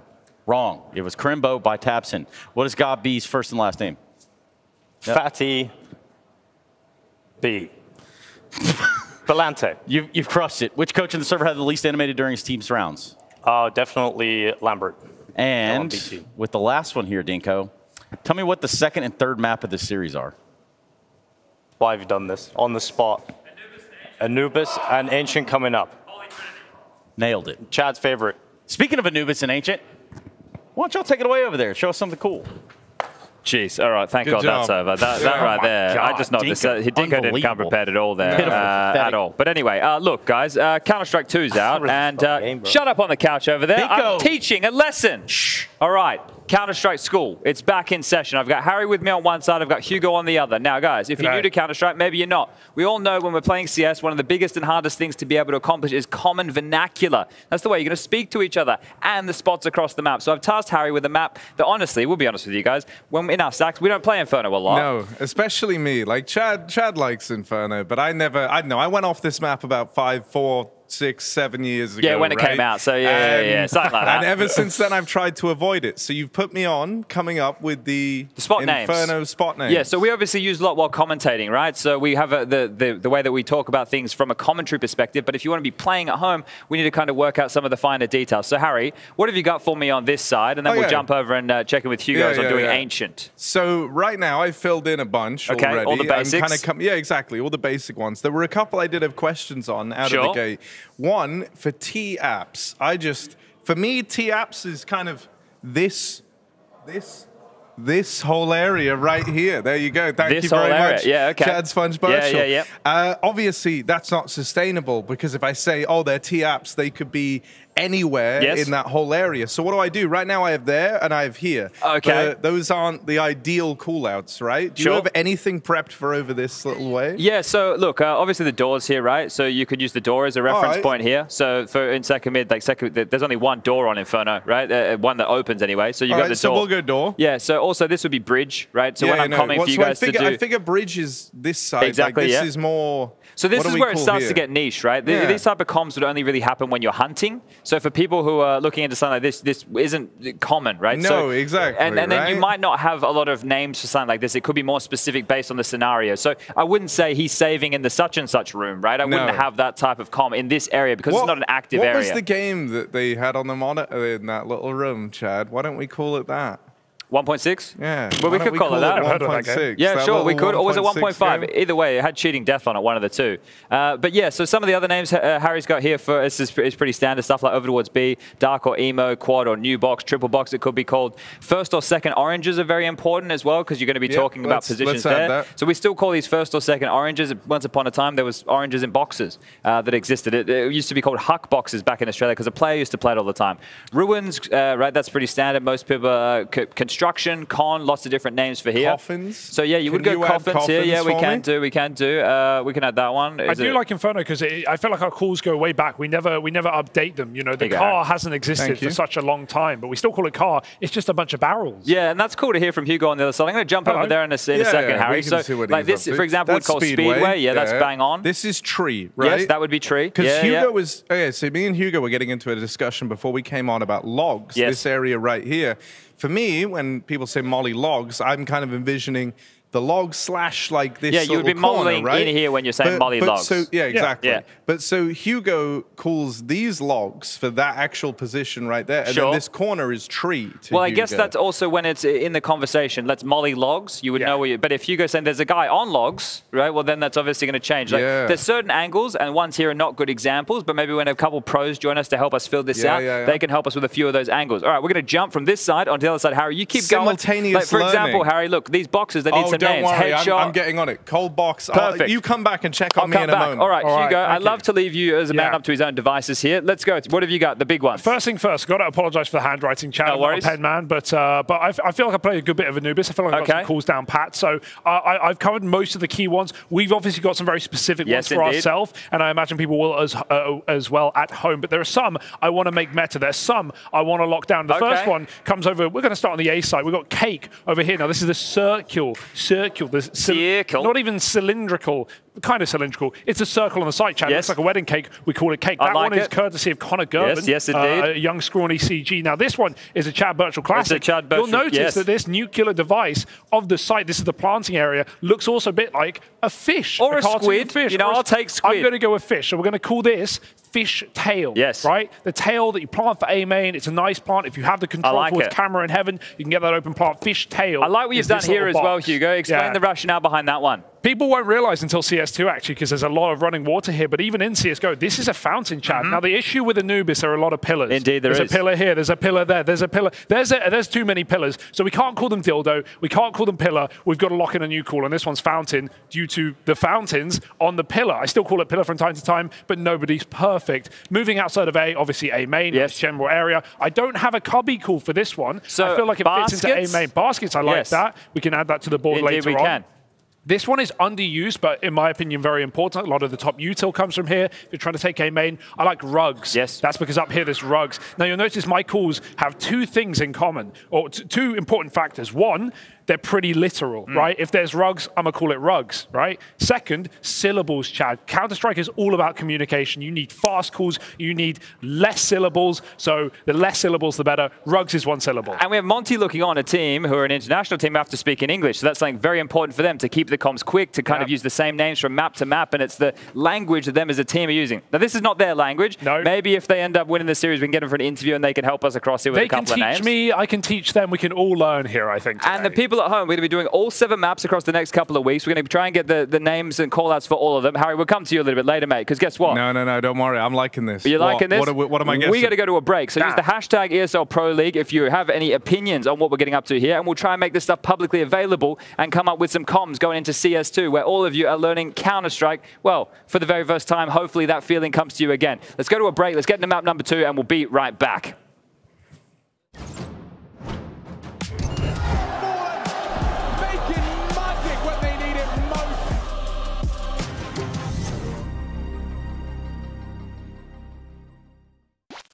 ESL Pro League is brought to you in part by Intel, Asus Republic of Gamers, DHL, the United States Air Force, 1xBet, Monster Energy, and Gaming Malta. You love it, you wear it. Wear your passion. Share your passion. Wherever, whenever. Gaming is a lifestyle. Get your merch at shop.eslgaming.com. It's time for the DHL Drop. Every week, CSGO talent go head-to-head to beat the buzzer. You can join them by typing !DHL Drop in the chat. Answer the questions correctly to get added to the global leaderboard. The higher you climb, the closer to earning a prize you are.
Sides, Katie nails the shot. 3 kills from the captain.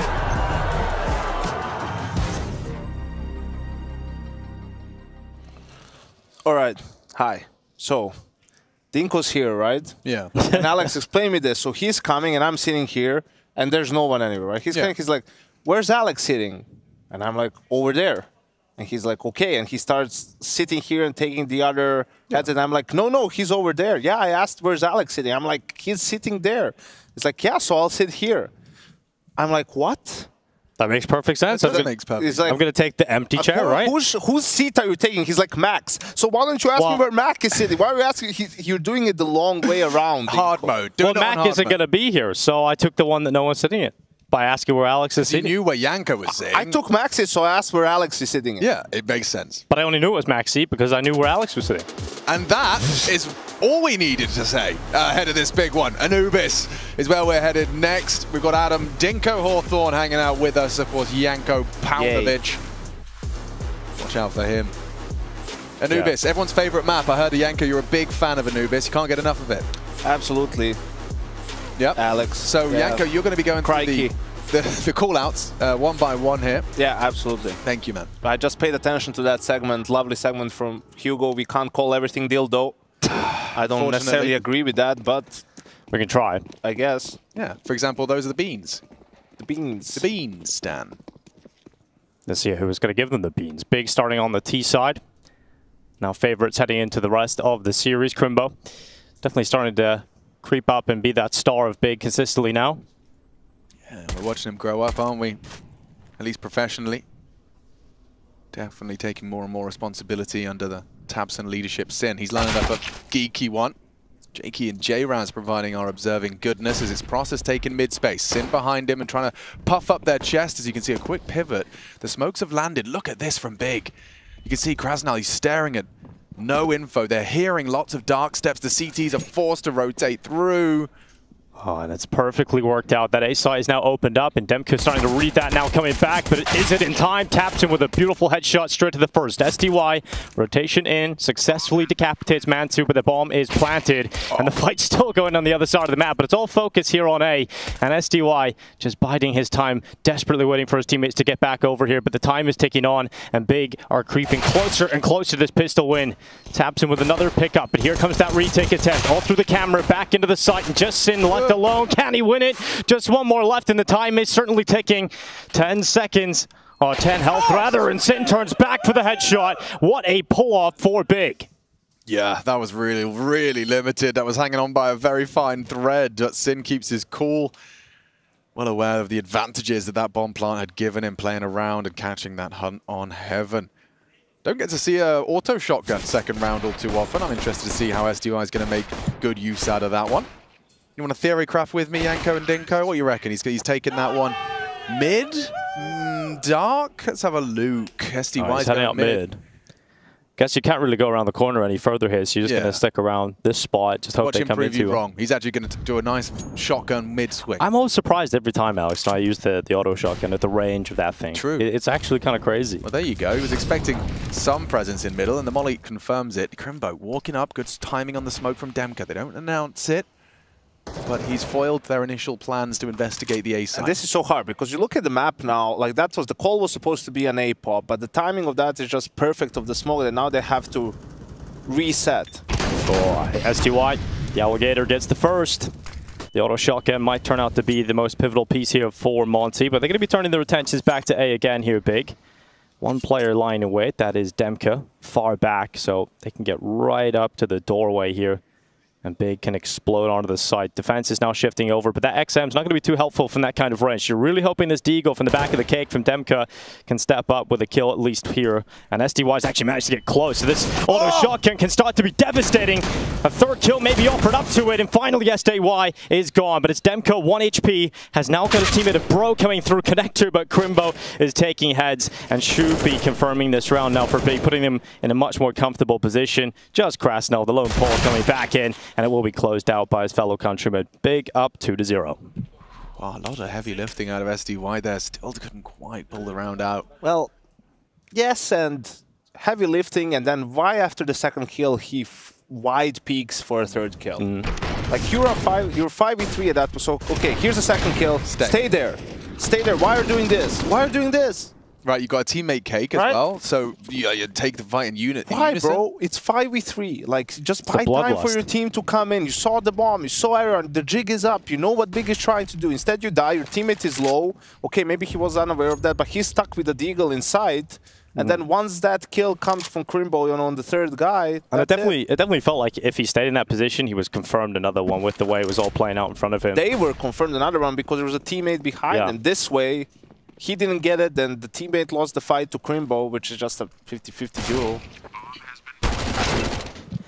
Crimbo, definitely really excited to see his future, because I think he was saying yesterday how, you know, he's sort of asked about his development as a player, and he's sort of seen his first year or so in Big as sort of a trial period coming up and sort of figuring out all the different roster moves and all the different players that have come in, and he sees that as sort of a trial period of him learning Tier 1 Counter-Strike, and now he feels like he's matured to a great level, and I think we're seeing that not only on the server but off the server too. He's doing a lot more of the media, doing a lot more of the leadership stuff for Big, and it's really cool to see him sort of blossoming as a player overall. I'm still seething from that round from SDY. I just can't, I can't handle it anymore. Like, that's just simply unacceptable to me, Alex. There, I've said it. Simply unacceptable. It's like it's like the second round. You're winning the force. You're getting money with everything. They're down to 4. They probably wouldn't have planted the bomb even. So you're bringing them down to 1400, right? Momentum, CT side, Anubis. It's hard. All this stuff. You're a map down, and then you do that. Yeah, that's like the closest you can get to a blunder. He's looking to redeem himself. He's dropped an AWP for Waro. Puts himself down to now just he's playing with the Mac 10. Is he just like doing his best art impression, or what's going on? Yeah, he's trying to be the weapons expert. Oh, he is the only player getting kills the badges. Is there a badge for that? Did he not fill out his achievements? Like, what's going on? Most unique weapon kills at the end of the game. Yeah, it's a big one. Well, that nade's going to be real nice. Just lands right on top of 2 players. SDY and Bro feeling the heat. But Big slowing things down.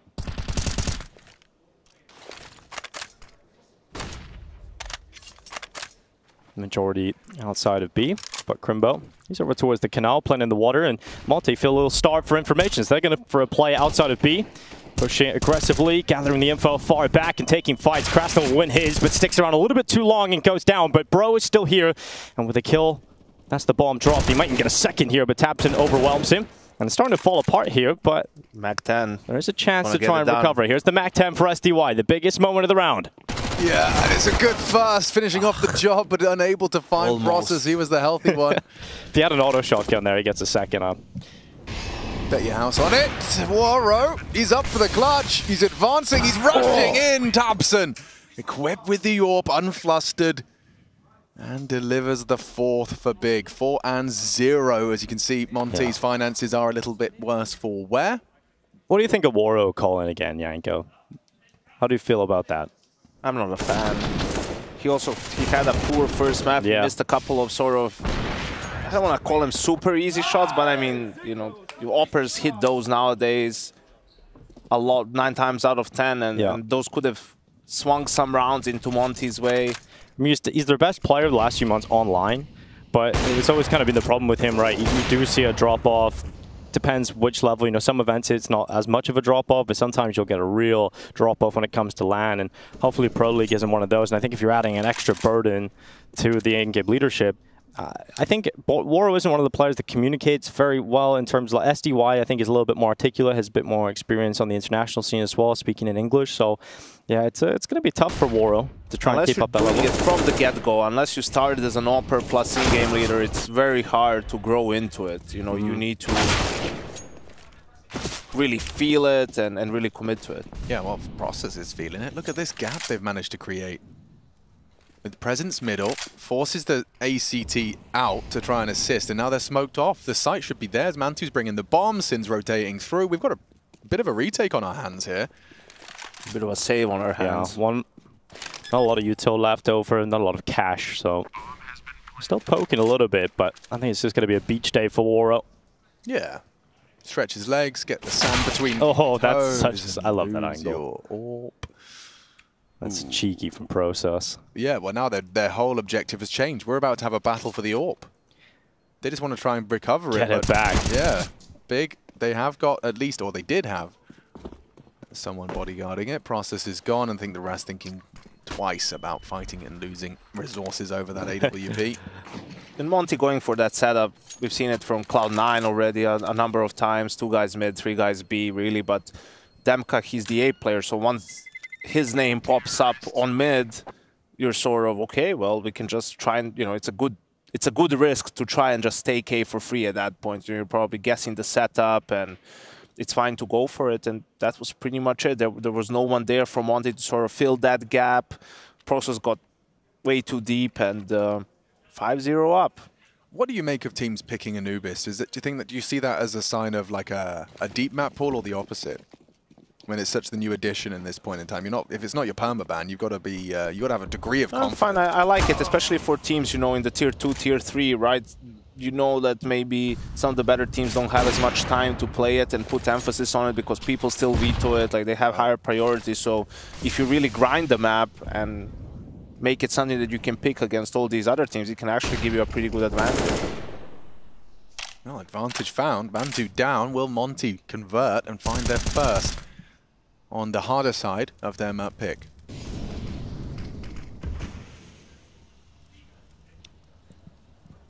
Big don't mind just playing this slow T side team that actually started picking up Anubis when it first came out as well. Definitely put it into the map pool pretty quickly. And a team that will definitely welcome these youngsters. I think, Alex, if you notice these young players always, they're the ones kind of innovating and finding all the little tricks and pieces of utility, actually. So I think when you have another burst of young players into the team, you're gonna, especially on a map like Anubis, one of the newer ones, you're gonna have a lot of new tricks up your sleeve as well available. And bigger team that love those. And it's drawn back into the 4v4. SDY gets caught. Crimbo doesn't give him a second to react. It's an instant headshot and 35 seconds left. Big with that kill. Have opened up the A site, and it's panic stations now for Monty. Nowhere near the site at all with this AWP. It might just have to be a fall away again. It's not worth it, is it? They are looking. God, this would be a large loss. You got max loss. Save, I mean. No utility. This is just desperation, really. Oh, yeah, an extra casualty then. Bro's gone. And Big continue to rack them up. I mean, we talk about T-side Anubis. It's comfortable. And Crimbo especially at the moment. That's his triple kill. That's his 10th frag total. Sida got B sort of at the end of the last map, you know, giving him props. Coming over celebrating Crimbo's impact in some of the most important rounds. I just noticed that Crimbo's only got 27 kills on his stat track. Do you think it's brand new for this game? Do you think that's like a nice way we can see his frag total? They just keep track across the gun. Yeah, okay, so we had 24. Let's see, T-side. T-side, he had 10, and now he's got... Seems to be adding Yeah, up. so basically, maybe he did like 10 aimbots. Yeah, a couple of warm-up kills. Maybe in the warm-up, In the warm-up, that's true, yeah, okay.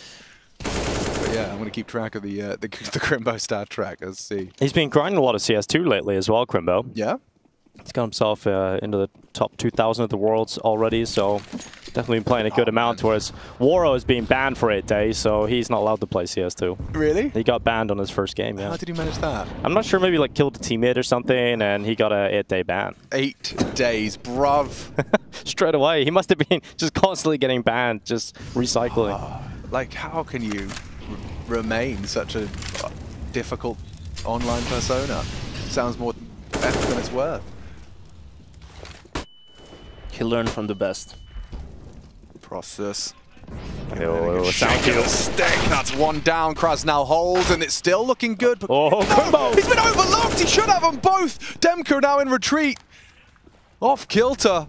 Overlooking the corner. Crimbo, he could take him, but Kraz now will activate. Nice for the double. Up to Mantu in the clutch. They'll have heard this. Krasnal relaying that information. Knife out to A. Oh, this has util. Demka from main. Does he smoke it off or just plant inside? He's going to opt for the former.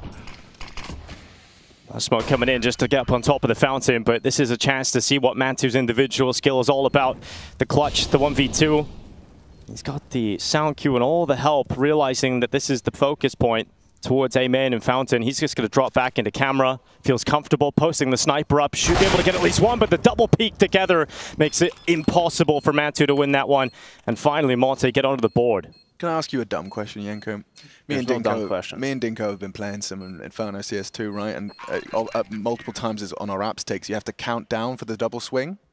Do people do that in a pro team in like a 3-2-1, or do you just say, okay, swinging now? Like, how do I communicate that? There's a 3-2-1. It's just really quick. It's like, you ready? We're gonna swing together. 3-2-1, go. Okay, right? It's just sort of like it's not actual seconds, but yeah, okay, you can't just say swing now, then the guy is, you know, it's like, oh, where do I aim? You know, you need to give it a bit of a heads up. So kind of like a ready, swing. Yeah. 3, 2, 1, yeah. Did notice yesterday, though, seems to be a little blind spot in Boiler now on the stairway, you know. Right, you got caught out. We got caught out by that. It was a couple of changes. Either that or just blind. Swing on my contact. Swing on mine, yeah. Oh, this is a setup. Talking of swinging on contact.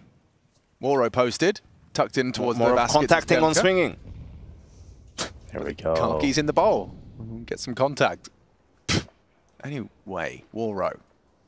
Teammates anti-flash. Demka could be set up for a multi-kill here, but Big, they know that util. Demka knows better. Double spray. That's why your anti-flash is dead now. Unless Waro can bail him out. Oh, it's perfect. Oh, just like that. The A defense. Spotless. Waro and Demka against the world. Yeah, that couldn't have worked out any better, right? There's Demka still under a lot of pressure, still flashed, gets the second kill, and the Waro is given all the time in the world because they're unable to trade Demka. He comes back and he just somehow gets 3 out of it. But this is Waro. Nice, easy 1v1s coming his way in the end. Teamwork. That was some Counter-Strike from Monty. Has been a lot of A focus from Big pretty early in the rounds. Yeah, it's funny considering it's, you know, often the less frequent sight. I think Monty's nades imply they had the same conversation, Dinko. Yeah, the good old double call, just go back where the setup was. You're not going to do it 2 times in a row.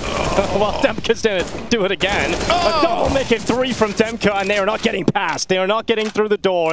A is closed, and the bomb is at his feet. Mantu and Crimbo, no way to get back in here. They've got no utility. And it's an interesting call to run it back-to-back, but Demka with the same success actually does one better. I think the call is fine. You're counting on, you know, they just stops you there hard, so they're not going to expect you to do the same thing. They're going to expect you to change. You just go back to it. At that point, all the pressure is on the anchor, right? On Demka. If he can buy some time, get a couple of kills, or if he gets surprised and dies. Well, this time he definitely stood his ground. Yeah, the Demka effect. You now find yourself sitting at T stairs in a 2v5. Yeah. The cool thing about Demka, I think we've seen it on the last map as well, is the fact that he seems to be sort of an emotional leader in the team at times too. You know, when things are going a little bit wrong, they need to come back. He's very vocal. We heard him screaming miles away. So, does he immediately shoot? Here we go, Krasnal. He sees one, but he's been spotted now and doesn't react in time. Crimbo turns on the headshot. Yeah, maybe they will get away. There's just waves of Monty players coming at them though. The zombie horde. They shouldn't be super keen to chase. I mean, they need to keep an eye out for their own economy. Yeah. Oh, Crimbo taken out. Mantu, if he wants an AK, he has to hold on, and down he goes. But the really good play there from Demka was his utility. That was essentially what enabled him to get all the kills, and also made it much easier for his team, for people on the road. So that was his smoke, and Molly right behind the smoke, because at that point he gets the read. He saw the smoke bug as well. The third guy pushing towards Fountain probably heard him as well. So no great more play smoke from him. Bugs, no more one way. That's true. But there is an interesting thing with the smokes now in CS2 is when someone runs out of a smoke, the smoke kind of covers their body. Yeah, they get a plume of it pushing. They have a cloak of smoke. You know, Crimbo, it's no surprise he's playing so well, because he's actually from Egyptian descent. So his dad's from Egypt. Damn. So these hieroglyphics, legible. So he reads the map better than the other players. Exactly, he does. Yeah. Nice one. Nade looks banging. Thank you, Tabson, on your head, son. It was so weird how this run from Monty, you know, the 3-round run started from that one round where Crimbo had 2 guys in the back and just couldn't connect on the second kill, and then it was all this chaos. Krasnal comes down dark and gets 2 kills, and a lot of weirdness. And then 2 quick rounds on A, and now you're eking there. Eking hard. Interesting to see the change for Big. I'm assuming they won't be going back so heavily towards A in the next few gun rounds here. They got the AWP back out from Mantu, and a lot of utility now back in. I can't believe that Bro's name is actually just Bro. That's wild, isn't it? Alexander. What? Alexander Bro. Alex Bro. Yo, Alex Bro. Bro. Wow. I was surprised with his first tournament at Cologne. It looked kind of crazy how good he was on LAN. Just wonder if he's going to be able to keep it up. Yeah, 21 years young. Keep your eyes on Bro joining this roster, of course. 3 Ukrainians, a Pole, and a Dane. Communicating in their second language, you'd think that would lead to a bit more of a slowdown of their communications, but look at this from Krasnal. He's got full pedal to the metal to catch out Process. Yeah, he wasn't ready for Krasnal to be so far up there through the canal. And now he's getting back into Dark. Boro should have covered him off, but doesn't hit the shot. Loses the battle to the AK at that kind of range. That's a bad miss. That's a bad miss. Definitely should have hit that one. Like I was about to start singing the praises, like Waro escorting Krasnal out, save the bodyguard. Well, he did actually, act as a bodyguard. Yeah, in a way. If it's laid down his life. Yeah. Like a Kevlar shield, perhaps, but... Oh, Crimbo loses that battle against Krasnal, who then drops further back into the B site. Strong defense here, and it's not breaking apart. Bro, at the door of Dark, has stopped them from moving any forward, and here is Mantu on the double. They've offered themselves up, and suddenly a chance again for Big. 35 seconds, Tabson just wishes that Krasnal did a little bit more squats at the gym. His ass would have poked around the corner just a little bit more, and Krasnal is covered off, gets a second pick on Mantu, and Tabson is now into the clutch. A winnable one for the German in-game leader. Let's see what he's got. As Krasnal, first victim, did pay a heavy price, opts for the AWP for the final. Tabson's already closed one round with the AWP, scoped up now. Power position for him. Can hold both sides of that statue position. It's Demka down. Tabson closes the round big, up to 7. Remember how that started? Krasnal catching out Process. You'd think that that would have started to translate. Boro with a bad miss. Yeah, but the problem that followed up after that was the sort of single peaks they kept throwing in the Dark, just one-by-one fights into Mantu. Yeah, I mean, they wanted to, I guess the call was to double peak, but it was a little bit late, so Mantu got a couple of 1v1s in there. And that's what I'm saying, when, if Waro gets that kill, that's a 5v3, that's a completely different round. Monty gets it, the streak keeps going, so sometimes, I mean, a lot of the times it just comes down to hitting the shots, right? It's all the utility and the team play, and that's all there to make the shot easier for you to hit and for you to have more information where your opponents might be. In the end, it does come down to clicking heads. And Waro, outside of this one round we saw earlier on towards A main, hasn't really done much this series. It's true, he's had a round. He's had a couple of misses as well. I like SDY and his other shotgun. Still rent-free. Yanko doesn't forget. Oh, that's a horrible way to go down with a pin in your hands. Oh, he was trying to throw out the smokes, but the round is lost. Big 8. Just like that, taking B, this time much more direct. Well, they have just shifted, haven't they? A couple A hits, now we get the guns back out. Let's attack the B side a couple of times, and it's managed to work out back-to-back here for Big. Yeah, it's funny because I thought we were heading towards a world where it was a lot of like mid-centric, like you take mid control in the same way that it limits the rotations of the CTs. Nowadays here with Big Clan, it's been very much kind of just pick your favorite letter. Well, this round is caused by their economy situation, right? It was only Tabson left alive in the previous round, so the buy is not optimal. Right. And they had to take... And it was probably a good moment to change the pace because I think it was Monty who took the timeout. So you're like, okay, they're trying to change stuff up to figure it out. Let's just get them with a sort of a faster round. And it was beautiful. Certainly did. You can see Bro was completely unprepared for that one. And nice shot onto Krasnal from Crimbo.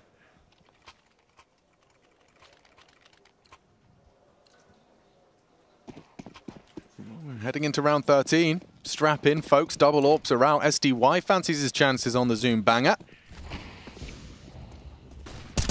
And aggression out Dark, or at least nades that way. Let's see if SDY can open things up. Knows Tabson's tucked on the right side, hoping he can spot a boot through the bottom of that smoke. Little gap, but it's been re-smoked out now. Just blocking them at the B door, not letting him through the arches.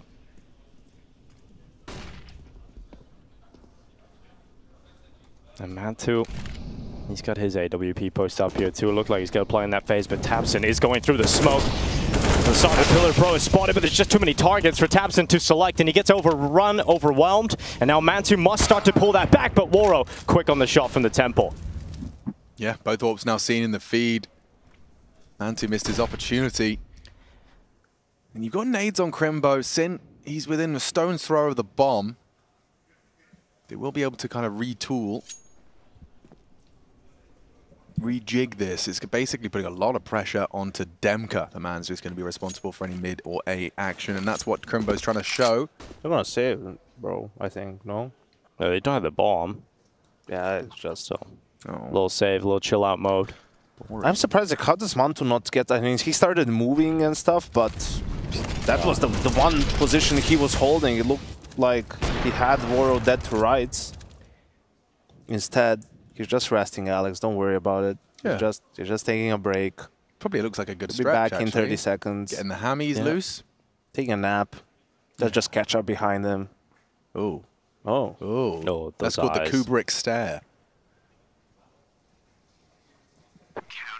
And that is a 5th round for the CTs. 5 alive as well. Very nice.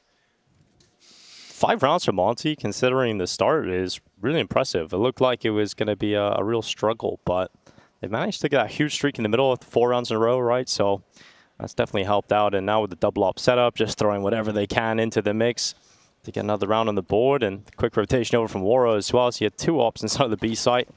Just the right spot at the right time. And Big heading into the final few rounds of this first half. Look at you trying to get 10 to 5 at the half. Would love to reach double figures, but Monty making it difficult. I mean, you're right, Alex. Mid is completely underutilized compared to a lot of the Anubis games that we've seen, right? It's been more focused on the sides, and we'll see. This feels like a good round for Big to just slow it down and do go mid and methodically take it and have guys watch the sides for a reaction, try to punish the CTs. Woro anticipating that, that's why he posted up middle. Yeah, he's not being shy about deep clears. Both sides of mid clear from Woro. Smoke exchange here on B main.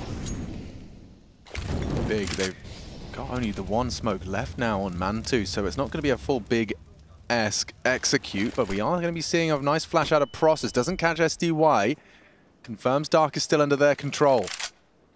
This looks like it's going to be a bit of a limp finish here from Big. They've got Dark control. They got main. This is where the pincer has to activate. Woro is fast flanking the B main guys as well. Here comes the test. SDY. Wow, where did their health just go, bro? With a triple spray on the AK just as they committed. Crimbo looking to claw something back, but it's all for naught. Nice recovery from Monty, and we'll see that one from Bro's perspective if we're lucky, but yeah, Big Clan just sprayed on down. Some of the rounds that Monty have won in the CT half have just been so dominant as well, right? You think back to the A play where Demka is able to just get a triple kill, stop them at the door, and now they're coming through and Bro gets a big triple. Big have been able to trade out some of these massive CT hauls coming in from Monty, and they can now end this half with 7 on the CT side, which is really impressive. You'll be in a very comfortable position. Yep. And that's not a big nade you're used to seeing. I mean, that last round was super telegraphed. There wasn't really any pressure anywhere else from Big, so I think that's what made it such an easy hold for Monty. They knew exactly what was coming. Crimbo knows all his smokes. He's been tasked with throwing 2. Thrown out 1 already. Getting all the kills and all the utility. Now Sin charges his way forward. It's going to be Krasnell with that first kill of the round, and Bro from the back of the platform. Glizzy is his position, and it's all starting to crumble here for Big. A strong start to this half, but a strong finish from Monty. 8-7, as close as you can get it at the turn of the first.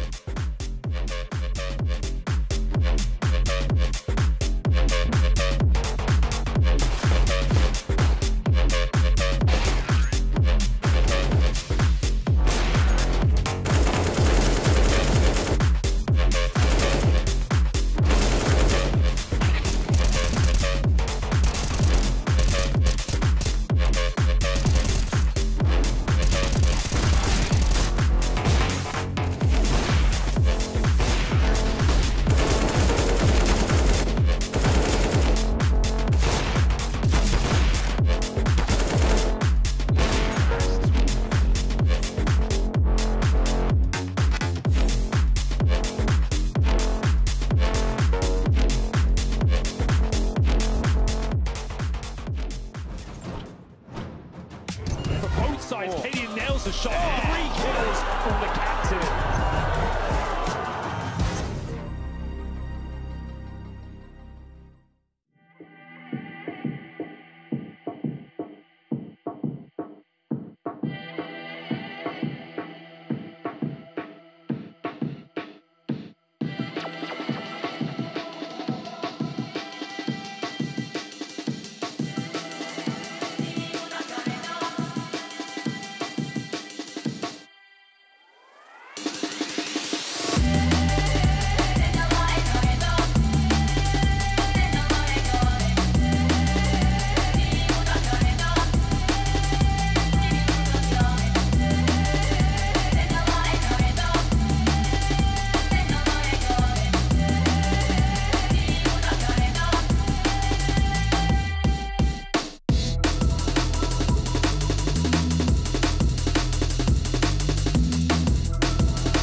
Monty versus Big Ridge is on in the second half of Anubis. We'll be getting underway very shortly. Monty shifting over to the more favorite side, the T side, and they managed to get themselves 7 rounds on the defense, and not exactly the most anticipated scoreline considering the start that they had.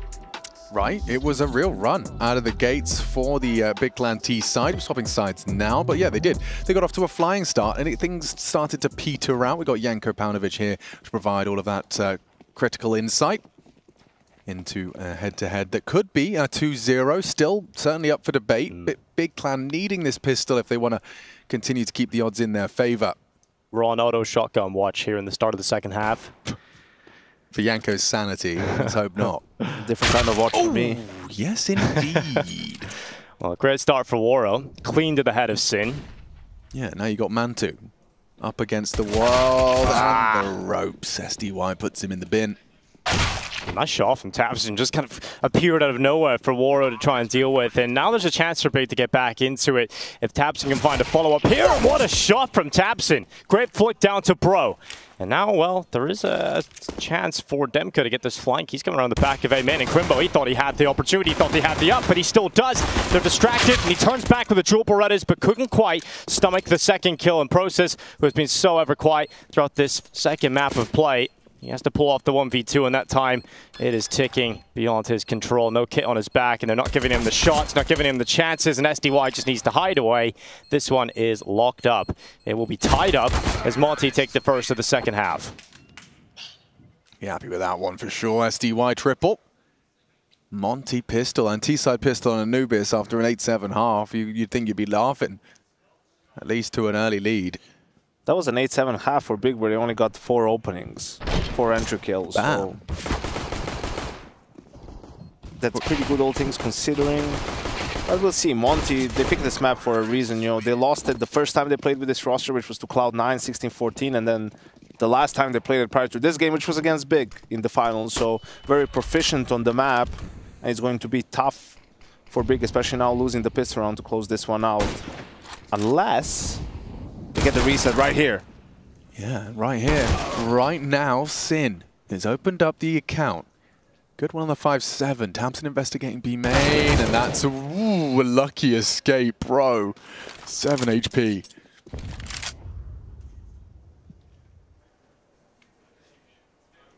So Krasnell got tagged by the scout. Bro got tagged up by that B main push. There's grounds to have a conversation here, and Crimbo's even locking the door on him here. The timing is great. He's just going to keep moving forward. Keep trying to get in behind. He just has to hope his teammates can delay. More damage, more damage. A good shot that offers up a chance to this MP9, but they're all coming in together in process. He goes ahead, gets a double kill out, and now here comes Crimbo. Perfect closer, and celebrations from God B, because that's a big round. Massive round. Colossal. Humongous. Massive round for Big. Gigantic. Large. Gargantuan. Proportionally challenged. Average for the age. I don't know. Yeah, no. But yeah, yeah. Anyway, I like one thing that happened was that Prosu still had a smoke, but he didn't use it for B because that would cause them to stop and to turn and God knows what. So Crimbo had good timing, just sort of let them come, do your best, try to get the kills, and worked out perfectly for Big. You can see time is a cruel mistress. You know, it can be on your side. It's just a couple of seconds, bro gets that kill. Now the whole map opens up for Big. Where do we go? What do we do? Instead, bro turns around to group with his team, follow the call. Crimbo has to take a risk right in that situation. Hits perfect timing. Spawn smoke. Where's that going? Let's find out together.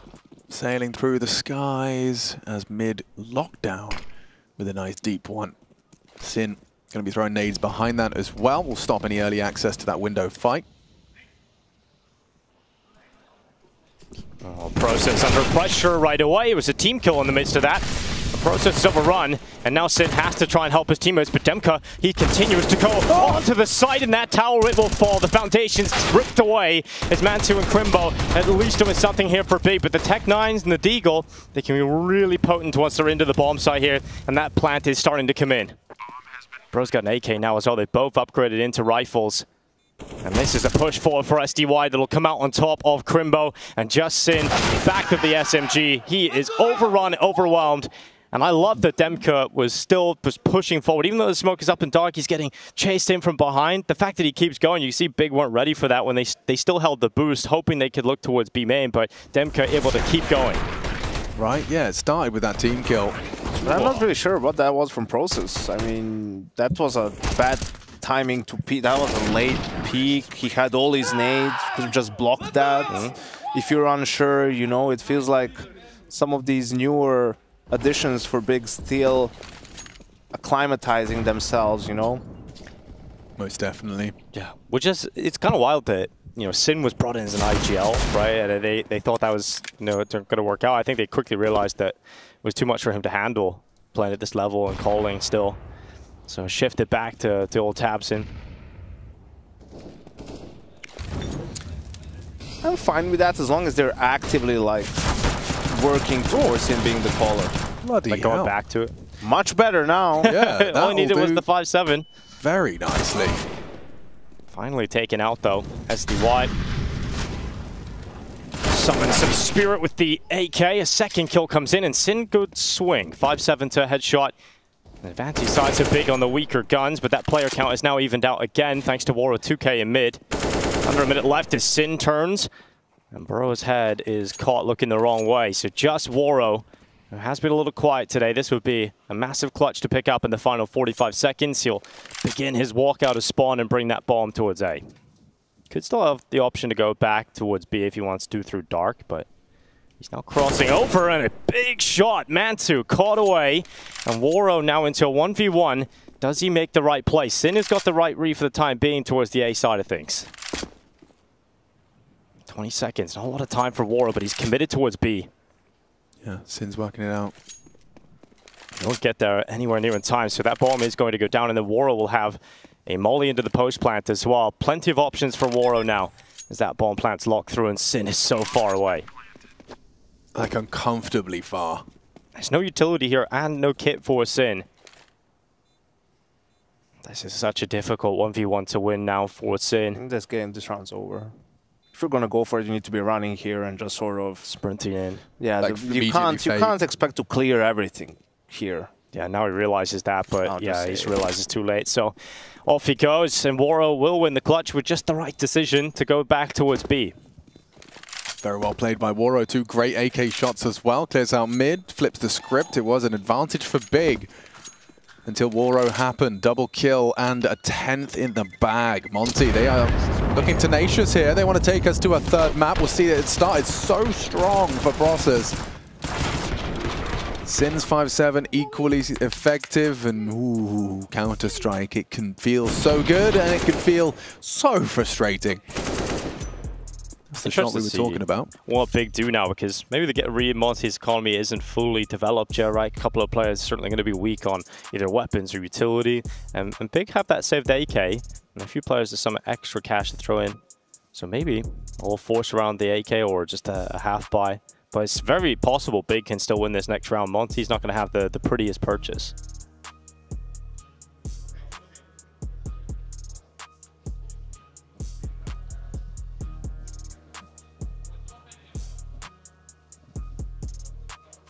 Monty can play a really fun T-side as well on Anubis. You got to see that at the Paris Major versus Na'Vi, little glimpses of what they were used to be like, right? You lose Boris, maybe you lose a little bit of that impact, but definitely been making Anubis an exciting map to watch once they get onto the T-side, Monty. And Demke is on the Mac-10. Speed through the water up towards the bottom of Dark. He wants to get in there right away. It's just a 5-7 around the AK, so it should be nice and easy here for Monty to take an 11th. They're hoping they can lay a trap towards A on the CT side, let Monty walk into that AK, but unfortunately for Big, it's the B play for Monty. They've gone right in, Krasnell with the first pick. Here's Sin a little faster this round. Nips in behind, Krasnell. It's going to be 1, but that's it. Locked away. 11 rounds for Monty. Job's a good one. Haven't heard that one in a while. Work, work. Job done. Job done, right? Job's done. Trace does a great impression. What, of an orc? Yes. No surprises there. No, you would actually think you are in the game. Like he does it so well, yeah. Righto. Oh, that was nice. Yeah. Time is money, friend. Unfortunately, I never got into WoW, but I did only get into sort of Hearthstone. So did you say unfortunately? Yeah, I never got into WoW. You know, I missed out on a lot of memes. And Alex is having to teach me the Leroy Jenkins meme back in Rio. We sat down. I had to go through a whole cultural zeitgeist. Education. Yeah, zeitgeist. Maybe you can ask Chad to show you Door Stuck next. Door Stuck. All the classics. Door Stuck.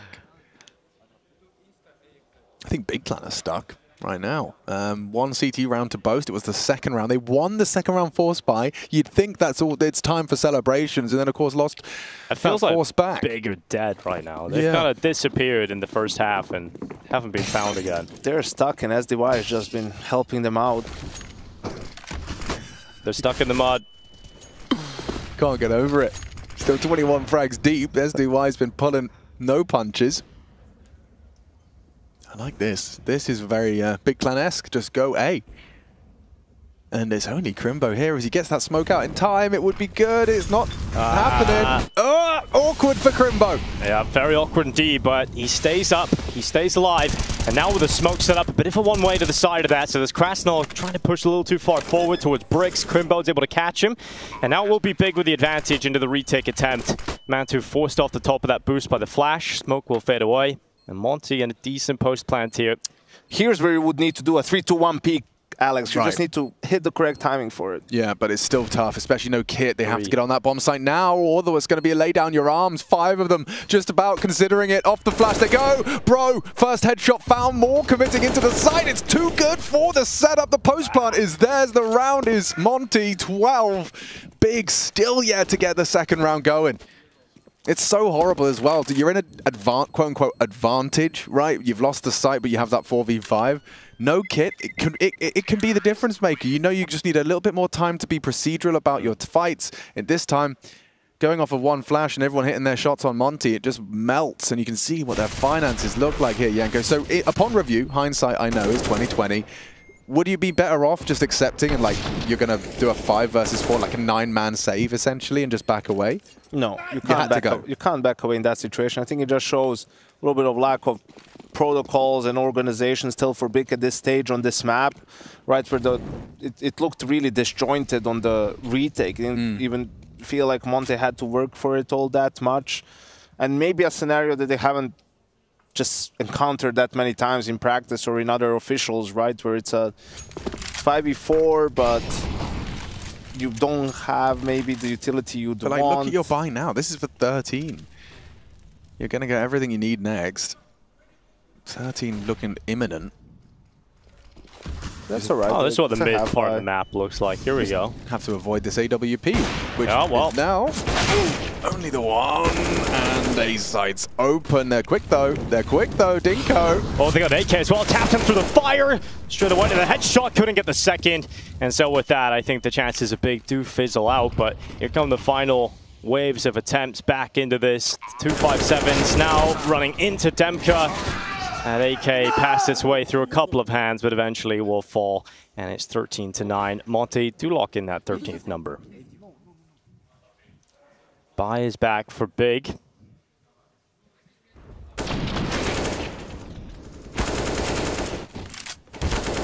It was interesting. Crimbo was talking yesterday. He was asked about sort of the differences between Searson and Mantu when it comes to AWPing for Big. And he felt like Mantu was definitely a far better team player, but and Searson is just a better player. Yeah, that was speaking to chat. That was where I was going to go with it. It's like, you know, talking about the difference of being a team player as an AWPer.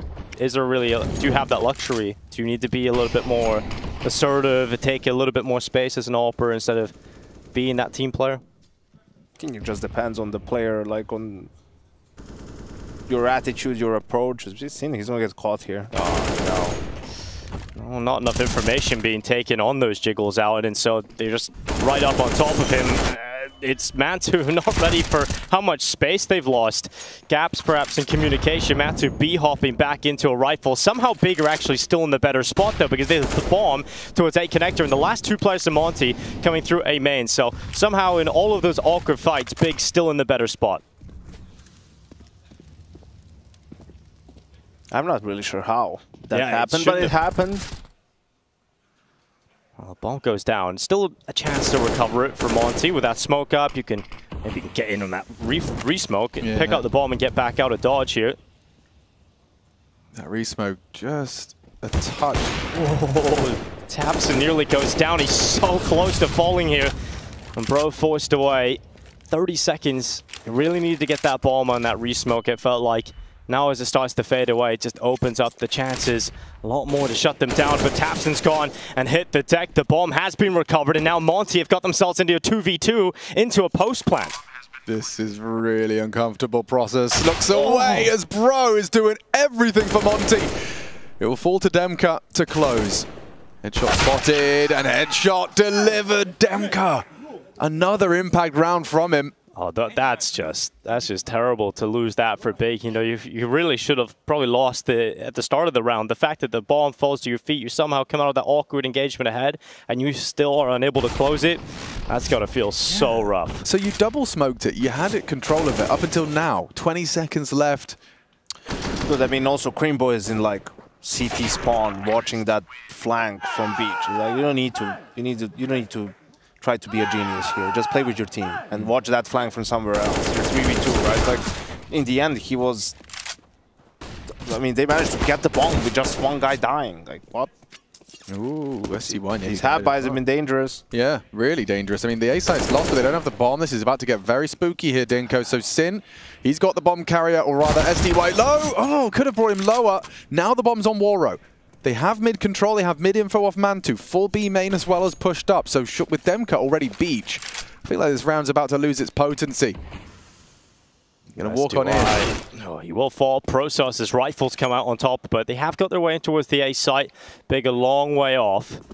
So Monty should be able to control this for at least the next few seconds. Why aren't they trying to like Very run slow. a little bit closer to A main and sort of try to maybe steal this round away? Get the USP to run in first so the rifle can trade and try to put the pressure on Monty maybe to then peek, make a mistake, something. Yeah, well, Mantu's doing so with his pistol, 5-7 charging.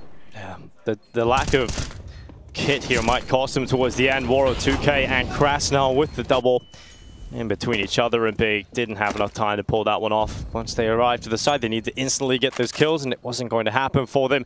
It is now Monty up to 15 rounds. Map point on their map pick of Anubis. This one looks destined to go the distance.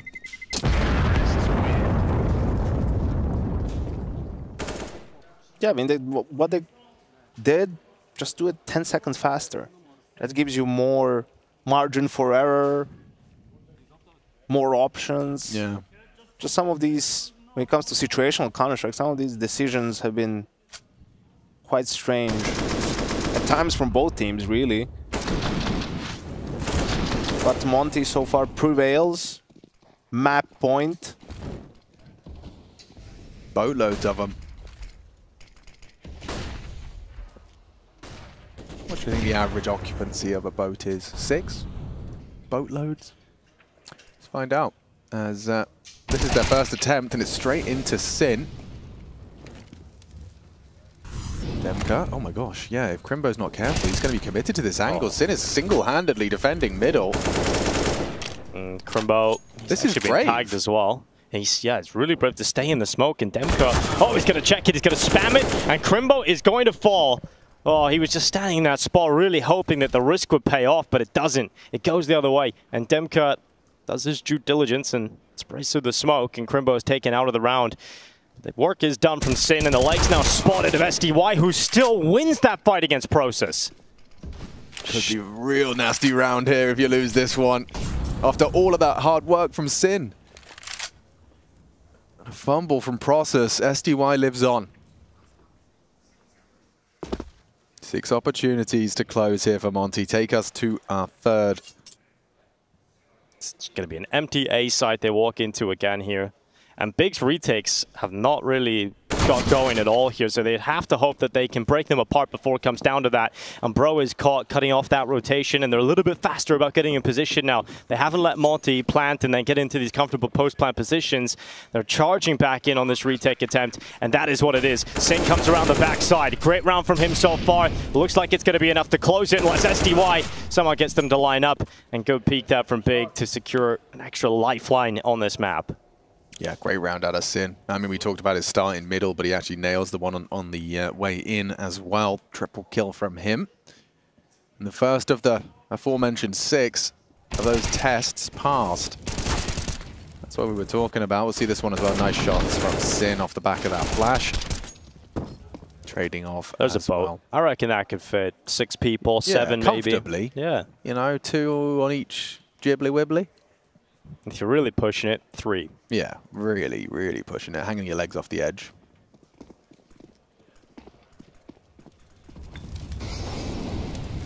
Mid-util. No one going to try an early aggress. I say that as Crimbo. He does just force the fight with Demka. Didn't like the way that last one went down. Slaps him this time around. He's like, okay, I'm not going to wait. I'm just going to take the fight right away. Demka falls. That's going to be Big, feeling pretty good about the start of this one. Could be overtime.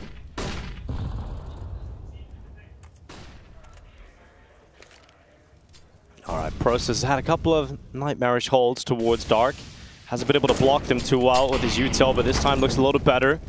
Some help coming in. That's another molly. That definitely helps. God. And it actually forces him into Crimbo. As he comes around the back, the aggressive maneuver from Crimbo reaps him another 2. And that's a nightmare round for Monty. That's when you just crumple up and throw in the bin.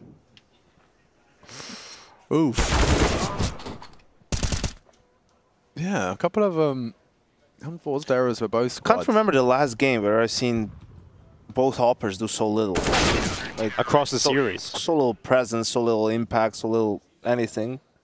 But hey, Alex, let's stay positive. Yeah. This gives the riflers a chance to shine. Just look at Crimbo. Just look at him. He's doing great. And STY. And Crimbo. Crimbo is fantastic. It's been a lot. Like I'm struggling to see sort of connection on both sides between some of the T rounds. Like there's not really a story there. It seems like the rounds are just being called separately for themselves. Some of it is influenced by utility here. You know, the aggressive peak now from Process and Tabsen, understanding the money situation as well. Usually you're trying to sort of set your opponents up with something. You know, you're doing stuff, okay. Based on what you were doing, you can come up, we can cut it with a call. Didn't really see too much of that here. The AWP for Mansu, not landing its mark. And that is going to be Monty. Getting information, the AWP's there, they don't want to follow up on it, so they're backing out of there. Heading into the canal. Still a lot of time left, but not a lot of hope. This mid-peak might just come in at the perfect time for Sin to catch SDY. Sees him, does a lot of damage, unable to collect the kill in the end. And now under 1 minute, the Dark Peak coming in with a follow-up flash in behind. Krasnal set up. Process has fallen back to use cover of the pillar. He's got Tabsen alongside of him too, and they're using the final pieces of utility just to block them off in dark. Don't let them anywhere near this site, and Tabsen gets the triple. Good lineup to shut that one out. Wow, yeah, dream setup for Big to try and take this to overtime. It's quad AK-47s. And MBT looking a little concerned. Please no, guys. Yeah. Well, 3 of those 6 tests passed. Another 3 to go if Big want to secure OT and avoid that 3rd map. In reality, it's 2 gun rounds. I mean, and this one isn't great to begin with. There's 3 Galils, a MAC-10, and an AK. And it seems like a repeat of that round that we saw early on in the half from Monty, right? The A executes, but they all go through. Rugs come down. And Cribmo has been playing a good game, so let's see what he has in store for us on this hold. Support from Sin. They have 2 mollies. Smoke, use something. Oh, well, Crimbo's locked out. He can't do anything right now apart from trying to assist Sim with the flashes, and it's working out really well. Sin gets a double from the back of the cake, and now Crimbo can leave that wall and peek out from the top of the bricks, and he'll take himself the kill that closes the round. Fantastic hold from Big, in particular Sin again, who's had some really nice rounds over the last few. They're now 2 away from overtime. And this is just pistols for Monty. So 1 gun round away for Big. Obviously a couple of different things in this round. First, Voro died immediately on mid, so that could have also been a tell for Big, and then great anchor play from Crimbo. Getting it done, buying time, good. We saw some of that counter utility. So we'll see, there's a good chance LMBT is just sort of calming the players down a little bit and giving them the call for the final round, what he wants them to do, not necessarily for this one. Sure, obviously they're still trying to win it. What I don't want to see here is people spending too much money, Alex. And Voro is already on like only 1,200. So if they don't plant, he's on 4,600. That's no op. If you even want it, but let's see. Let's find out, Monty. Conservative. Some more than others.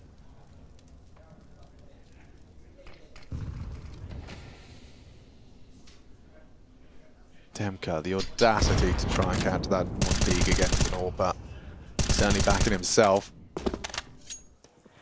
This would be the typical round for Monty to win. Just take 16-13 on the back of the pistols. Yeah, I mean, considering the weaponry they're up against, it would be very hard to imagine this going wrong. Got Mantu and Sin. A little bit of proactivity on their mid defense here. Waiting for that fade. Drop the incendiary. Mantu's got the doors swing covered, and they are preparing for A. So keeping these mid players busy is an achievement. They've left him a smoke as well. That's interesting. Testing A again. And this time, Crimbo is going to be up on the fountain. He'll be involved in the early fights on the attack in with Sin alongside of him. Sin with the first. Crimbo will die for a Sin to let him step up with the follow-up kills. And just SDY in middle. P250 will try its best, but it is shut out. We're going to need all the rounds here. Monty looking to close out the second map of play, or big, forcing us to OT with the hopes of a 2-0 win in the best of 3 still open up. Let's see now what Monty has in store for us. That's a 5-round win streak for Big. We're down 15-9. And now, you know, it's not just about the CS. LMBT actually taking 2 timeouts in a row, really trying to, you know, get his point across and explain to them in detail what he wants him or the team to do, and perhaps some of the timing. So let's see what Monty does in this round. It's also important, you know, it's like, oh, they're coming back. You thought you were like, this was in the bag. We're going to close it out. We're going into a third. All of a sudden, you're 1 round away from overtime. This would be quite the comeback from Big. And on the harder side, I mean, this has been a very impressive run. 5 in a row.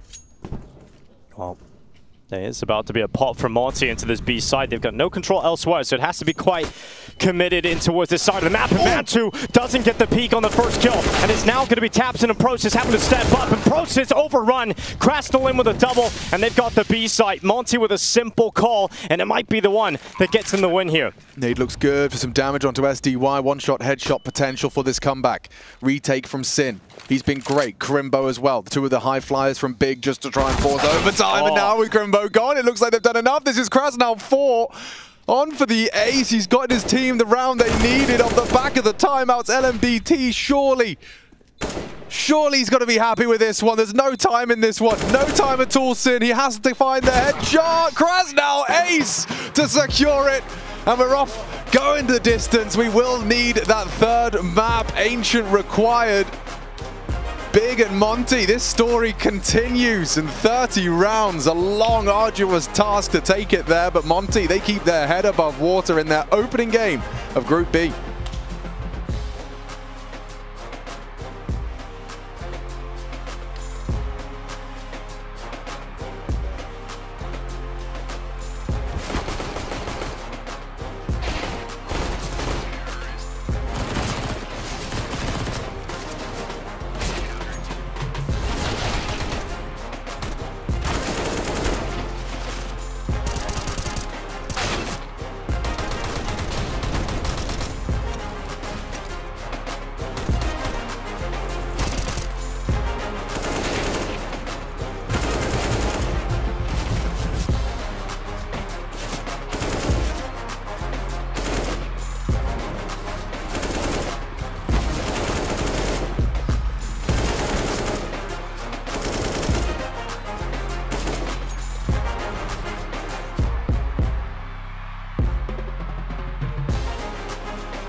chance in this one. Simple makes it look too clean.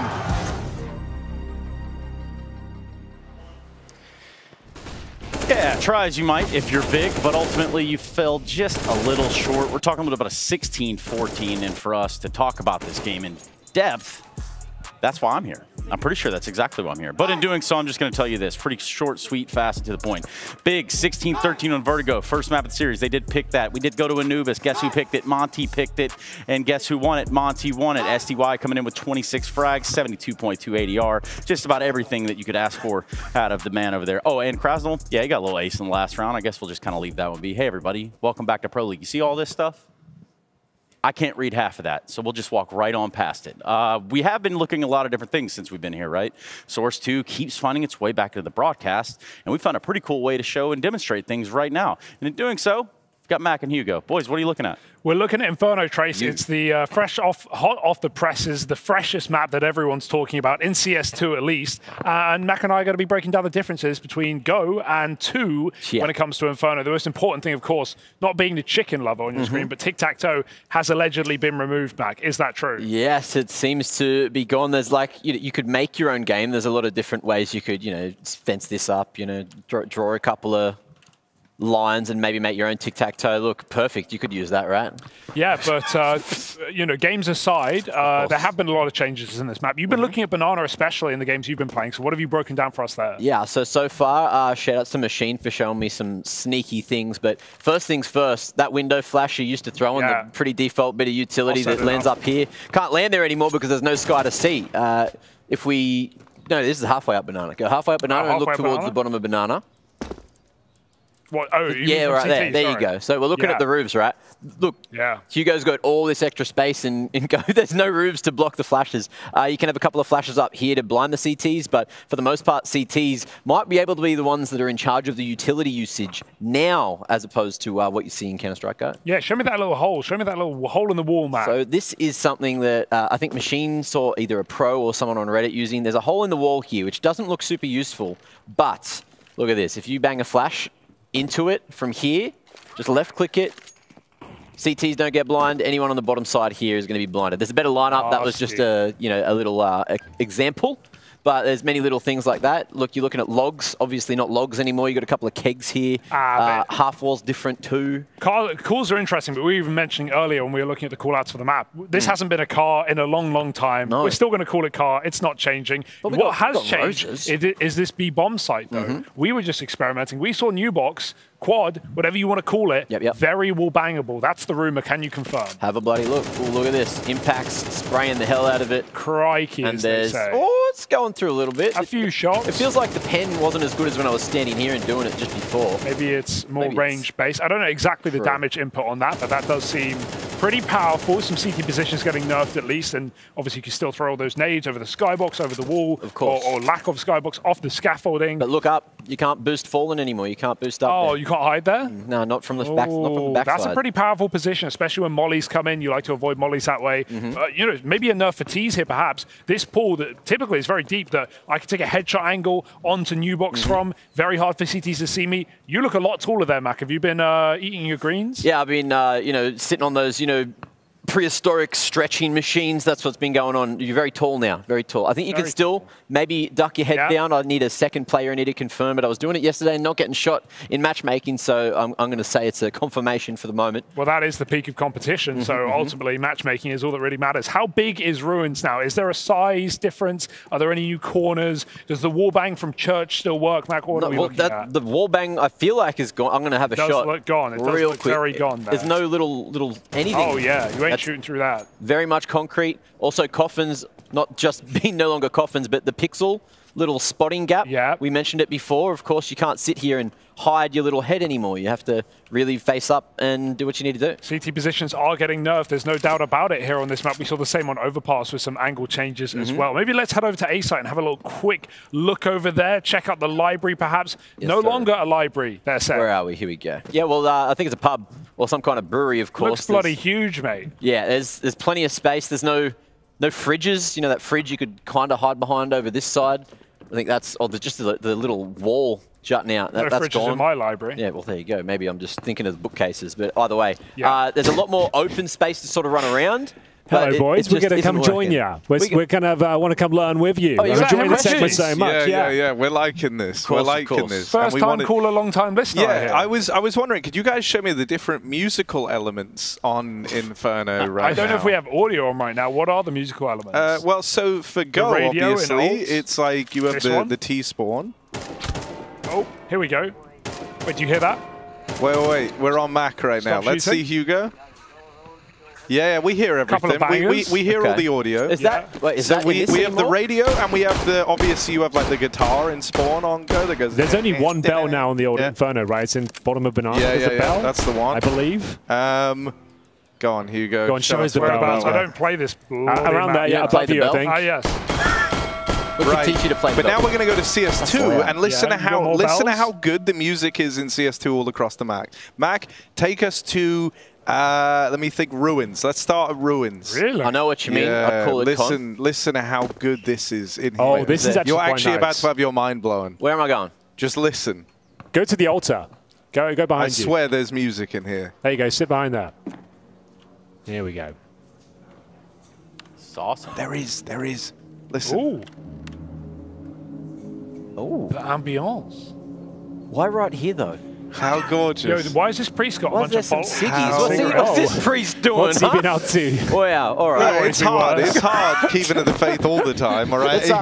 You want to peek at A site quickly? We've all just got our quickly go over demons, the I slight suppose. differences. Oh, wait, no, one for you. Come to Archers. So this is a this is a big one, This is a big one. This used to be, look at Go quickly. That doesn't exist anymore. There's no extra cover here. Who was it? Alex would know. Was it Pasha who got the big spray down here? It was. I feel like it was an old VP player. We can phone a friend. I just remember there's been plenty of good holds from there. That extra bit of cover. So and one more. This cubby in mid as well. If you're going long side, not just arch side. Firstly, I think that cubby feels deeper in two. Like that definitely feels deeper. Like the whole thing feels like pokier, I would say as well. Like middle in general, like in CS2. Yeah, there's this cubby right here where you are, Hugo. In CS2, you can actually hide in this. They have put a pillar there, so you can't, like a pole, you can't completely get tucked in. I feel like your arm will be seen. You can't be seen from mid. Really? They have to clear you. It's kind of crazy. Oh, that's naughty. So adding more 50-50 or more angles on the 50-50, which is, hey, I'm not against it. You know, give CT something to play with. Before we're done, before we go to A, can we have a diggity inspection? Because there's some crazy things going on here. Not only is balcony. Whip your dig out, man. Hold on a second, Matt. Can you define diggity for me for a second, just for the new viewers? Diggity was a great player from Australia, and he used to abuse probably just standing here. I think Chad knows a bit more about it than me, but that's why this would be called diggity. But just this from here to like here, it's like short. It's diggity. You just say dig, easy call. Is that like top dig up on top of That's the top dig? Yeah. Top dig. I like he's that. Dark Bottom dig. dig. He's under dig. Under dig. He's deep in dig. He's digging around. He's left side dig, right side dig. Okay. You know, digging himself a hole. Do it exactly, mate. There we and go. look, We've all been there. The parkour element, you know, your KZ elements. They changed this so you can't do it from the truck. Now you have to go all the way up. Yeah, that was no good. Come on, Mac. You're on the big screen right now. The whole world is watching, Mac. This is the harder part. Here we go. Oh, that's Same one. Thank goodness. It's much easier now. And what was I going to say? You can do it from the truck. You have to crash jump. Oh, very nice, Mac. easy. KZ King. Very nice. Make sure you crouch before you hit the jump button in CS2. It's not as forgiving as in CS2. Oh, yeah, I have heard things about the new jump keys, Harry, eh? Yeah. So that's the dig maybe that's for later. Yeah. Also, this is gone, boys. Quickly, the little ledge. Mac, we want to keep showing off your thing, but also we have this whole game to be played and whatnot, right? So we've got the remainder of that coming up in just a moment. That was a cool little inspection, though, of CS:GO versus CS2, and we're going to hold on to the news, and we were going to hold on to the news. We had so much news. Good to go. So much more news. We're going to be back with that later on, because for now, we got this whole Big versus Monty affair going down. So join us for that in just a moment. He's got a chance in this one. Makes it look too clean.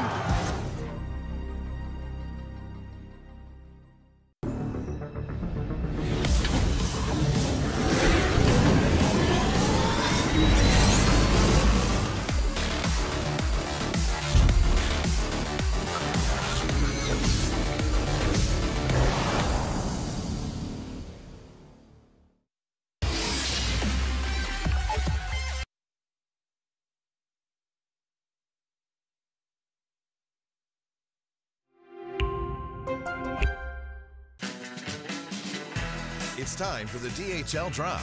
Every week, CSGO talent go head-to-head to beat the buzzer. You can join them by typing !DHL Drop in the chat.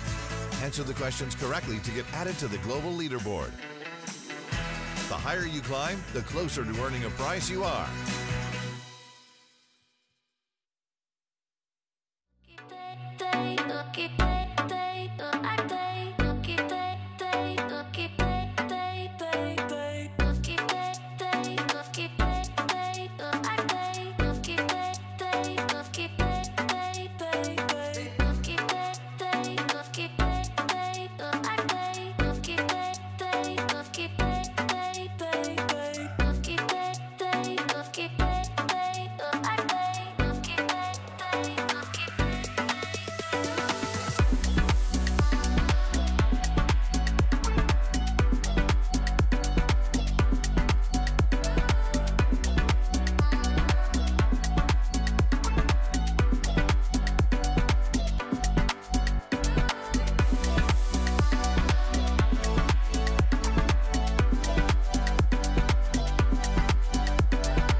What's going on, everybody? We're back in business for a third map to get this adventure concluded. And this adventure involves many characters. You know, you've had an Adam Hawthorne, you've had a Macmate, and now you've got a Hugo Byron. Hey, mate. Hi, thanks for having me. You know, been a big fan of yours, Alex, for a long time now, and you know, getting the opportunity to talk to you live, what a chance. Welcome to the show. You know, I'm honored. It's always nice to meet a fan. Well, I'm a fan of this series right now because we're going to 3. We're going to the best map of the pool. And we're, wow, Yanko, that's a bit aggressive. We're into Monty Big on Ancient to decide this opening game of Group B. What's wrong, Yanko? Who hurt you? SDY, man. What did he do? He did. It was about the fourth round of the game. Big round. But it's not just that. I don't know. A lot of this game, the series so far has felt disconnected. Not too much cohesion from either team. There was a couple of, you know, it was individuals stepping up in key moments that made the difference. Haven't seen all too much from the Oppers yet either. Let's see if that changes on this decider. Now they're warmed up, Alex. Yeah, that's what I'm expecting to see go down here. Nice and warm. And looking like A main is going to be, well, a bit of an early problem for Tabson. Never mind, he's handled it well, and the rest from the split have fallen to the hands of Mantu. As easy as that to get Big Clan off to the races here. A couple of clicks from SDY would be nice, and can't quite find the header process. Gob-B loving it. If you learned anything from this series, Alex, is that, you know, someone's going to win the second round now. Oh, yeah. Yeah, we did learn that. Yeah, no pistol round is safe and no conversion is either. We'll see how clean this came for Big Clan, and now watch Monty do the same thing right back. It's if they buy, though, right? No bomb plant, T-pistol. You don't often just get a force-up unless you have a really good call, and the options are pretty limited here in a round like this to go for a B-pop. It's probably your best bet. Let's just stay on Voro 2K. Okay. Since he bought the P250 with 4 Glocks. So let's see this investment, what it's going to change. Why is it the Orpa who spent his money? He's not, let's see. There's definitely, he definitely didn't do this for no reason, Hugo. He must have had a really good reason to do this. I love you, Yanko. Because he, as you can see, got 3 kills in the pistol round. Oh, wait, he didn't. So no extra cash, really. Just decided it's more fun to play with the P250. Sounds like you're a big fan. I'm looking at BIG. I'm looking at the big picture, bro. Yeah, I wanna see where this leads, right? You can see how he's distributing his troops. Really, he's there for the trade with the P250. Yeah. Okay. Bit of a different call. And unfortunately for them, or fortunately for Big, depending on how you frame it, is that by wasting all this time, they were hoping to waste through their util, but they all went for M4s and rifles. There wasn't that much util to waste. Morrow now, it's a huge round, it's a huge opportunity. Bit of damage, a repeat, and he's dead. So $300 wasted, but, you know, small loss in a Grand C, in a big game. Oh, so they get, how much money do they get, Hugo? 10,000? I think 20 is the cap. Dude, bro, if he had a PG50 right now, this would be a ball game. But now it's just a kickabout.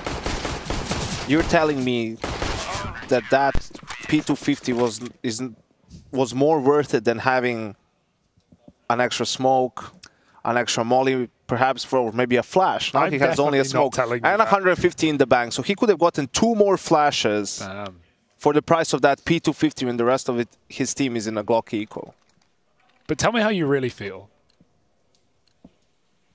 2-0 is how I feel. I feel like Big are about to make it 3. Even though they're going to get Monty's rifles out, they've got their first intentions. Their game plan is set.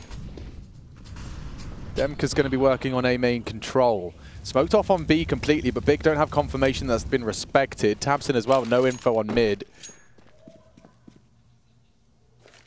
They smoked it off, and he's just going to keep jumping to try and clear this out. They're very procedural on this now. They've got ledge control. Cave to be tested. Red as well. Tabson just jump peeking.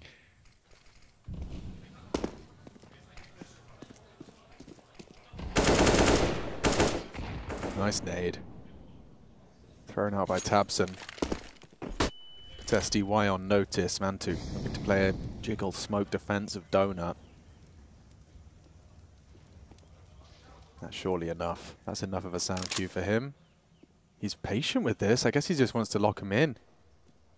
Because the bomb's going A main. Now drops that smoke, and it's going to leave them with about 20 seconds, 30 seconds tops upon the fade for this final commitment, Hugo. They've got 2 smokes. Make it 3. They can certainly get the exec out, or are they just going to contact in? Still nice positions. That drop-off is awkward. Mantu's going to have to watch Donut now, and he's on a bit of an island, swinging out with a clean shot. Warwick kills his teammates. That won't help the money or the score either. Process picked. Mantu backing up. This is fine. There's a 4v3. Make it 2. Tabson throws himself into the site, and now he's got an AK. He can win the round. They line up, and they knock down as Big find a 3rd. Damn. That's a crazy play for Tabson. 4-on-3 rather. He goes swinging in through CT, comes out with an MP9, but because of that front donut smoke, Monty have to go through. They have to trade their teammates, and Tabson just mauls them. Something that we've seen so far from this series in Monty, there's not a lot of finesse to their game. You know, a lot of the stuff is pretty straightforward. I don't want to really say telegraphed, but there's not too much faking around. The sort of more just getting in their faces and getting the kills or getting the trades at the very least. And now they have the side. Yeah, they could have the round as well if Crimbo's not careful. Wants to try and hold on to his position, hold on to the back of the cube. Oh, Mantu adjusts. It could have been at the end of the round. Instead, he gets 2 down.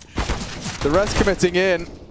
Lots of damage dealt to SDY there, and yeah, he's next to 4, so this one petering out into nothingness despite Krasnal catching that free fire. Yeah, 1 more for Process. Quad kill total, Big still undefeated on this 3rd map. Can't believe Mantu sees the bomb, knows he has it locked down in the doorway, and he doesn't play it at all. He just goes and plays the timing and beats them to it. Chases in cave, almost gets caught by that corner player, and just swings into the site, finds 2 kills. That's the last thing Monty were expecting. And Big just pepper through those B smokes. Monty may get position, but they don't get a plant. They will come back in with a buy. Warrow, no AWP. And no kills. -1. Out to that donut exchange. Crimbo's teaching us all a nice couple of nades. Chips away. Krasnal.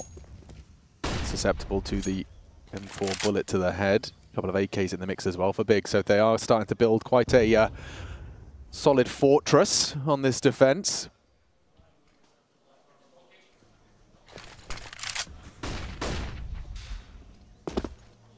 Ramp is smoked, cave is to be tested, and Crimbo, he wants to tuck in with Sin calling for the cross. Here we go. Tested, Sin burning, still stands and delivers. He will be traded out by Bro. But Crimbo, surely going to be overlooked on this one. Rotation going to come through to hold the ramp side. Tamsin worried about red gap. But here comes Crimbo. Perfect headshot. Executes, Bro. Now what do you do? Re-smoke down, 35 seconds. They try and take mid-position, but that's when the AWP rears its head. And Monty have been locked out of both avenues of attack. They try and jump it, and they will make it across. Mantu doesn't need to reface here. He can just hold out as his team come in for the backstab. 1-for-1 will do with 20 seconds on the clock. And Warrow, he may be on the board, but still 0-4 and maybe 5-0 for Big. As Warrow is lost in the mist. There is not a kill in sight. And so he will have to save. When you hear a random high-pitched like sound in your ears, tinnitus. Well, no, but like when you hear it, and apparently it's when you're losing like. Why? Okay, now Yanko, that's insanity. Break it down. No, that's great. I mean, he can buy a P250 now. He's got 450 in the bank, so enough money for a P250. I don't know, man. I don't know why these players do the things they do. If you did, they just be wild in. Like, I don't know. He was -1 and 4, so he got that 1 kill. I was like, oh wait, I got a kill. I'm still on 0. Let's try to get that 0 out of the way. But I mean, to clarify, right? $450 is less than $3,450. Maths. Yeah. That checks. Had to do a quick calculation. So just tuck in that corner in Temple, and that's it. 3, 2, 1, then the time was is over, and you're still searching for the last second, like of the. This guy shouldn't be the in-game leader. I'll tell you that. Just focus on the AWP, bro. Try to shoot some guys. Which he can do. I remember that redemption arc, that revenge story when he took down Na'Vi on Nuke no less, top of the tables, SDY as well. It was such a beautiful. You know, pillar of their history, but seems it was short-lived. Not hard to replicate that level of dominance. As right now, yeah, looking rather rudimentary. So, ringing in your ears. Yeah, so I was saying, like, apparently, you know, that means that you're losing a frequency. You, like, no longer will be able to hear a frequency every time you get that little... How many frequencies are there? I don't know, I've lost a few. Yeah, I'm running out at this point. Death, and maybe blind. Nothing! From one and another, they've kicked open the door. Brute force has led to a plant. And maybe a round. Oh, it's a round for sure. Look at him. Oh, Stagnate onto Krasnow worked. That's nuts. Warrior's going to clear this. Lost his timing. Now he's going to get cleared. Yeah, as the smoke fades. Is that donut smoke? Crimbo, you geek. Flashes him up. Oh, it's so good. Absolutely beautiful. Will SDY present anything clutchy? There's plenty of kits to go around, but SDY, he's got time on his side. A missed AWP shot. What was that? Mantu's let it go. They know where Crimbo is. He swings through. He's won the round. SDY clutching up for the boys. And if that's what it takes. If that's what it takes to win a round, I mean, gosh, Big. They concede that one. Take what you can get, I guess. That's a bit awkward for Crimbo. He's a little bit too late after he gets that kill. I think he's just trying to play the cover back in CT. He's scared he's going to get swung. Mantu knows he's got a lot of rune there. And Crimbo, as Mantu misses his shot, can't pounce in time. SDY plays that to perfection. Isolates both fights. Covers behind box. Last bullet, Tech9 tap headshot. And hey, Monty, you're on the board, man. Yeah, and I don't want to point fingers either, but I think Mantu did take a shot from that Temple fight. Yeah, he did.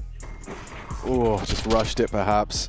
And Crimbo, yeah, well, I mean, he had no other option. He just had to swing through. Bonk. Oh, he actually kind of baited him as well. You can see Mantu just pulling his crosshair away from the swing. I know how that should have never been a 3v2 for Monty to begin with. So donut split. Big was there real fast, just couldn't really hit the shots. Oh, it's the first taste of victory for them on a must-win map if they want to start off and stay in the upper bracket of Group B. Winner going on to face Heroic, who took down a bunch of chickens earlier on, a rooster even. Yeah, so they wouldn't be chickens, Yeah, would they? they'd be cocks. Yeah. I asked Stone if he ever had coco one. What's that, sorry? That's a roost. That's like a French dish with like a rooster in like wine and something in sauce. Yeah, exactly.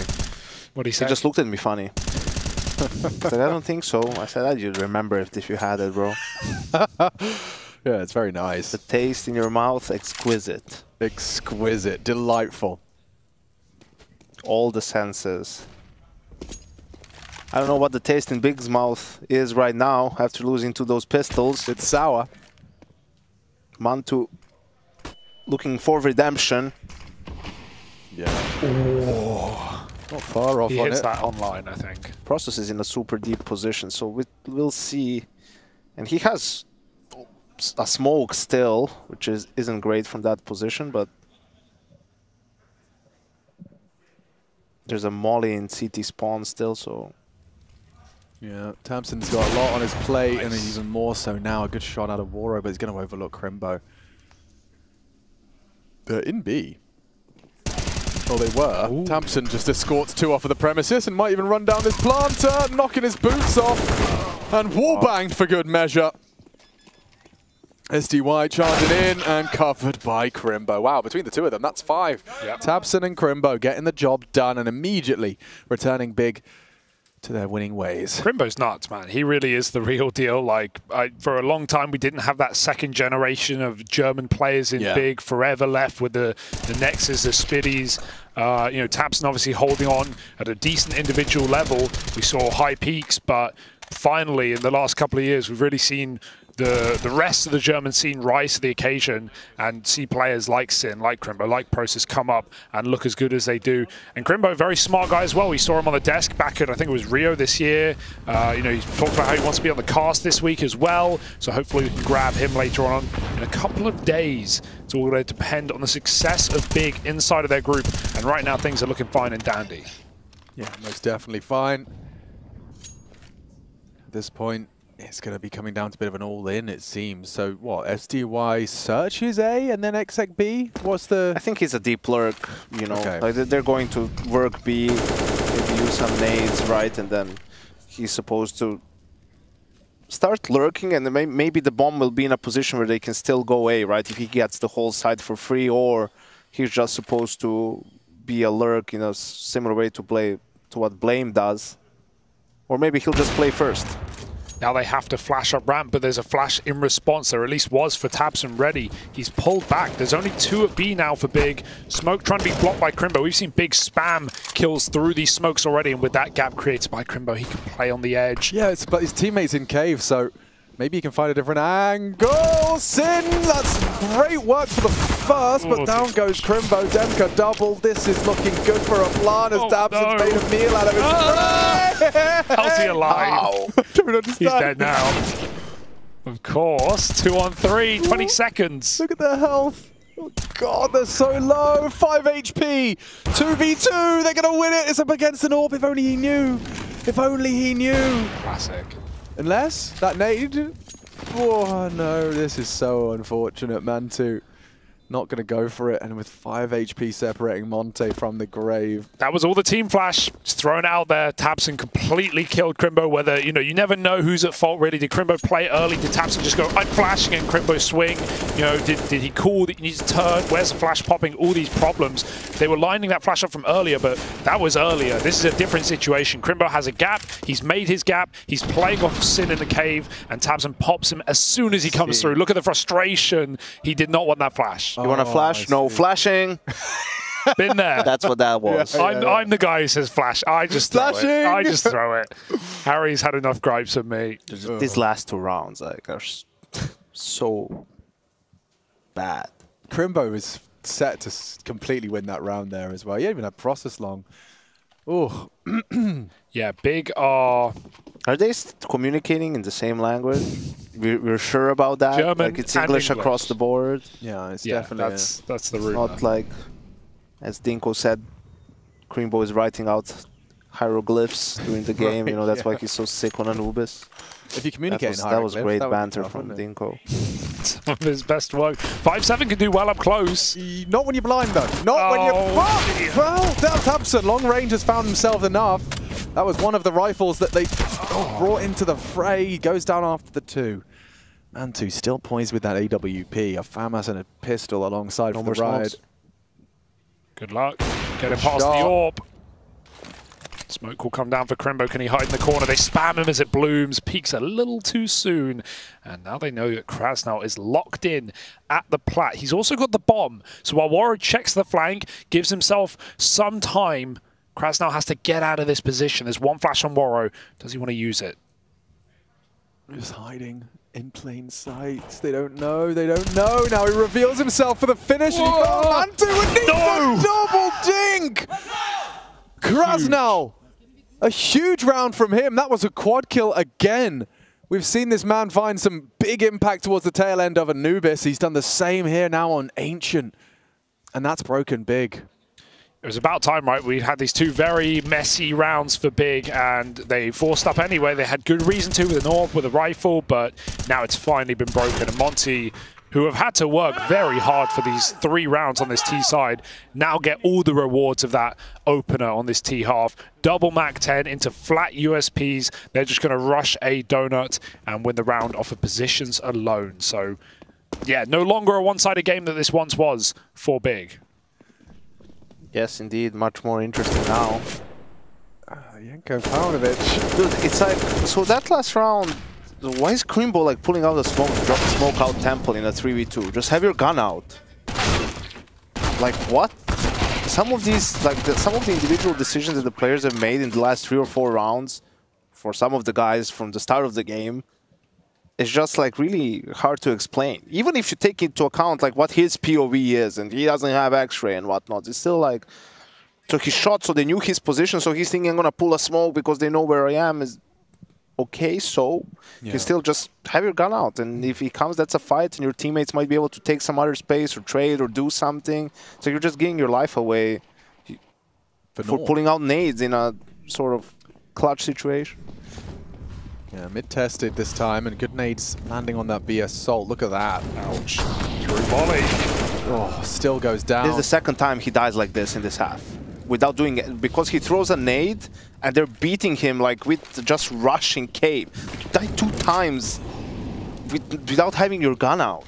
It's like, come on, guys, please. Does he have cave spawns? I haven't been checking, but if you don't have spawns, going for that insta molly drop can be dangerous, considering T's almost always will take their opening spawn for that position. So you're saying you don't want to do that cave molly unless you have the best spawn? It certainly helps. You know, if you're fighting the best T spawn and you're like 3rd CT spawn, you're gonna get rushed. But you can throw the molly and back off. He's trying to play Jag. He wants to play in the room, but he just doesn't want to give away the space. He goes 1 for 1. He does damage, but he could live. Yeah, well, they are looking to convert. I mean, there's a heavy advantage now in favor of Big Clan.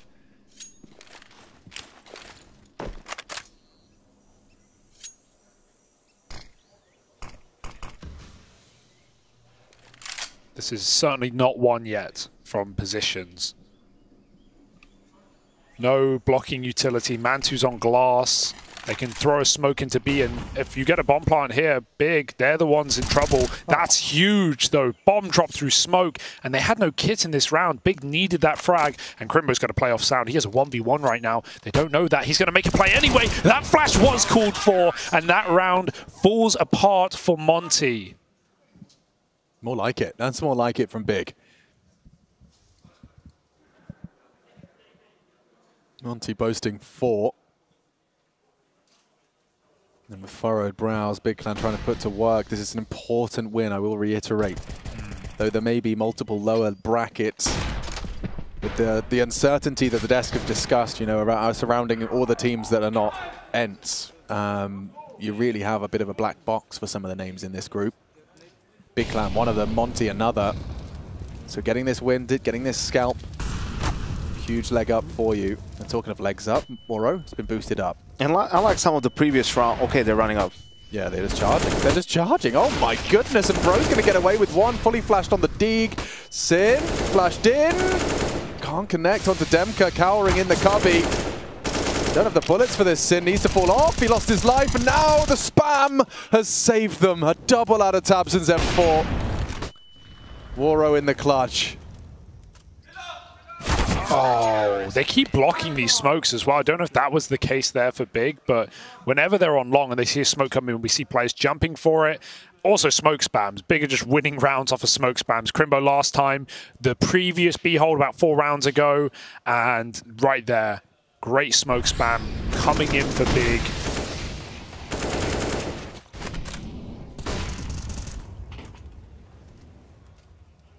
Monty running out of room.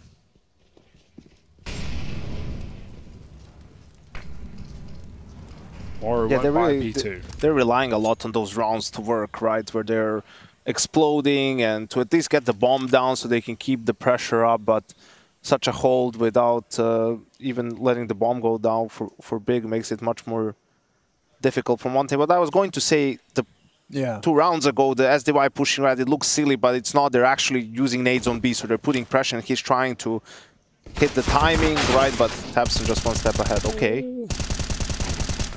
Slaughtered. Right, all cool. Yeah, not a fun one for tabseN, but all good in the hood. 9 already on the CT side. You've got to be happy with that one. Demka frustrated. Monty motivated to close strong. Big can go, definitely 2 for 1 here, because Monty will obviously buy 15, and it won't be too bad if they get a bomb plant with this loss bonus. But at the same time, Big opportunity to run away with this CT side on a map that, you know, Monty have made a mainstay. Anubis and Ancient have been real, you know, home ground really for this team. We saw it across Paris for Monty especially. tabseN really had an opportunity to pad his stats even further there. He was at 140 ADR, 100% KAST. Damn. 3-0 in opening duels. 5 multi-kill rounds as well, 16 kills for him. And then you die to a Glock. And then you die to Glocks, and they were all coming your way. You had them. Had them. Heartbreak. The dream forward never. Blame that face palming, watching that round. For sure, That's not how you do it, tabseN. They're still playing Jag. Crimbo, though, this time. Presumably would spawn. Hello. Oh, that's so annoying to be getting respected in your default all game. And now, finally, second last round of the half, and there's a flank. A very juicy flank from Process. He's locked the door on elbow. You cannot leave. You're committed to middle. Ooh. And he's opted to go fully round the world. Okay, this is cool. Especially, though, if Crimbo lives. Oh, no, he's dead in spawn. Oh, he turned around. Waro was running back from mid to reset. Bro does find that B space, though. And Bomb getting planted. 1 lurker left in middle. He needs this kill. Sundae calling for support. Process is coming from bottom mid at the same time. They are so focused on this kill right now. If he can take 1, that'd be amazing. But Big will ice him out. And a 4v3 post-plant ensues. This is going to get very messy. Mantu will flash him. Pushing in, spotted 1, but Krasnal strong for the first. tabseN trades, 2 on 3, time sensitive. We need to see a defuse. The spray's only 1. It's still on to Demka. He's got the position, and he's going to have the round as well. No way for Big Clan to win this one. Nice. Takes it all, and Monty will secure at least a 5th. Despite all of Process's hard work on that flank and aggress out of A main.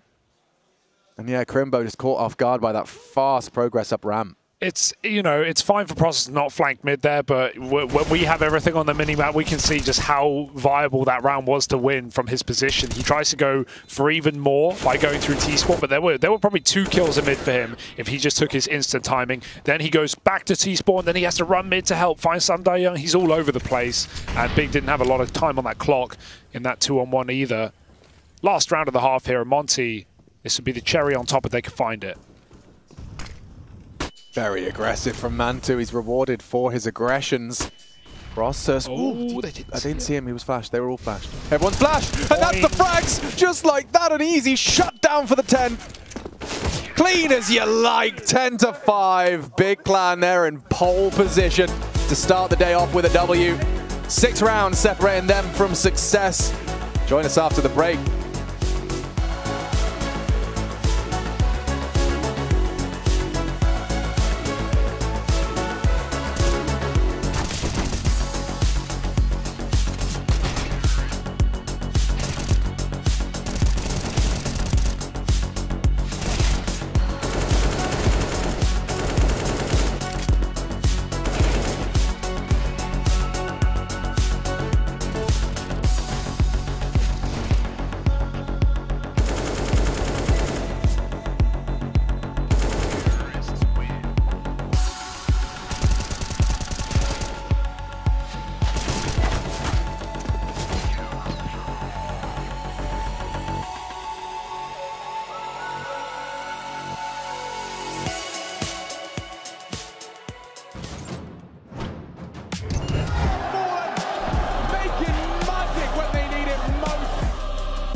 Big are back in business, finally, with a full roster on LAN. It's not every day you see that. Coach behind them too, and they're making waves in this opening game of Group B. Pro League Season 18 here in Malta, and 10 rounds on the CT side of Ancient. It's a great first half to the third map of the series, and Monty may be facing a bitter end to the day. Yeah, well, a good start to our group all the same. I mean, Heroic, they've already beaten the Rooster, Mao's MIBR to look forward to, as well as EG Ents to get all those games started. That's coming up after this.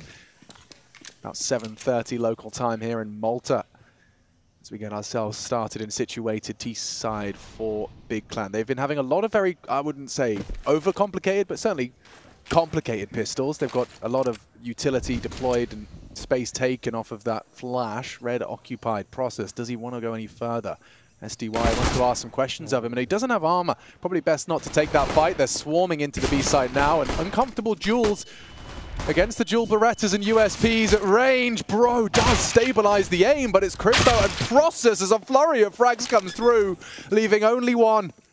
Demka alone. It would be hard to let this one go, and Crimbo, he secures it. Nearly a team ace there. Just a double from Crimbo to close. That was on the edge, wasn't it, right? With the skirmish up in red to Bro hitting a shot he should never after getting gooshed. And the Julie's finding next to nothing in terms of damage in Cave. Big winded out fairly cleanly, all things considered.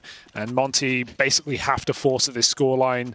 Don't want to be giving away rounds for free, and they can stop Big from getting too comfortable. I think I see a J-Raz there from Crimbo. He's lining up the spawn smoke. A Boomich, you could even call it, was known to do that a bit, and Big are just going to run it into A. Demka overlooks, does get his frag, and Tabson still holding W into the site. A missed shot from Warright. Won't get many more opportunities like that one. Thought he fake flashed for the bomb, but he threw it backwards.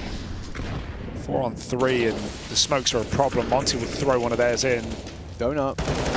Oh, what? Tabson was staring at him. SDY still gets it. This can't go wrong. Famous last words. This game, anything can go wrong. Look at God. No. Yeah, that's appropriate. It can't keep that there. It can't.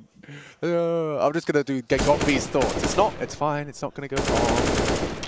Sin's good. Oh, Mantu, yeah, I like you, Mantu. I like you, beauty. I love you, Mantu. And well, Warro's got 1 HP, so I'm not worried. Yeah, okay. Everything's fine. Everything's fine. 12 in the bag. Right? So he's smoking that prep pack right now. Like he's. Hey. And God knows the implications of that one as well. Getting rid of the force by mean Monty have 1 rifle round, separating themselves from falling short in this BO3. This is the most, I feel like in the current meta, this is the most important round in the game. Yeah. Probably by a good margin as well. Because it's the only time you know you're getting like, you're giving a hard reset to your opponent. Yeah. Right? It's like a 1400 reset where no one can have any extra money in the bank. No one can really save a big gun or anything like that. So it is the most important round. It's immediately worth, it's twice as valuable as every other. Guaranteed. And it's not just that, but it's the implications if you lose it. Like, it's so much more devastating for you to lose round 2 if you win pistol. So it's a double whammy. And Big do exactly what Monty did on their anti-eco. They run it fast up Donut. They know the mid-nades aren't there. Okay, maybe there's a USP stack, but Big were not worried. And they've won the round. Monty are just looking for damage and maybe an AK to grab on the exit. Yeah, they'd love Tabson to find some frags if Crimbo doesn't steal them all. Crimbo better start running now if he wants to live. True. Crimbo is in trouble. I don't think he can survive anywhere on this map. Kill 1 HP, HP, that's the only way. The bomb radius is all the way to Cambodia.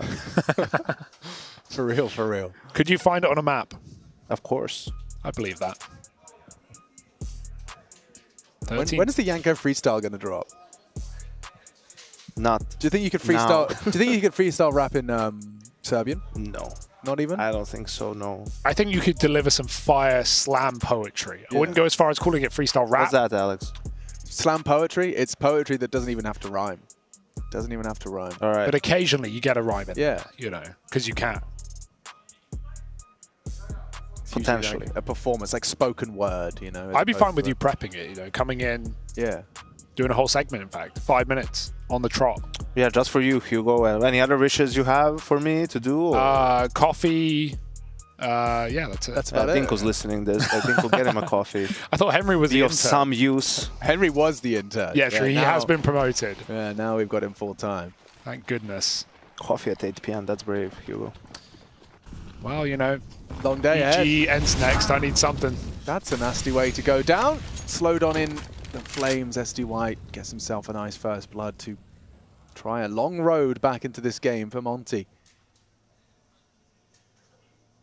It will be a long battle back. Krasnal doesn't know, but he's a dead man, not even considering tabseN's timing through the cave. Just like that. The mid lurk successful as well. SDY can't rotate. And yeah, Demka pays a heavy price for that one. So yeah, they're Gucci, they're Prada, their luxury brand name. So explain this. Someone. Explain what? Why is he shoulder peeking cave? Like they're never gonna take it without any utility. No one's really gonna walk up there. We talking about the first death, the first kill from tabseN. The run, yeah. Krasnal just playing default. You're 5v4. Teammates long watching ramp. That's a good point. One guy's watching ramp. Yeah. What's the other thing you're supposed to watch? Is there another place on this site? Yeah, there have been a few glaring errors, which is confusing considering Monty's track record on this map. What's going on? Like, I don't know. Like, I'm not really sure. I'm trying to see if were they like teeing up some sort of a play. Bro, you're right, Hugo. They've been having no trouble, and for a long time. Like, yeah, their Ancient's pretty solid. Even the third player was coming over. I don't know. They beat Nedjust. That was in Paris. That was a different team. Furia. Apex twice. Cloud9, 11 rounds against them. That was a Cologne. CCT, B&E, they were beating B&E. You know, it's more about track record than anything. But well, certainly, you know, enough pedigree to not be falling to weird frag sequences like that. Man, I saw more. I saw better team play or just basic play from Orcs on this map in their last series against Greyhound, I believe it's Strap in, Yanko. SDY. And I saw how mad Yanko was after that Orcs game. Yeah, SDY's going for it. I think at this point, why not? Why not? 900 He'll bucks get 2 kills and then overextend in a 5v3 and lose his team the round. Okay, let's see. What are the odds? What are the odds on that one? I think the odds from 1xBet, though, favoring Big Clan. Playing long with it. Yeah. It could be a well-placed HE. Speaking of, those don't meet the mark. So 2 showing face A from Big. There you go, Krasnal. He's got the info. Can he win the fight? AKV Famine. Well, flash back in, and the flash comes after the peak. God wants a clean close. Doesn't want him falling foul to this force. He's looking for his shoes right now, ready to leave.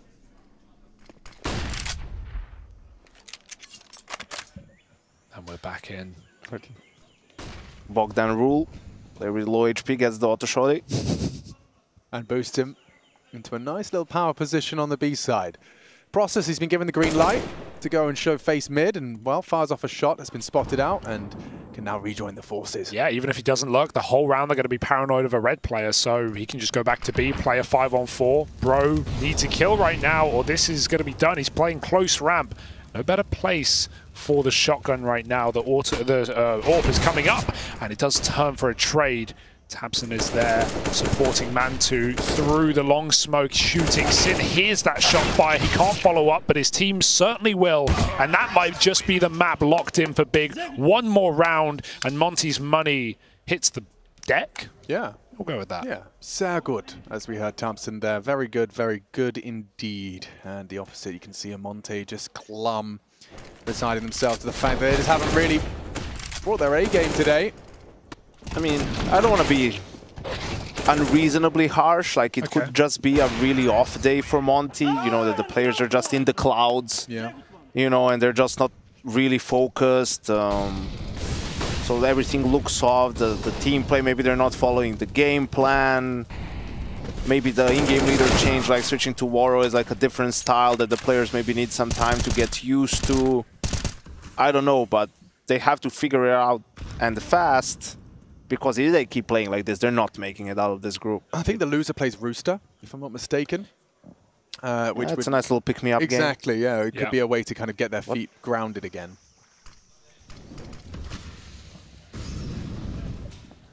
Okay, back to a donut smoke would be a problem, but they do block it. Does that give Monty a way back in? No gap looking like. And the flashes get big very deep as Crimbo holds the flank. They can't stick this, surely. 2 players spamming in donut.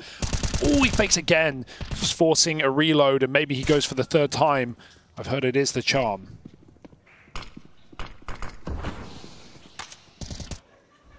That's the only kit. Yeah, this is going to be a bomb plant if they're not careful. Smokes are fading because he processes second-guessing himself. Doesn't want to be spammed. Yeah. Wow, Demka goes for it, nails it. Still, though, the round hangs in the balance of this next engagement. Sin's got 2 on his plate, baits the shots, knows they're close. Still has confirmation of 1, doesn't know about the other. This is crazy. The bait, the switch, around the world. Krasnal trying everything he can to keep Monty in it to win it. 16 in the bag. There you go, Big Clan. Keep themselves in the upper bracket. Now up against Heroic for a spot in those playoffs. That is a big win to post, and good vibe tribe for Big Clan. Quite the opposite for Monty. Monty aside, Yank, how are you feeling about Big right now? Back with a 4 roster on LAN, some ferocious rounds coming out from Crimbo and Tabson in this series. I think the most important thing is they got the win. It's looked also not great at times, right? A little bit disjointed. The players sometimes looking a little bit lost, the new guys, but I think that's to be expected at this point in time. So the fact that they looked much better on Ancient when you came in, Hugo, than they did on the first 2 maps, but they did look really good on Ancient, and Crimbo and Tabson were stepping up immensely. Mantu not up to the level we saw in some of the previous games from him, so I think it can... there's something there, but still work to be done for the big clan. No, absolutely work still to be done, and still work for us to be done as well. We are going to be going to a breakdown at the desk. Myself, Yanko, and Hugo can put our feet up and relax for a little bit and get ready for that next one. Another best of 3's coming up. Why don't we head over to you handsome chaps? I see Trace there in a vibrant yellow. Wait, can I try again? For them. A vibrant orange. My vibrant yellow shirt. Yeah, you know. I was on the yellow. Okay, yeah, I could see what happened there. I could see what happened. We could be like long lost brothers, maybe. Yeah. I just lost the eyesight. You think that? You really think you 2 could be long lost brothers? No, probably not. These 2 over here probably closer to being long lost brothers than I reckon you 2 right over here. I would say so. Yeah. And it shows, too. It shows in the server. Congratulations, gentlemen. First game, first victory on LAN. You beat them online in a grand final just the other day. Now on LAN, you've done it on both mediums of competition. How are you feeling? Feeling good. I think they played really great. I think the online game where we won versus them, that was not the Monty we know. I think they played much better today, and yeah, feeling great. There's been a lot of online CS recently. How's that Battlefield been going for you? It seems like a lot of wins coming through. Do you find it stressful playing online? Like, it must be good to be back on a proper LAN environment, right? Yeah, for sure. These tier 3, 4 teams, sometimes even like these Faceit premium 10K matches on Faceit, 6K elo, like it's crazy what they hit with Deeks especially. Right. Like 2 free Deagle rounds lost, and a best of 1 can get lost, so it's good to be back on LAN. Do you feel like it makes you a better player, more aware of potential risk when you get to LAN? Do you find it's an easier environment to actually fire back on, or do you actually think it's more detrimental in general? I think sometimes people don't take as much risk on LAN as on online. Sure. I think it's just normal. Still because the you're old not classic there, yeah. I think it's just your comfort zone. I mean, it's natural, of course, but yeah, but not that big of a difference anymore. Cool. Sure, okay. Crimbo, are you going to... Sorry, Matt, go for it. Oh, you want me to go? Yeah, go for it, I'll Matt. go. Now, look, before we stroke your egos a little bit too much, I just want to run a round by you guys from Ancient just there. You might remember it. It's round 6 to be exact. And one of you 2, I know who it is, got faked out by an M4 flying over A default. Now, we have the clip ready, and if we can just run it back at a very slow pace. You might not notice you did it, but it's very simple-esque in nature. So hopefully We can have a look at that in just a second. And what was that you asked for? A clip, right? A clip, Mac. Yeah, this is great. He's doing it live as well. I do love how Mac went straight in. I respect it. This is the first for ESL Pro League. Someone's got something ready. It's good to go. Let's see if it's going to happen. And right now, hopefully it happens. Let's do it this way. It's not paying it off for you at all right now. No, it's definitely not. How does it feel knowing that it's not quite there just I'll tell you when it's ready. Paint a picture of your words first. Yeah, with your words, Wait. Let's go back. When that whole situation we just had, where I spoke and Max spoke at the same time, let's pretend only I spoke, and then when Mac's ready, we'll all pretend that it hasn't happened yet. All right, guys. Okay. Crimbo, do you think that your generation, your new big roster, can be the one to change the conversation? Because Henry knows all too well. He played against a lot of Germans online, and German in Counter-Strike, you guys are still considered onliners. Will you change the tag? Will Germans become LANers because of you? Yeah, I think so. I mean, we are in the boot camp in Berlin. Like, we play in a lot of different setups, sometimes at home, sometimes we play in a boot camp, sometimes we're in the office in Berlin. So I think this comfort zone playing at your home setup is not the same anymore. That's a very good point, yeah. We four, and also Mantu is also a lot in Berlin. So we kind of live together there, and it's kind of LAN environment for us the whole time anyway. Now look, I got it ready. I got it ready. Nice. I've got confirmation. Hopefully it's here. Here comes the clip. Let's run through this clip. It's a 1v2. It's the one where Sumdai Young managed to take you boys out. But watch what happens. Keep your eyes on the right side of the screen here. Man2, unfortunately it's you. You get baited by a fake flash with an M4. Oh! You shot the M4? You shot the M4, bro. So he I don't even remember doing that. I know. Just like in the moment, right? But you just look to the right and he managed to get you with the techie. So that spark we saw, that's a bullet hitting the gun. At least my reaction's on point. Yeah, and you did hit the target. It was not the wrong target. So that was just an interesting little aspect of the game I saw. I don't remember at all. Yeah, I thought like for me it was like just going at him and shooting at him. Yeah. Like this one, didn't remember. Is that what you were practicing with your 5 months of free agency, Mantu? You're out there practicing shooting the weapons. Yeah, I had friends on the summer throwing weapons at me, and I just reacted on them. Too much of the gun juggling. What happened to you, mate? Because this is the thing. For me, I was watching you. I was like, Mantu is a very solid team AWPer. He'll do everything the team needs. He'll make sure he holds his angles. He doesn't miss the sitters. He's not one of these guys in the what is it, 180-degree window. Sure. Yeah, right. Yeah. He's a guy who's going to hit the shot. It seems every time I've spoken to you, you seem like a solid lad, right? You seem like a guy with your head on your shoulders. And now you're on a German team where everyone's speaking English. So what did we miss in that time period? Do you want to tell us all the offers of teams you had in that, or what happened? Yeah, I had a lot of offers, but the first thing I had to do was like take a break, because I was in like a lot of OG rosters, a lot of lineups that didn't like come to fruition like in terms of achievements. And then once you're always like in this roster and like you're reaching maybe, let's say, I don't know, online final, or you're trying to qualify and then you don't qualify, the roster change and it impacts you mentally, you know, every single time. And then at the end of like the last OG lineup, I was like mentally not there. Like I wasn't having fun, there was problems in the team, and I just continued playing with these new rosters, even though I wasn't mentally there, you know? So the first thing obviously I had to do was just like take a mental break, right? Just do something outside of CS, and then come back, play the game, enjoy the game again, and then see what offers I have. I had obviously other offers than big, but they went like a different way. And then I had to sit until the next major, basically. And wait for the new cycle. The new cycle, basically, yeah. That's when I streamed with like Smuya, Taz, and my mentor also went like through the roof, and I'm like, I can't do this. Different in there, I think. So then Big contacted me, and yeah, and the rest is kind of history writing itself, I guess, in that notion. Let's take a look at our Air Force Aim High player of the match. You guys might have heard of him. He goes by the name of Tabson. He was popping off. Yeah. He's back in-game leading, right? Exactly. So can we, like, is he in full control now? Does he have all maps? Is he the in-game leader at this point? Oh. Well, he's changed a bit. That's an old photo. He looked like that years ago. He dyed his hair this year. It's normal. So go back to the question. Tabson, he's the in-game leader for all maps at this point, but performing at this level. Can you just give us some insight as to what the current setup is?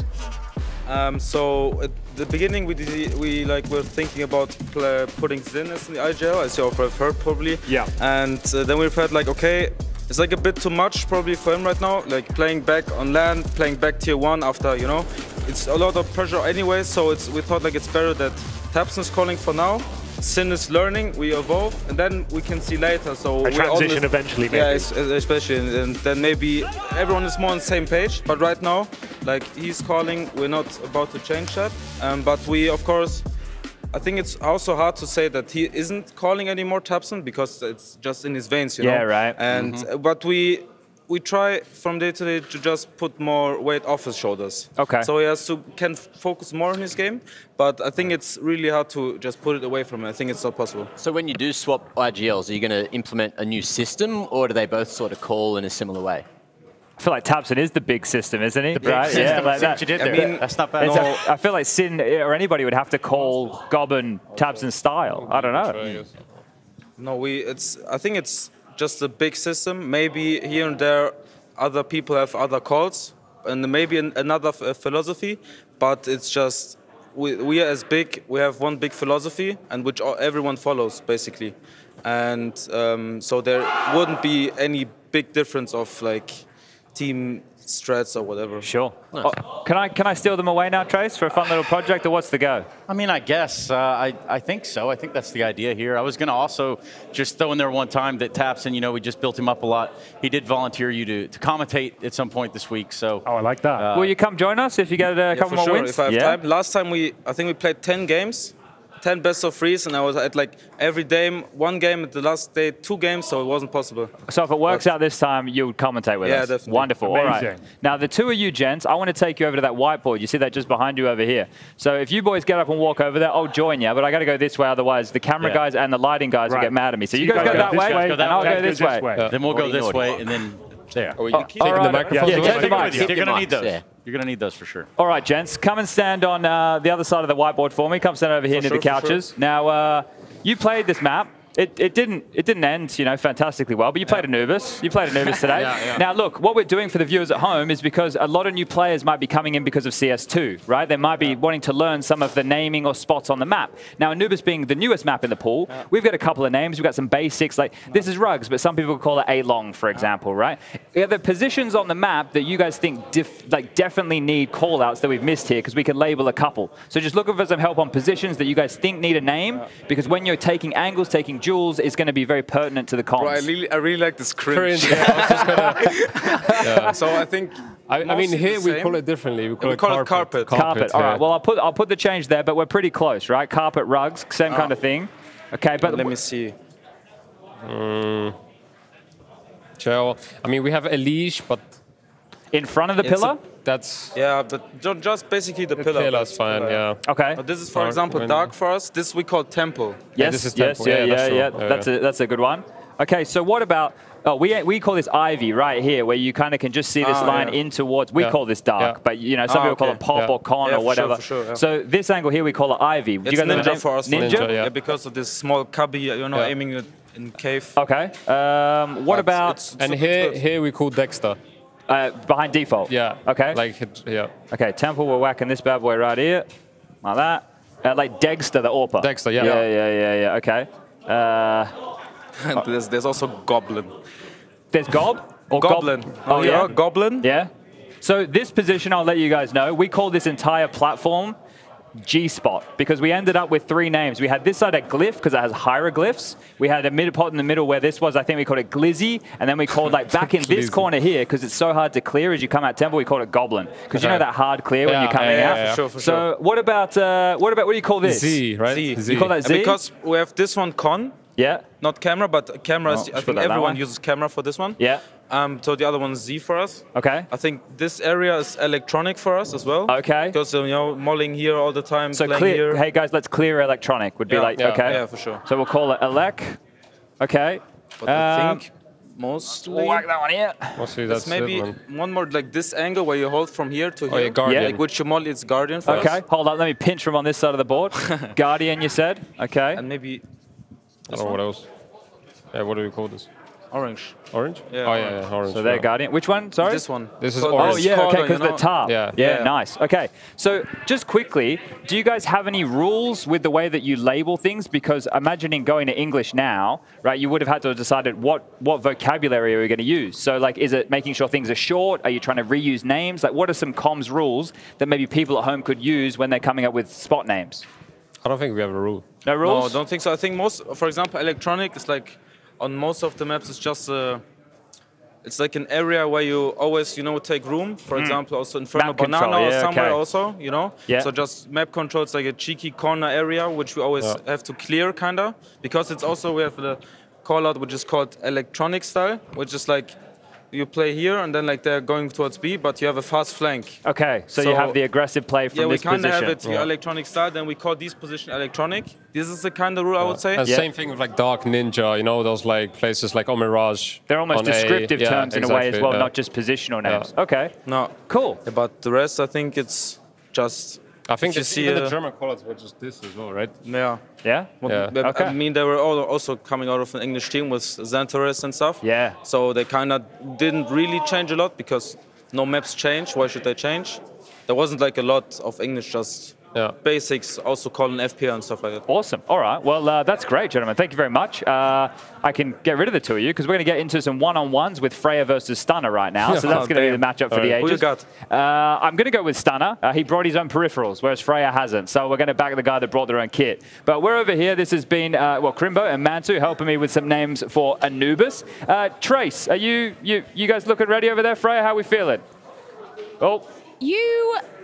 You're on my team, you know that? But you didn't I'm on your team. You didn't bring your peripherals. And you've gone with the captain of Team Strike. Listen, it is what it is. You know, we can't It is control what it is. We need to restart this. We need I'm coming over. We Hold on, need I'm an coming admin. over. Can we get help from an admin, I've got a long way to go. please? So we need an adult. We were meant to have commentators. They're not here. We were meant to have Harry Russell commentating. We were meant to also have Dinko commentating, both of which haven't shown up to work right now. Oh, that's unbelievable. So I guess it's going to be me and the two of you doing... Oh, and Machine appears. Oh, and Machine, who's not mic'd up. He volunteers as tribute, right? You can use this mic. You can use Freya's mic. Okay, here we go. Are you guys ready to go? Is she in the server? Okay. Yeah, it's Freya's server. Are you ready, Trace? Freya's server. It is. Yeah. Here we go. Are we ready to get go? my cool skins out, man. I believe. Are we sure we're ready? We are ready. All right. I mean, was as sure as when I sat down. Live on 3. First, it's MR12, first to 13. First to 13, okay. Here we go. Ladies and gentlemen, boys and girls, strap in for a wild ride. One of the wildest. As Freya's actually coming with a very agile approach, staying nimble. Oh, and that's a beautiful start. Spears. All right. Okay. Getting ahead of herself She there. is getting ahead of herself. Was happy with the first. Is good. And now we see that jiggle out. Take your time. I do like the tapping. That's it. It's all about the tapping. It's all about the tapping. Please not Henry's mic too. My God, this is the worst thing that could have happened. He's always here, Trace. I'm in your head. Freya taking her time. Not in a rush. I'm the voice of self-doubt you can hear in the back of your brain. Crapping around. Just like no, it's happening all over again. You got to shoot back, brother. You're right. All right, I need to focus up here. Keep moving. Freya's looking good. She's looking... You're good. Yeah, he's hiding. He's scared of you. I really like the no sound, though. It really stops the rats. I can still hear it, though. Oh, my. Oh, okay. So, some volume. Now, we should say Stunner's in pretty good form. He dropped a 30 bomb last night. Yeah, we were playing with Trace. He was mauling. I've never seen anything like it in all these years. Even when he was managing Cloud9, I've never seen anything like it. Hey, I had a high headshot percentage then. Had it last night, too. That's headshot. Head in the game, Trace. God. That's right, Freya. Sit him on his ass. We need this. Did we get a badge for this? Probably. Oh, okay. There we go. That's what we needed. That's the motivation we wanted. She's like, what's the score right now? Freya 4-3. Yeah, she didn't lead. 3. All tied up, all tied up. It was a less tap, more of a burst there. Yeah, Forrest did call us out for that when we were in Valve HQ. He goes, I've never seen guys burst as much as you two. And I was like, well, I feel like he's having a crack at us. 5-4. Oh, she's got the info. Now, just about that crosshair placement, Freya Spears. Spears. As is the official pronunciation. Don't you know that she's toxic? Oh, I liked that. Actually, well done. Okay. But did you just He brought it you right come up with back. that now? I did. I've got a weird brain. Bloody brilliant.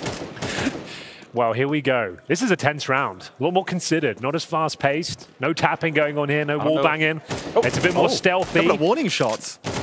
And it's worked in Stunner's favor. He will be taking lead 7. Is it first to 10? Are we doing No, MR12. We're doing CS2 rules, as we are playing AMAP on CS2 here.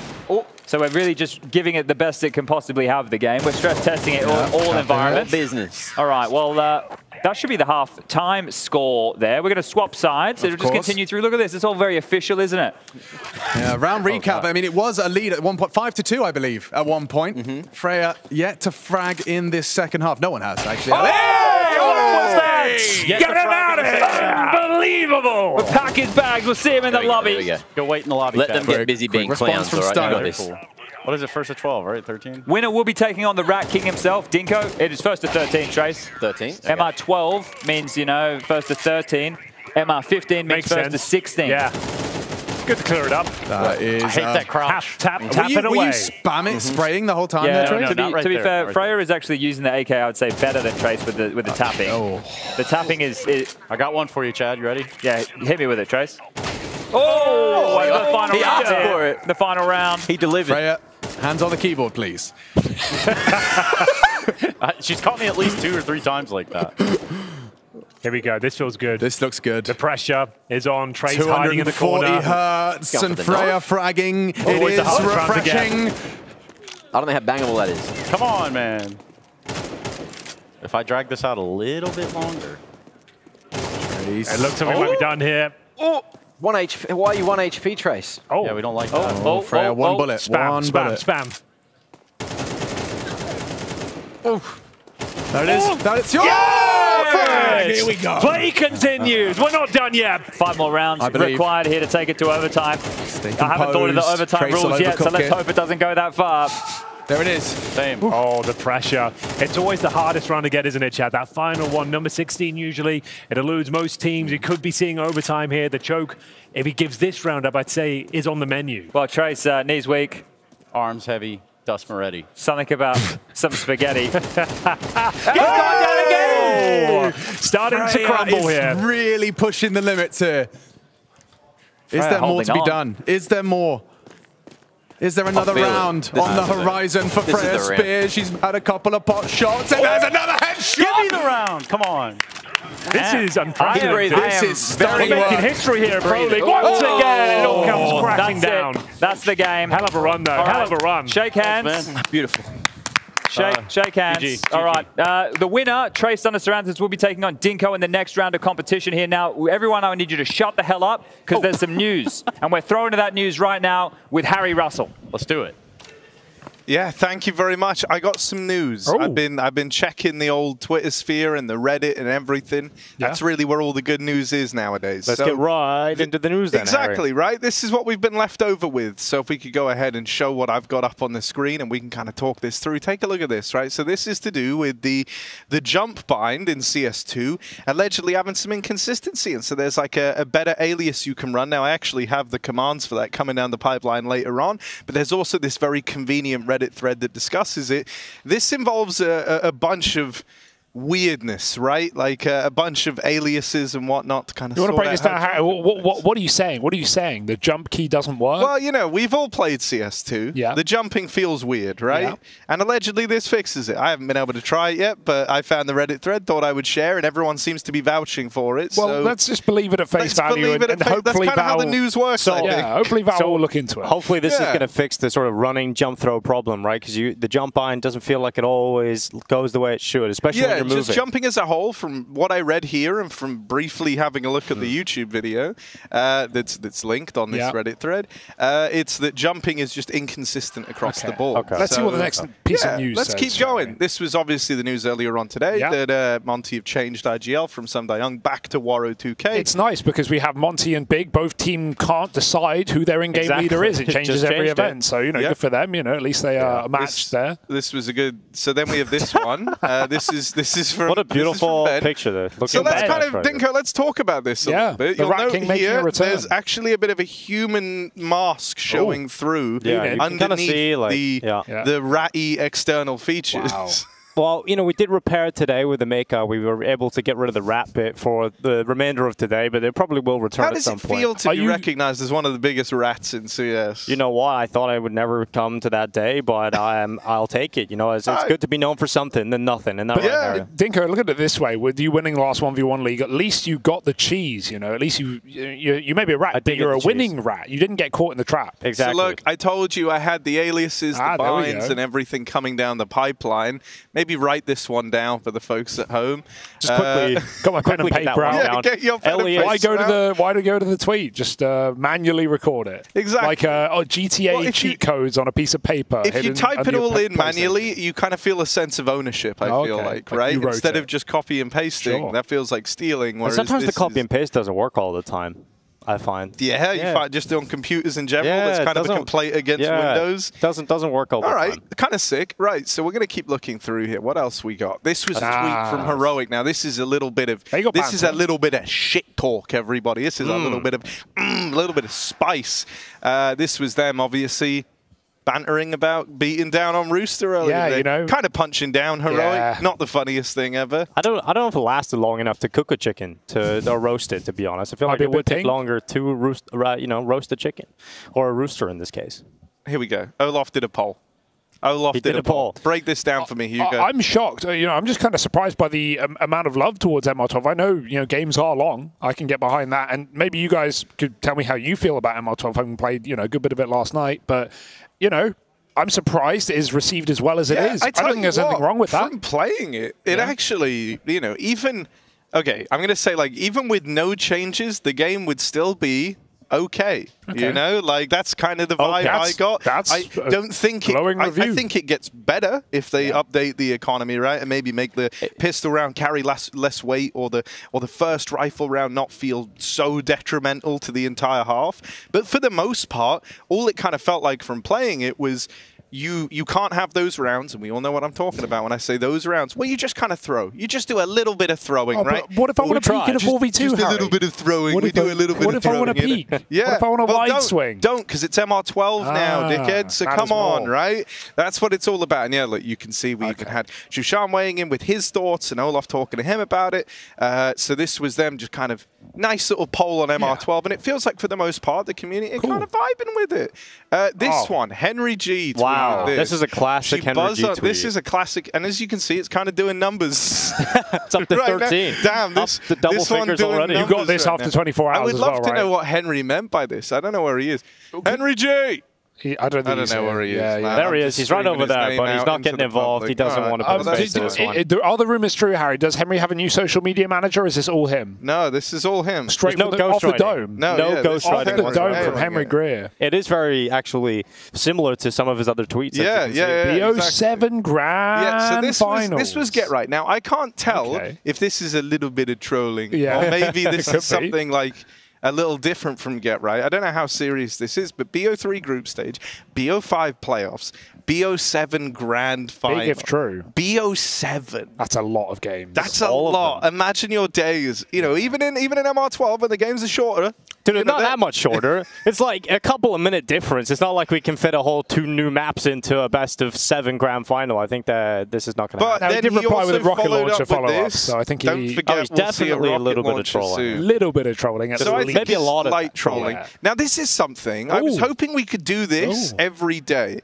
Can we do this? Can we do a Valve appreciation thread every day on Reddit? Every day. Think about it. If you beat the next person at posting the Valve appreciation, you farm the karma. You're the karma farmer. This has 310 upvotes. Dude, that's a lot of non-existent internet points. Farm the Reddit points. There's my advice. Are you stealing Jake the Dropkick's idea? Yeah, pretty much. Jake the Dropkick kind of nailed it there. Yeah, that's what I think we should do. That's almost everything I had for the news. I have one more thing, actually. I'm going to just pull this That's fixed. That's already patched. They patched that last night. They patched that last night. Get rid of it. Get rid of it. There's no more doesn't exist. There's no more news. We're out of news, Harry. We're fresh out of news. Oh, no. We're waiting for more things to happen now. You know what's going to happen next? You know what's coming down the pipeline, as they say? What's coming down the pipeline? The pipeline is full of EG versus ENCE. Up next. He's got a chance in this one. Makes it look too clean.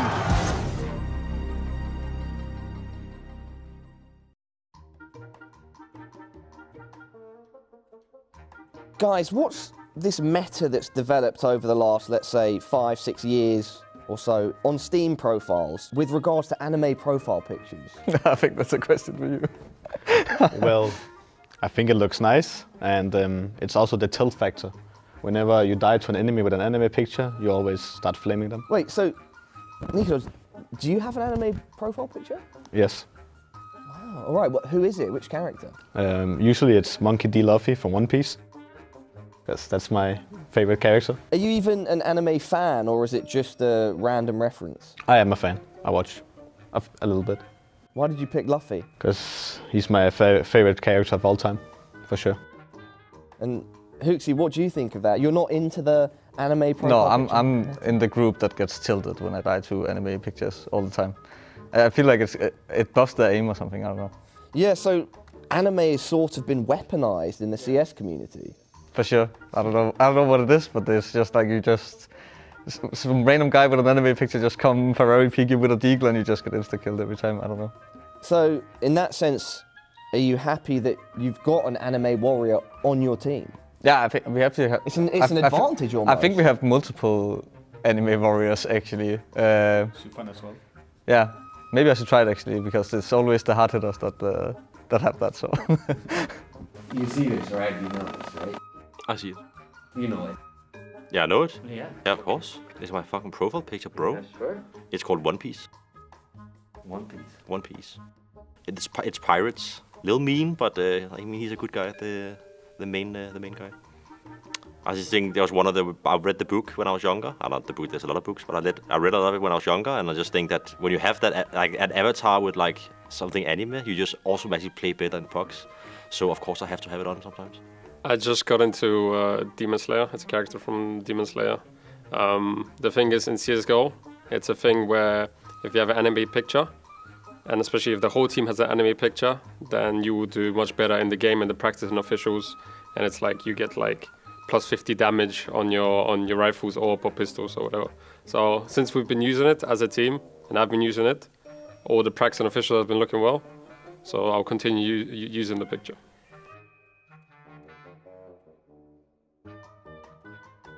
A fan of ours, he has like a page on Twitter, and he put anime pictures with the Furia background, and he does it with like every kind of animes. If you go through his profile, I think it's Furia anime. I think that's just it. He put on Twitter, and he's always updating new profiles like with every anime in the world.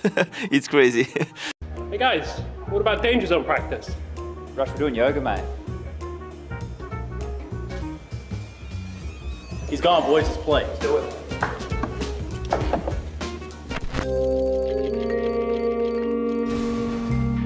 All right.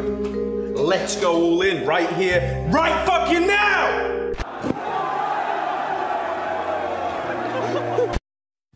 I'm here with major winner, Automatic from EG. I have to give you the compliments before we get underway here, Tim. But Automatic joining us right now before EG get underway with their opening match against Ents. Hard to get my words out. I'm a little bit nervous. Tim, I want to get straight into the meat and potatoes of this, mate. New roster, All-American. Does it feel like a fresh start? Yeah, I think so. At least for me, I really feel like I've been playing on a lot of international rosters, so getting back to the NA roots feels nice. Okay, so now that there is a bit more of that focus, you've got some newer names in the roster. Maybe people who are paying attention, North American Counter-Strike. Wait, hold up. Was that your coach? Yeah, he's going to get fined later. Fined or fired? Both, maybe.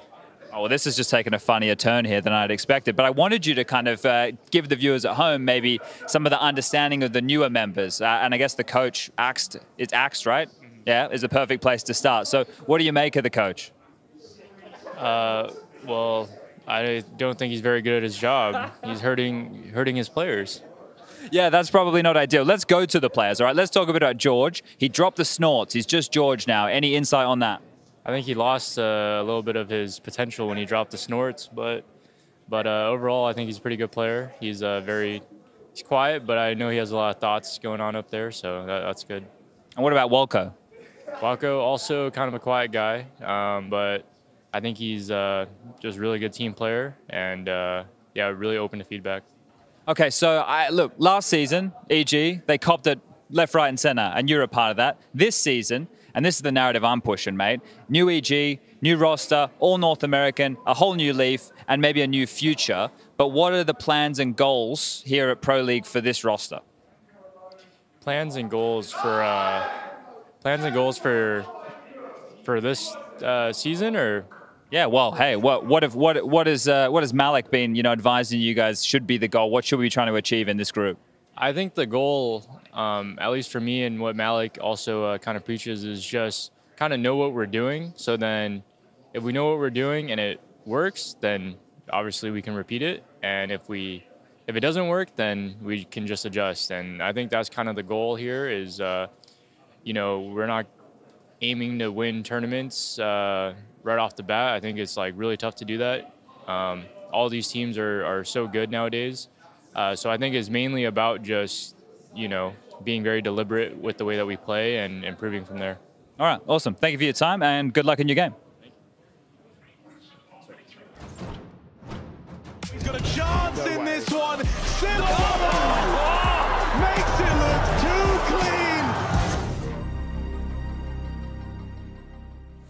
Well, Tim, he had to think a little bit about the first answer he gave Chad there, but Hugo, I would argue that we are going to be seeing, or hopefully going to be seeing, a fresh face EG. They basically revamped the entire roster coming into this new season with basically an entirely different unit other than Automatic himself, right? Yeah, and Hex, you know, making a reappearance as well. We saw him at the Rio Major last year. You know, looked a little shaky off the top, but that's the good thing. More time, more experience for some of these younger players. And talking of that, not just with Automatic at the helm, but I'm actually very excited to see Junior here today and for the rest of the group, right? Like it's an easy one to clown on given his time in Furia, but I think that really sucked confidence out of Junior. I almost wonder what would have happened to this player if he never ended up in that Brazilian team, because man, on Triumph, he was destroying. That's where Grin came from, remember, went into Liquid, also probably lost some confidence there before his pickup by Complexity, and I feel like these are changes that have actually hampered some of these players on an individual level. We know Junior's potential, his ability, his aim, his flicks, they're very quick.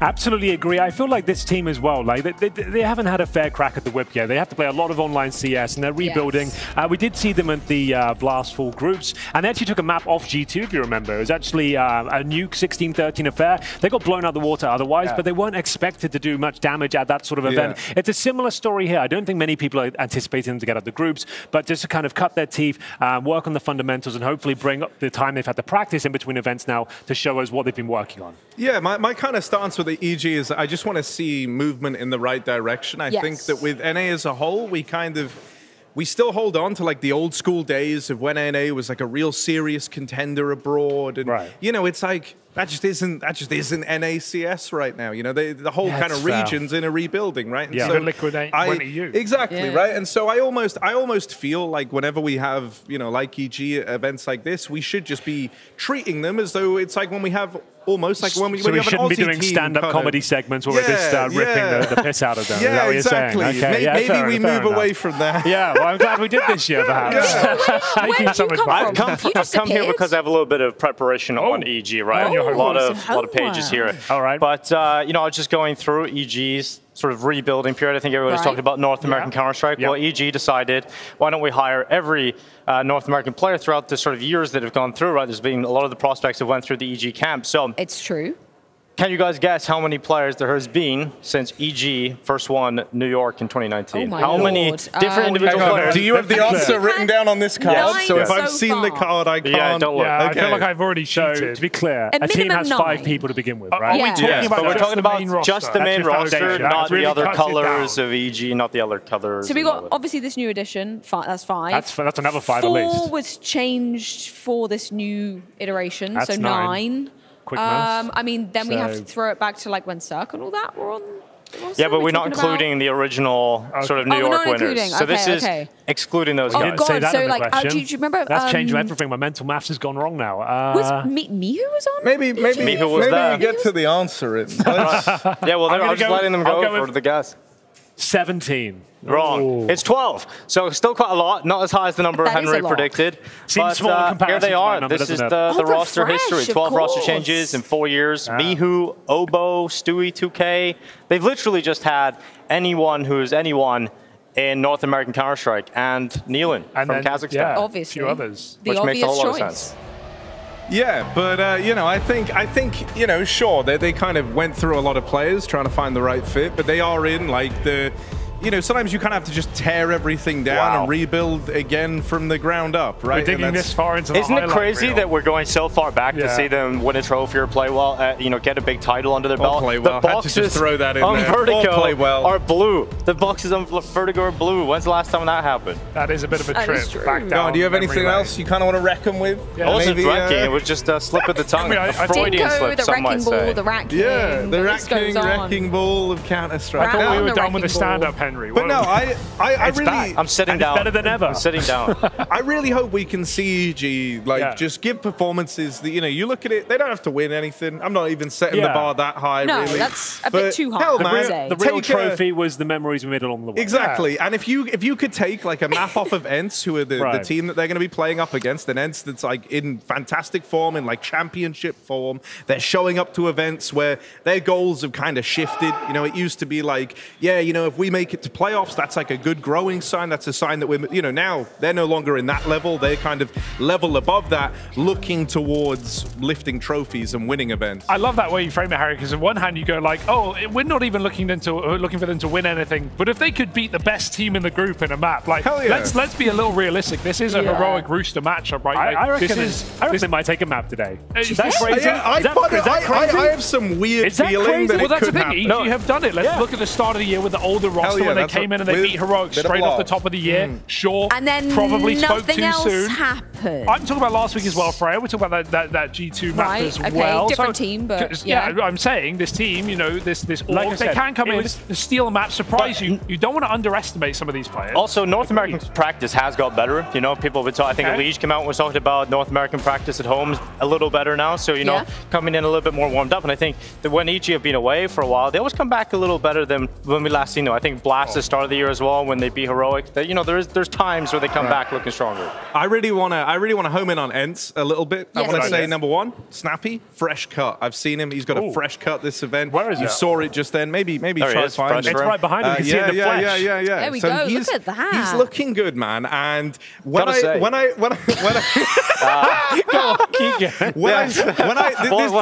this was the real talking point. That was kind of meant to be a very minor thing. But you know, quite a big thing. I got to speak to them a lot on the media day. I did a bunch of interviews with them. They were all in very, very good spirits, talking about how the team kind of feels like it's peaking right now, how like everyone's on the same page. They've got a very clear image. They're all believing in Snappy and his system and his cooling, how it's all coming together there, how the individuals feel really aligned, and how, like, you know, you kind of have these pieces that almost complete each other. You've got like flashy riflers. You've got the likes of Sampius on the AWP looking. Yeah, exactly. Right. They can feel this in the team as well. If they could just perform to their potential in the grand finals, they're going to be the #1 team in the world. Like, it's not a matter of if, it's when it's happening. Yeah, even spoke to them a little bit about the likes of Cologne and how they feel like they just kind of started to fall off there, right? And how they said that, like, coming into the tournament even, they didn't feel like they were playing their best CS. And so they still did a fantastic job in spite of that. No, I think Ents have looked really legit. And the idea that,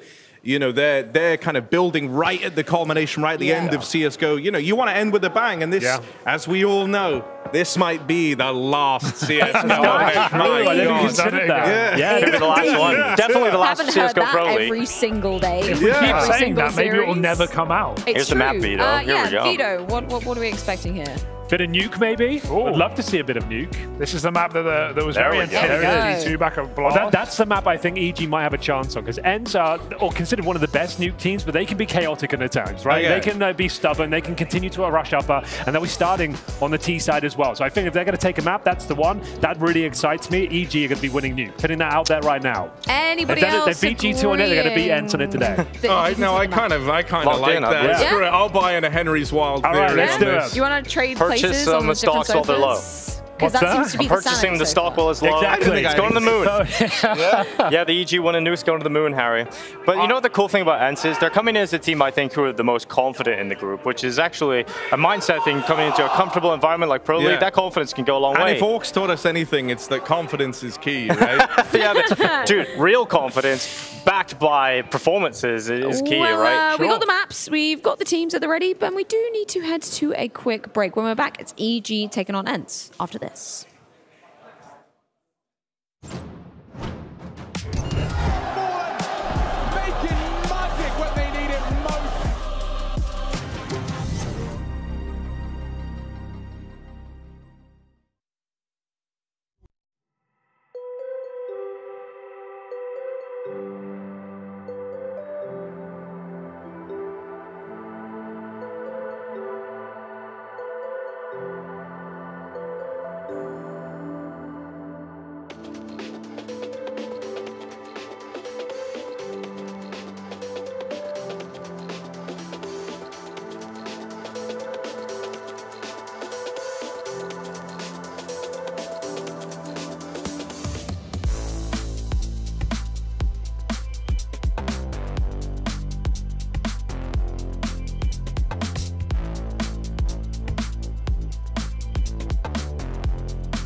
He's got a chance in this one. Makes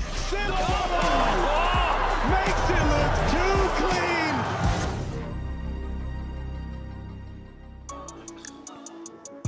It's time for the big fixture. We've got Ends taking on EG. Keep it going. And I'm joined by two of my favorite people in esports, my oldest and dearest casting partner in Henry G. And the guy that I could find that was the most like him in Hugo Byron. How are you guys doing? You looking forward to this one? Shit now, but thanks for the intro, Harry. A nice backhanded compliment to kick things off. That's the way you like to see it. Henry, you don't have to be salty. It was only nice to you. I was talking about Hugo. You wouldn't get it. I'm on Team Hugo these days. I'm humble Henry. Did you not hear? What? Yeah, I've changed personalities. We've been talking about how we're best friends. Yeah, I'm kind of on Team Hugo today. That's all. That's all I'm saying. They call him high budget Hugo me. Okay, get it together. I know there's a bit of controversy between you two right now. I'm here to mediate, but for now, we do have to talk about Evil Geniuses taking on the mighty Ends, considered one of the best teams in the world, up against plucky underdogs. I think they're going to take a map this series. I know it sounds facetious, but I think on Nuke it might happen.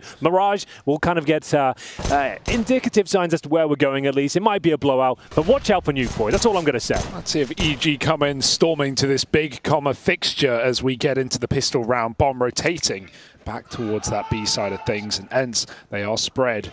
Only one man towards this B site right now. They drop a boost over the jungle smoke. EG get a guy in connector, but it's all going to be this B hit. Entry for George as he finds Madden in the A site. That's going to keep players on the wrong side right now. This Lurk is very active, and it's finding the results. Almost a whiff for Nert, but they're in B. Oh, look at Snappy. Trying to play the trigger discipline. But they show him some discipline. They disciplined him. Yeah, that that's better. That's better. Yeah, okay. Now they've disciplined Snap. We'll cut it in post. It's fine. And here's Nerds. Yeah. 1v3. They know where he is, back at the market, and EG have got the bomb down, so there's surely no way to lose this. Nerds would have to ace in the 1v3 if he wants to win it. Oh, there's dear. one. And no one made the effort to trade. Nerds now dancing around. They're trying to fight him, but they don't want to give him too many opportunities here. Nerds is on for the ace, baby. Just Junior. Junior, come on now. The bomb's not planted for him. Surely the stress doesn't get to him here, but it feels like it's gonna. Nerds peeks out. Just falls short. That was it. And with not getting that kill right there, he won't get the ace. He won't win the pistol. Some of your best work. Yeah, I'm guest commentator Harry Russell here. He did win the competition, Caster of the Year in 2023, and it's a pleasure to have you with us, Harry. Thank you, man. Honestly, Harry, I'm all juiced up. All right, I'm all jazzed. I'm glad Nerds didn't get that round because the clip would have been atrocious, honestly. So luckily, we're going to be hearing what that. What are you talking about, man? The eSports Awards for years to come. A stressful round where EG almost Henry throw it away. Why don't you just cast the round? Oh, that's the start of every good sequence, to be fair. We tried to that almost actually happened early in Group A. Like, Fallen almost pulled it off. We did the same thing. We were 1 kill away from making it happen again. But I think no dice. A round that we will forget. It was prefaced by, which is Cast a Curse in action. Well, here we go. Hurts, but nothing more. EG Mirage players. This is a difficult round to win. This is against a force buy of Ents on a Mirage as well. You know, like this is no walk in the park, and they've made light work of it. So Diha does have the potential to win this round. We'll say that much. We'll give him a chance. Looks like he's going to fade away though. Every round is winnable and losable, Henry. I'm learning that lesson more and more each and every day I commentate. I've kind of stopped being so absolute with my phrasing, and it seems to be working out. It makes it better when you say there's no way you can't win Pro League like this. Okay. When it works, Liquid are going to the grand final. No, I feel like people find me more insufferable when I just say, oh, they've definitely lost this round now. I don't even frame it in a cool way. It's not like we're doing it on purpose or anything to build up the tension, to make the impossible or the possible seem impossible. Now I'm confused. Wait, what are we trying to do? We're trying to make the impossible possible. Yeah. So basically, we're trying to take whatever we can find. Sounds like the lyrics to a song. Who won the round? EG. It was convincing as well. I did see a few more kills come through. Dia got some exits. So Dia got some exits and saved the M4. So not out of the woods just yet. It's not going to be the full eco you might expect here. Dia considered one of the hottest properties in CSGO right now. In terms of riflers, he gets the job done every single time, if you ask me. And he saved that M4, so he gave another to Nerd. So now you have two of okay, so he's it's like you've got a hero M4 for free, essentially. You've got an extra one, you know? So it's a pretty deadly round. We'll see what they can do with it. They both fight middle. Swing con with a flash, face window, but they're going to stay active, trying to get ahead of this util. EG throw and execute into the A site. Madden going to have to do a lot, but he's burning alive. Takes one through the molly. There's that hero M4 rotating in from Diha. Nerds has got his posted over at the stairs, so they're both here ready to respond to the A play. EG slow right down, waiting to see if anything's given to them. Yeah, this is a bit of a wake-up call now. Man disadvantaged. They still have somewhat of an advantage. There are 2 players about Kevlar, some Pious and Snappy, though, inquiring on the other side of the map, trying to work out they can find more space here. More frags coming in, trading out. It's going to be EG, though, bringing it back to a 2 versus 2. They're very low, and this flank is coming in fast. But bear in mind, Snappy has, what, 5-7? Kevlar, he would have to do something right here, right now. And the bomb is down at the ramp, to be fair. This could be perfect. They're low, and there's a gun drop. This is a disaster waiting to happen, and D has even picked another. Got a drop from the Palace. They know where Automatic once was. And Diha doesn't need to play. Snappy still sits on that bomb. Warbang could have come through. Automatic running out of chances as Snappy pounces from behind. And Ents find that half-force buy. Exactly. It's a weird one to describe, but we're seeing it more and more often in the modern game, right? That's purchasing one rifle. Now even on the CT side. It was quite fashionable for just the T sides early on, but now it's really viable to bring just that one extra M4, or 2 in this case, after saving it. So this goes to show you, even saving a single rifle, although it might be the more boring of the 2 options there, that was actually fantastic. It actually led them to a massive round victory, and Evil Geniuses probably didn't expect to be up against that sort of firepower. I feel like it's also a result of playing, a lot more default rounds, a lot slower rounds right now. If you have quick executes and you avoid the rifles and you get into a bomb site post-plant, boom, you're saving. But because teams play slow and like to default, you just don't expect so much more opportunity for your rifles to roam on CT. That's a really interesting round and very well put together from Ents there. Great call from Snappy, and that's put Evil Geniuses in a very precarious spot now. They are going to force buy back themselves. It's going to be a Sunpire's scout, or AWP actually, the challenge, but bloody hell. He's got going very early on considering they lost a pistol, and we've got a scout for automatic. As we see them operate with just pistols here. They've got some utility, 3 smokes, but almost 0 map control. Middle firmly under the remit here of the CTs. I like this. So they're seeing if Ents disrespect them, going to start chasing top mid or pushing the extremities. And EG have held all of their util to play a late round with the pistols. So it's not a bad call here on this default. They just need to get all their ducks in a line. Is that the same? That's how they, in a row, isn't it? No, ducks in a line. I like that. It's better. It's got a better lines of ducks. Lines of ducks. Line them up with a little window smoke and then a B hit to follow. Snappy on the clock. Well then, the smokes are deployed. The tension is mounting as the execution comes through. The ducks lying in wait here. In a line, I should say. We'll see the first kill come through. It's going to be Snappy. Looking to find multiple kills here, you would say. Delivering on all fronts. He's done his job there. Goes down after getting 2 very clean frags. Walco and Junior will remain here, but not really much they can do. Didn't even breach the bomb site, to be honest with you. Looking for a consolation frag if possible. Not going to happen. Very clean round for Ents as they push back on the force buy. And, great work from Snappy there. Swinging out from bench, taking those fights. Cutting the kind of stream of EG players off. They call him the peeking duck for a reason.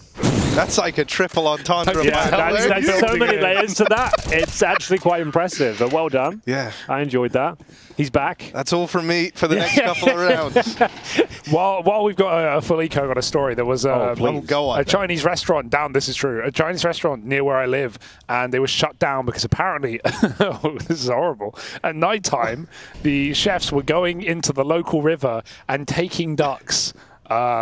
Well, that's fine. Who owns the ducks? In this economy, I'm not surprised. The government, they had no other choice. The government don't want you to know, but you can just go and take them. The ducks in the park are free. Don't mess with the swans. Those are the crowns. They belong to the king now, I believe, I was going to say queen. I was going with crown, Well, Snappy's in their spawn, and this one's just going to fall by the wayside. It was a great round, though. One of the more memorable ones, I would say. Another great flank, another clean finish for Ents as we go up 3-2.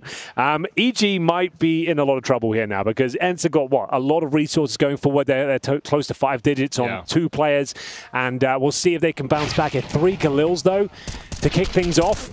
In your first real gun round here, this would be a real struggle. You've got no junior AWP and Galils for your big-name players here. So I don't know how they win this round. It'd have to be more of a set-piece approach if you ask me, but we'll see what they've got in mind. Sunpire's goes back for it. They didn't see this play the other round. The thing is with Sunpire, he devours underdogs. Players, he feels like they're a better team, and he just gets off the leash. He'll be in every position, every angle, changing it up every round. They're in a lot of trouble if they can't find the AWP.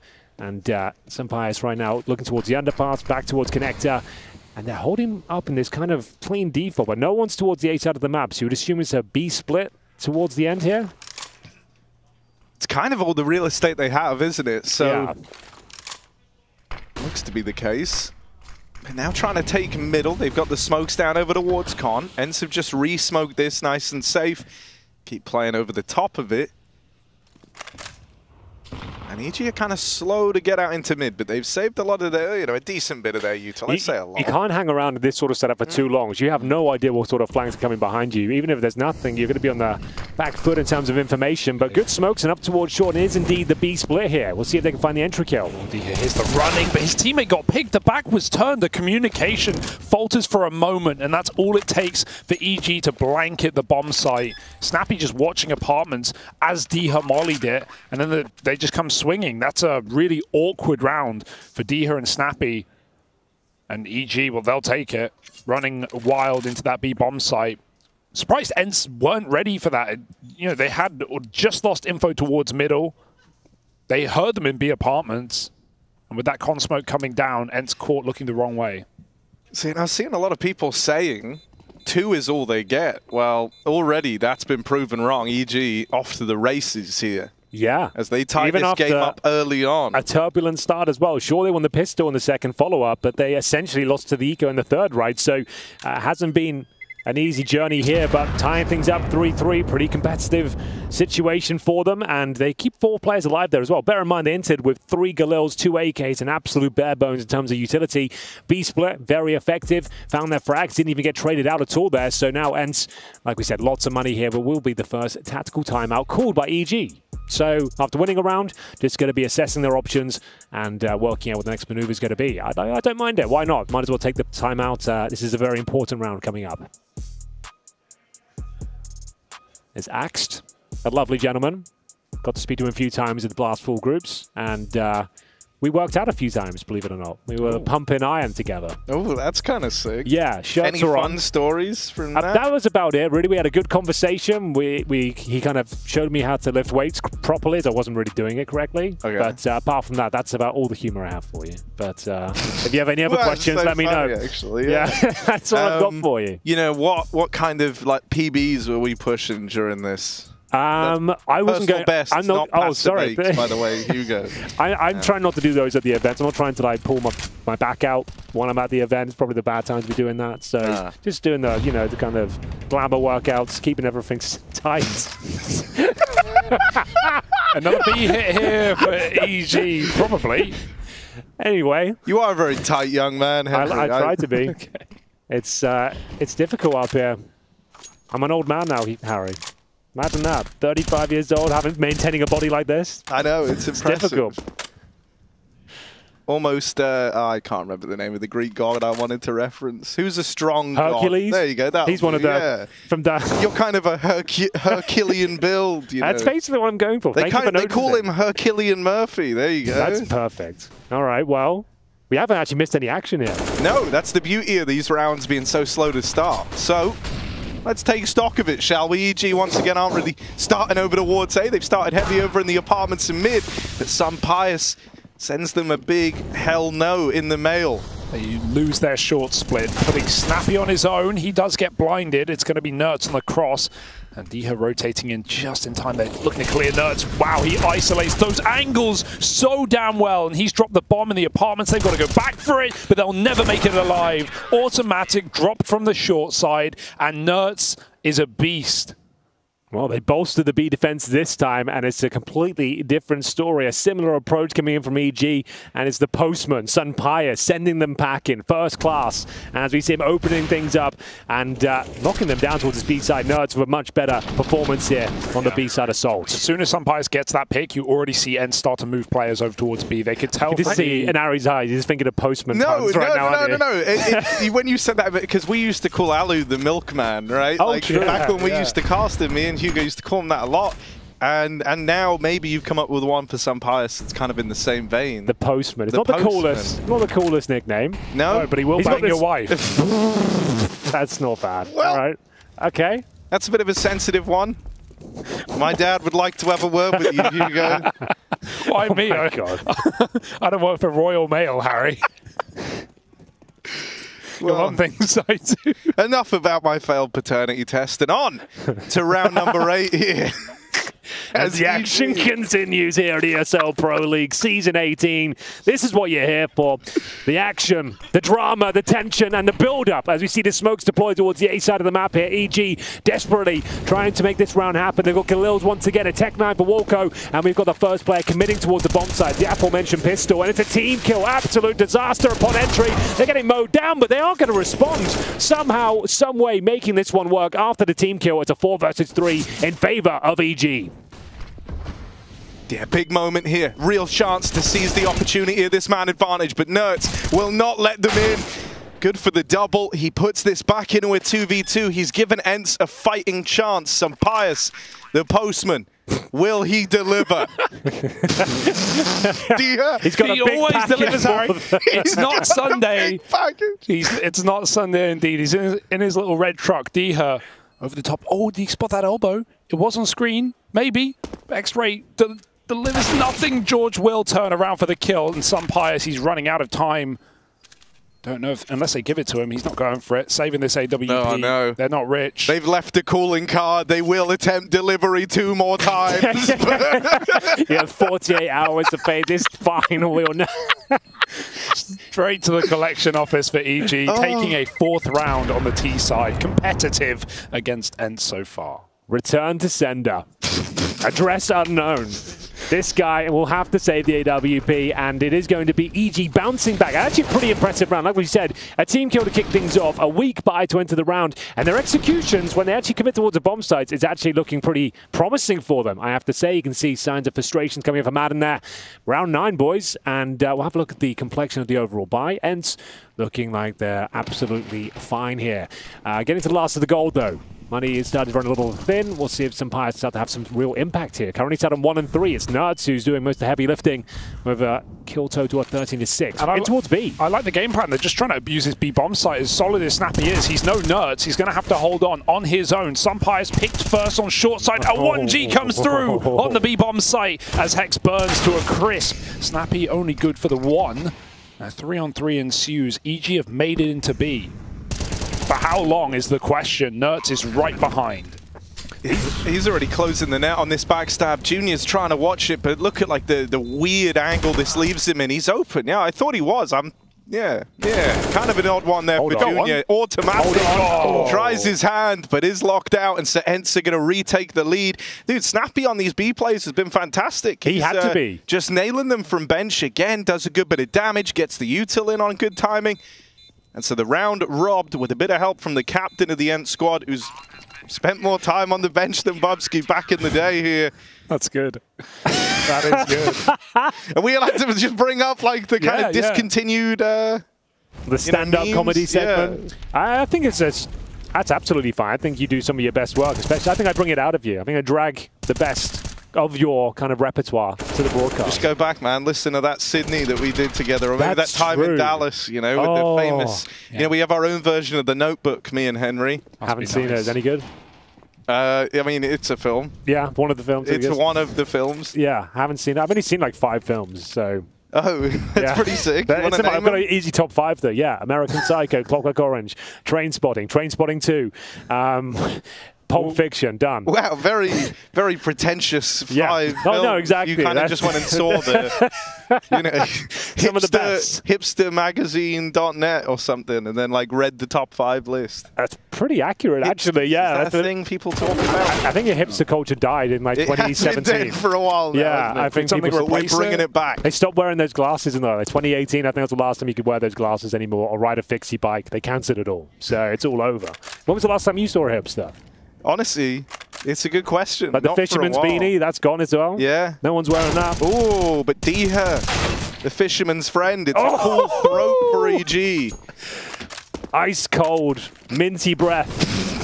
As we see him make their way through the bomb side. 3-on-2. It's actually a good chance they can do something with this round. We'll let them cook as the bomb's attempting to go down here. Lots of damage inflicted as they start to twist the screws. It will be ENT to pick up a comfortable round there. I have to say, the rounds, though, are pretty tense. They're doing a good job of applying pressure each and every time. Close scoreline, 6-4, and money in the bag. Not a great buy for EG once again, but money nonetheless. I'm seeing we have a lot of Trainspotting fans in the house tonight. Oh, yeah, everyone's kind of erupted over there. Oh, we've got Twitch chat here as well. That's awesome. I figure, you know, why not? Why not break the golden rule and kind of reference it? There's a lot of people. Yeah, you want to read some out, Harry? You want to pick some of the... And the class is to chill a a little bit and talk about the game. Now, that is a very common piece of feedback we get here. Some would say fair. Probably someone in management is thinking the same thing at this point. But we'll get into the action, shall we? As Nerds are pushing towards top and middle, it'll be George to shut down the initial attempt of Sunpius. We said he'd have a great showing here, yet to post more than 1 frag. But ENT continue to look dangerous. Back and forth we go, 4-on-3 in favor of EG. And Nerds is very low indeed. Is this where they can break the streak? Potentially, as Hex will find a clear lead here for the North Americans. It's a huge round if EG can find it. They've just been trading blows back and forth on this T side, not able to fully break the economy events. We saw they can do much with little The bomb is still stuck out top mid holding, but Snappy will come in from under instead. I love that EG are pausing here. Just turning around in time is George. And Snappy's got him kind of locked in a corner right now. Can he get a molly? He's going to have to push with it. Out it goes. I don't know if it will spread. George swings anyway, and he'll take that kill. Burning eventually. Madden 1v2. It's better than the 2v4. Ents were 1 in, but the space has been taken. Hex is all the way deep in. And Madden, the only hope is maybe setting up short and catching that bomb cross, but Walco can smoke top con, and that might be Madden locked out for now. It will have to be a very late round retake. But I want to throw out a winnability check on this round. How winnable is it, Henry? I would give this one a 17% chance of Madden to pull this one off. Yeah, 17%. Chance is slightly growing, but with that whiff spray, maybe it's died back down. Flash goes high. Madden is blind. And so this gets a lot harder now. They know where he is. He knows that that flash came out from CT, but still looking around isn't for certain in this. Crosses in. Walco's going to find him and makes that look nice and easy. So EG will convert on that. The barrel gave it away. They looked towards CT. His little silencer poked out and got spammed by default. So, hey, EG will take it, man. I love the patience in the 4-on-2. They don't jump the gun. Whoever called to chill there made the right move because Ents was still being very active in that 4-on-2. Nice shot from Junior. We said we wanted to see him perform today. A player with incredible mechanics, especially on that AWP on CT sides, but with a tumultuous career, shall we call it, on Junior. This could be the opportunity. The roster to make a bit of a wave, and right now they're doing so. Look to, again, break Ents' money, but what have Ents done? They've thrown everything in, Henry, and it might just be worth it. It might be. It's Sunpires finally having a bit of impact here. Opening frag on the big man Walco. In-game leader down. We'll see whether they can actually recover. They're going to commit towards the A side. All 4 members are here. Molotov towards Shadow to kick things off, and George has actually found some decent spacing here. They have no idea that he's behind enemy lines right now, and he's cut the sandwich in half. We'll see if Madden will detect him. Finds him and now brings it back. It looks like the round should be under control at this point. Yeah, George just got to stare into the alfalfa there. Put down, Nerds falls at the top of the stairs. A bit of a turnaround from Automatic. Hello, lad. He's put them in to the 2v2. EG fighting chance here. They're going to go ahead and try and get this bomb planted. There could be spam from CT, but nothing yet. Oh, instead it's Sunpius just catching Junior on the reposition. Automatic now has got to fly solo. Got it. Oh, the barrel. He's been betrayed because his barrel's too long. Pius sheds a bit of light on the situation, and Ents are going to pick this up with 7. So you've gone with Sun-Pius, as in Sun, shedding light on the situation. I'm glad I have someone else to explain the joke for me. That's very clever. Yeah, thank you, man. Like, I don't do any stuff like that. How do you pull that off? Honestly, it just comes to me. Yeah?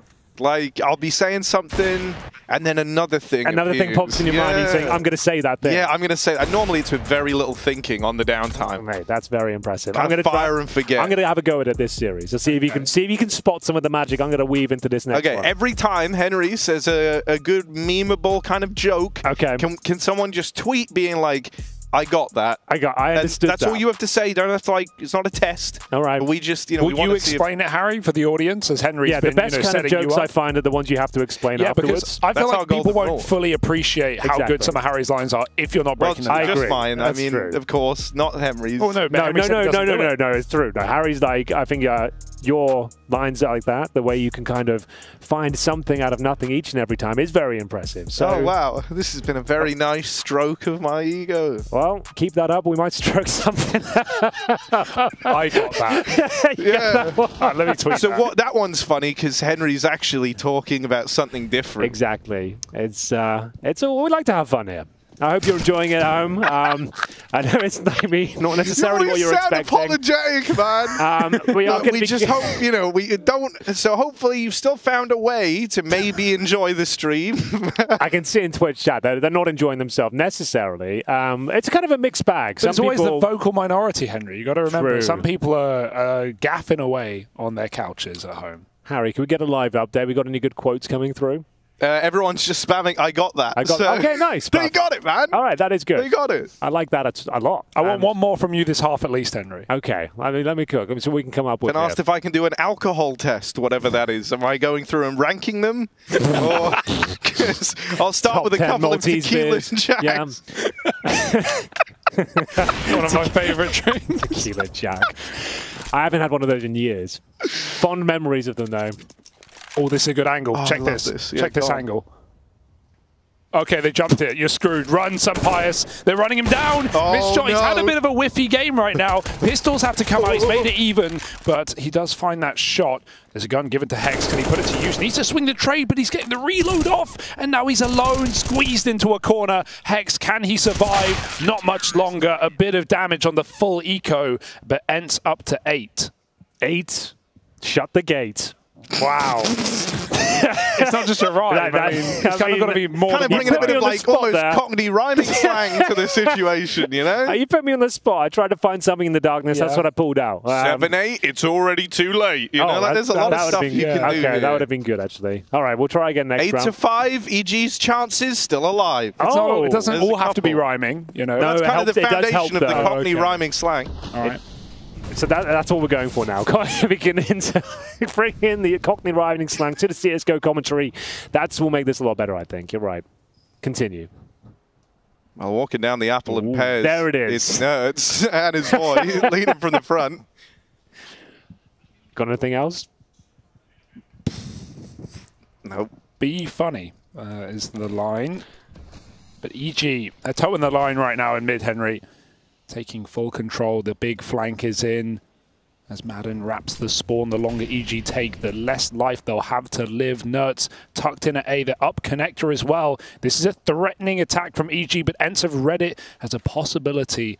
Big re-smoke, and we're waiting for Madden. Oh, not the best smoke, though. We'll say that much. Poor Junior. And here comes Madden. The flank is sublime. We are going to see Junior dropped, mid-control given over, and it has to be the A finish now. They are locked in. Need to find these scrappy frags. They have been picking up time and time again, but Nerds playing a very passive setup here. Gets himself 2 kills, shuts down the round. That's Hex and Automatic now with 40 seconds. Sure, time on the clock, but no real space to breathe here, as we'll see Madden close the gap once more. Barrel spotted. What is that going on today? Yeah. Put your barrel away, sir. This is no one wants to see that. As we'll get into Automatic now, presumably gets this kill. They're kind of throwing this somewhat. It's actually falling apart. But the orb, oh no, not the orb, D-Hurrah, they're covering the bomb. He's got 2 on a plate, and he'll tuck in and take the orb. Double orb now on the CT side as Ents looking for double digits at the end of the half. This has been a fantastic recovery from, I said recovery, it was just very competitive out of the gate. EG were leveling out 4-4. And now Ents have started to slip away. Thanks, Stop. He's got 19 kills, Henry. D has a 15. That's not bad. No one else in double digits. That's pretty good. Sampaius, who's got 6. He was like 1 and 5. Feeling good for my fantasy team right now. Who's in your fantasy? I got Nerds, and I got, you know, Snappy is the other one, but Snappy's still doing well. Bang for it's Snappy like doing good. I think it may be Snappy's probably like cheaper than the other players, right? So you kind of draft him in. He's part of a good team though, but he's like a little like and he's one of these IGLs that still puts up numbers. Little apps pop now for round 15. And it is little, it's very small. In fact, it's already been reduced to just 1 man. Oh, flash out for Orti. He's now flushed into the corner. Madden's low, but still fighting. We'll end up getting dropped by Automatic. Nerds, pad these stats. Oh, he will. Pad them up. Pad him good. The nade rains in, and now it's all eyes on Junior. He'll get put down. It's Snappy to close, and Ents finish this first half strong at 10-5.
Okay, CIT, it's a brand new week, which means a brand new set of campers for you to be keeping your eye on.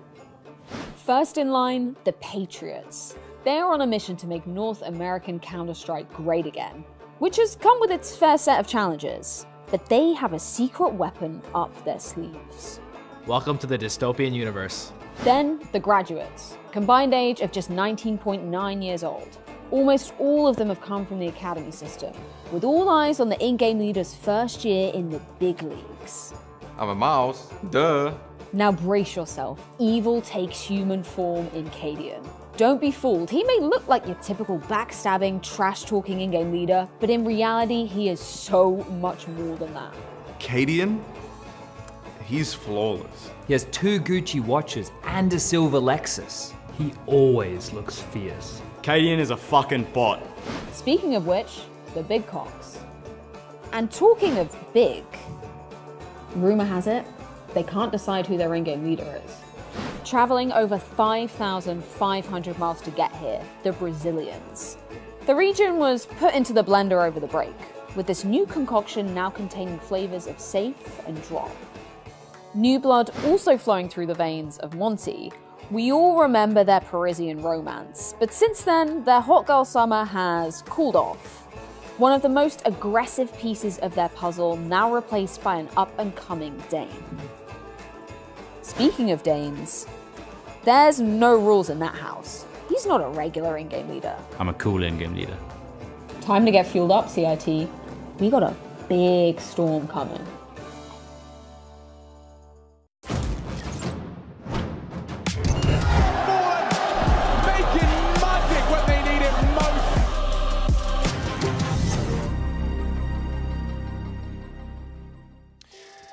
Welcome back, ladies and gentlemen. You are watching the second half season of EPL Multi-Season 10-5 favor of bad start for MDG showing us a couple of good rounds, and we'll be going into the pistol.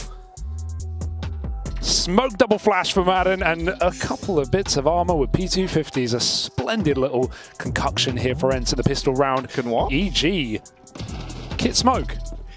Kits and a smoke. Sometimes I like how you put the cuck back in concoction, which I didn't realize. I certainly don't feel like it's I'm a main part of this duo. I think, is what you're looking for. It's concoction. Roosters played earlier, Harry. I don't know what you're talking about. Little apps pop for Ents, and we've got Wildcard pushed back into CT Spawn, watching from the cupboard. Here we go, ladies and gentlemen. A big pistol is in our midst here. They also played earlier. I hate saying the word big when they're in this tournament. It's all I can think of. It's the only word that comes to mind. Anyway, we'll see 4 players for EG coming through CT Spawn. Bear in mind the smoke kit is still available and can be very difficult to deal with those Glocks. And they'll have to deploy it right here, right now. But Madden is going to find the first headshot.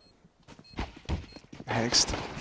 All the way in, all the way through, but now dead. Wow, what a turnaround. That one in seconds is kind of deleted. So Ents are going to feel pretty good at the end of that. They're going to feel great. You don't really get anything done. You don't even get to deploy your smoke, unfortunately. Send packing, and it'll have to be the force buy in the second round here. Beautiful shots coming in for the likes of Madden and Dia, continuing their strong form. And unfortunately, that might just tie the map up, because it looks like if they get this second round and the force buy falls apart for EG here, we're going to be looking at, what, a 13-5 scoreline. So, yeah, this one could be done. But bear in mind, I did say Nuke is going to be the banger. That's going to be where this game really starts heating up. And all jokes aside, I think that one will be very entertaining. I like your optimism. You know, I felt good at the start of this game. I feel better. I feel better because also as much fun as an upset is and seeing a good EG, this is a game where I want Ents to stomp. I want Ents to come into the group and show that they're real hot shit right now, as we've seen throughout the year. As are Heroic, more under question, but they had no issue taking down Rooster. It's the mid bracket, it's the lower bracket where I hope to see EG start to pick up some steam. But right now, it's just smoke up short 3B, and the rifle will get traded at least. Hex pushed to the back of the bomb site. Still 3B for EG. The numbers are here. Something's happening. You can see it. You can feel it. Something has maybe even already happened. And so let's see. Nerds. Don't know about Junior. Creeping in. But you can be as creepy as you like. Junior He's one step ahead here. Well, there we go. He's one step ahead, nails it. Even follows up with the dink. Deha now hurt, now wounded. Snappy has suddenly got to lead the charge, and he's going to go running into the 5-7. It's done. It's all come up in favor of EG Massive. on the 4 spy, and that's going to bring them back into the game. Well, like we said, we described the ramifications if they were to give this round up. It was a must-win with just the pistols, Hugo, and they pull it off. With 3 players surviving, they set up a solid B hold, and there's not really much Deha can do with this one. He has to save. 15 seconds remaining. He's got 6 points of help, 18 kills, and at this stage, yeah, that's round over. EG recover a couple more rifles. There should be an AK or 2 to pick up, and there it is. And they might be back into this game. The staging platform is here. The opportunity has presented itself. And EG, they don't let it slip through their fingers yet. And that's the worst case scenario, right? Winning pistol, losing second round, no plant, barely any damage, True. like 1,400 in the bank. You don't even get that bonus 500 off of losing pistol. And to enter in the worst situation, and this is where it wouldn't surprise me to see a Deha go in, kill 3, and win the round with a solo AK. Yeah, that's probably a fair shout, to be honest with you, Hugo. It's the kind of play you expect from Deha. He has an A-spawn. And like we normally say, this is kind of very modern CS now. Almost every 4 spy or kind of partial investment will have an AK in the midst because you can do so much damage. You get a plant down, kind of a couple of kills, it kind of pays for itself. We'll see if it works out for them, though. In terms of utility, couple of flashes. 1 smoke, 4 players on the A side of the map, so not a whole lot to work with. As you see Snappy try and coordinate the troops. Madden showing a little bit of presence towards the palace here. Another 1 smoke to work with. They probably need a pick before they can even commit. A dink towards Walko, but no frag found. No, it's down to 22. Deha, remember, with the rifle, has to do most of the heavy lifting here and takes a nade right to the face. Some players will be dropped. Can maybe trade off to a teammate, but they've all died, haven't they? Snappy begging for it, and Deha says no. As he runs back through spawn, trusting in one of the stars of this ENCE roster to give it another crack in middle, or B, it will be the latter. ENCE, they have good timing here. They've not slowed down on this approach. Going to start to walk as audio will be heard towards the B apartments, and George is here, ready and waiting. It's him and Hext, very low on the latter.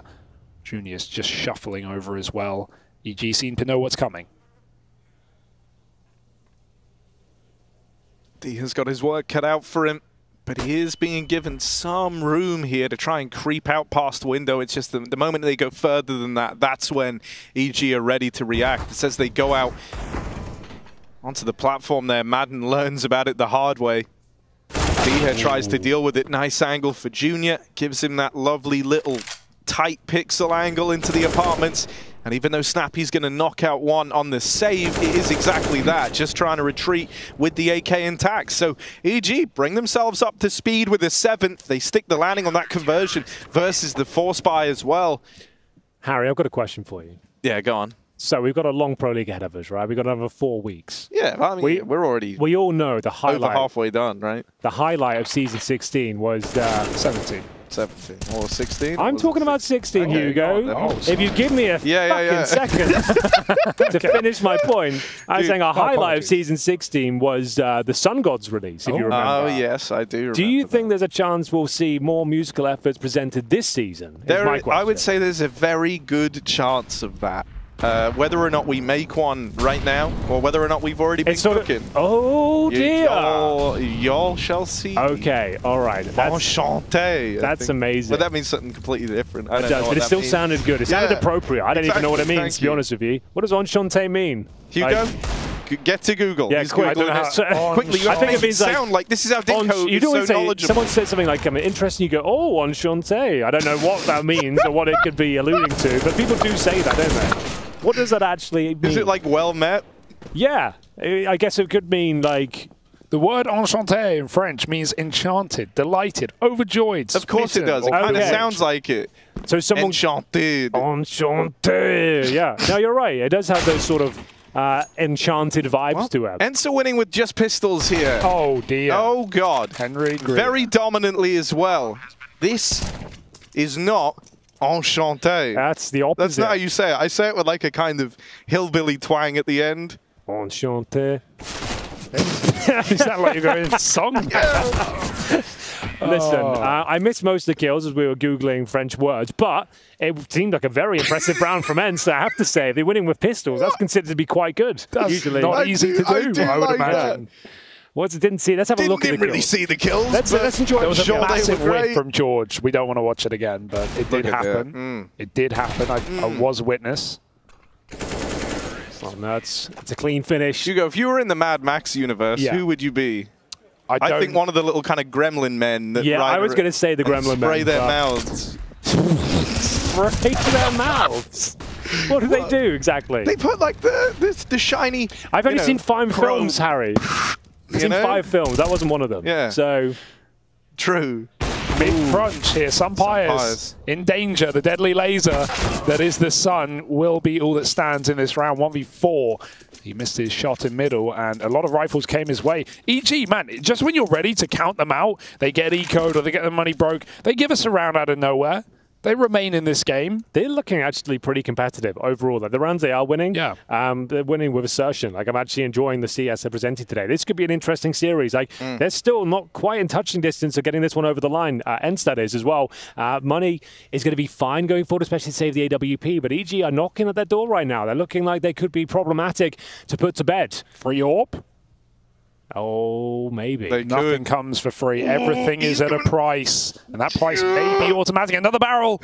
The barrel was spotted, but that will bait you into Walco, who will clean up the big green with 3 on Walco. EG up to 8. No yelling from Hext yet. I think, but I like that. That shows that they're still kind of on target. They're remaining composed here, right? You can't start celebrating while you're still on the back foot. That's probably how they're looking at it here. And look, they're going to remain competitive as long as ENCE let us. So let's see. Wow. Yeah, I got that. Yeah, did you get it? He said they're going to remain if ENCE lettuce. Yeah. Like lettuce, like romaine and that's just lettuce. the tip of the iceberg, mate. There's he's got it. No, did you get that? Iceberg lettuce. Ding, ding, ding, ding.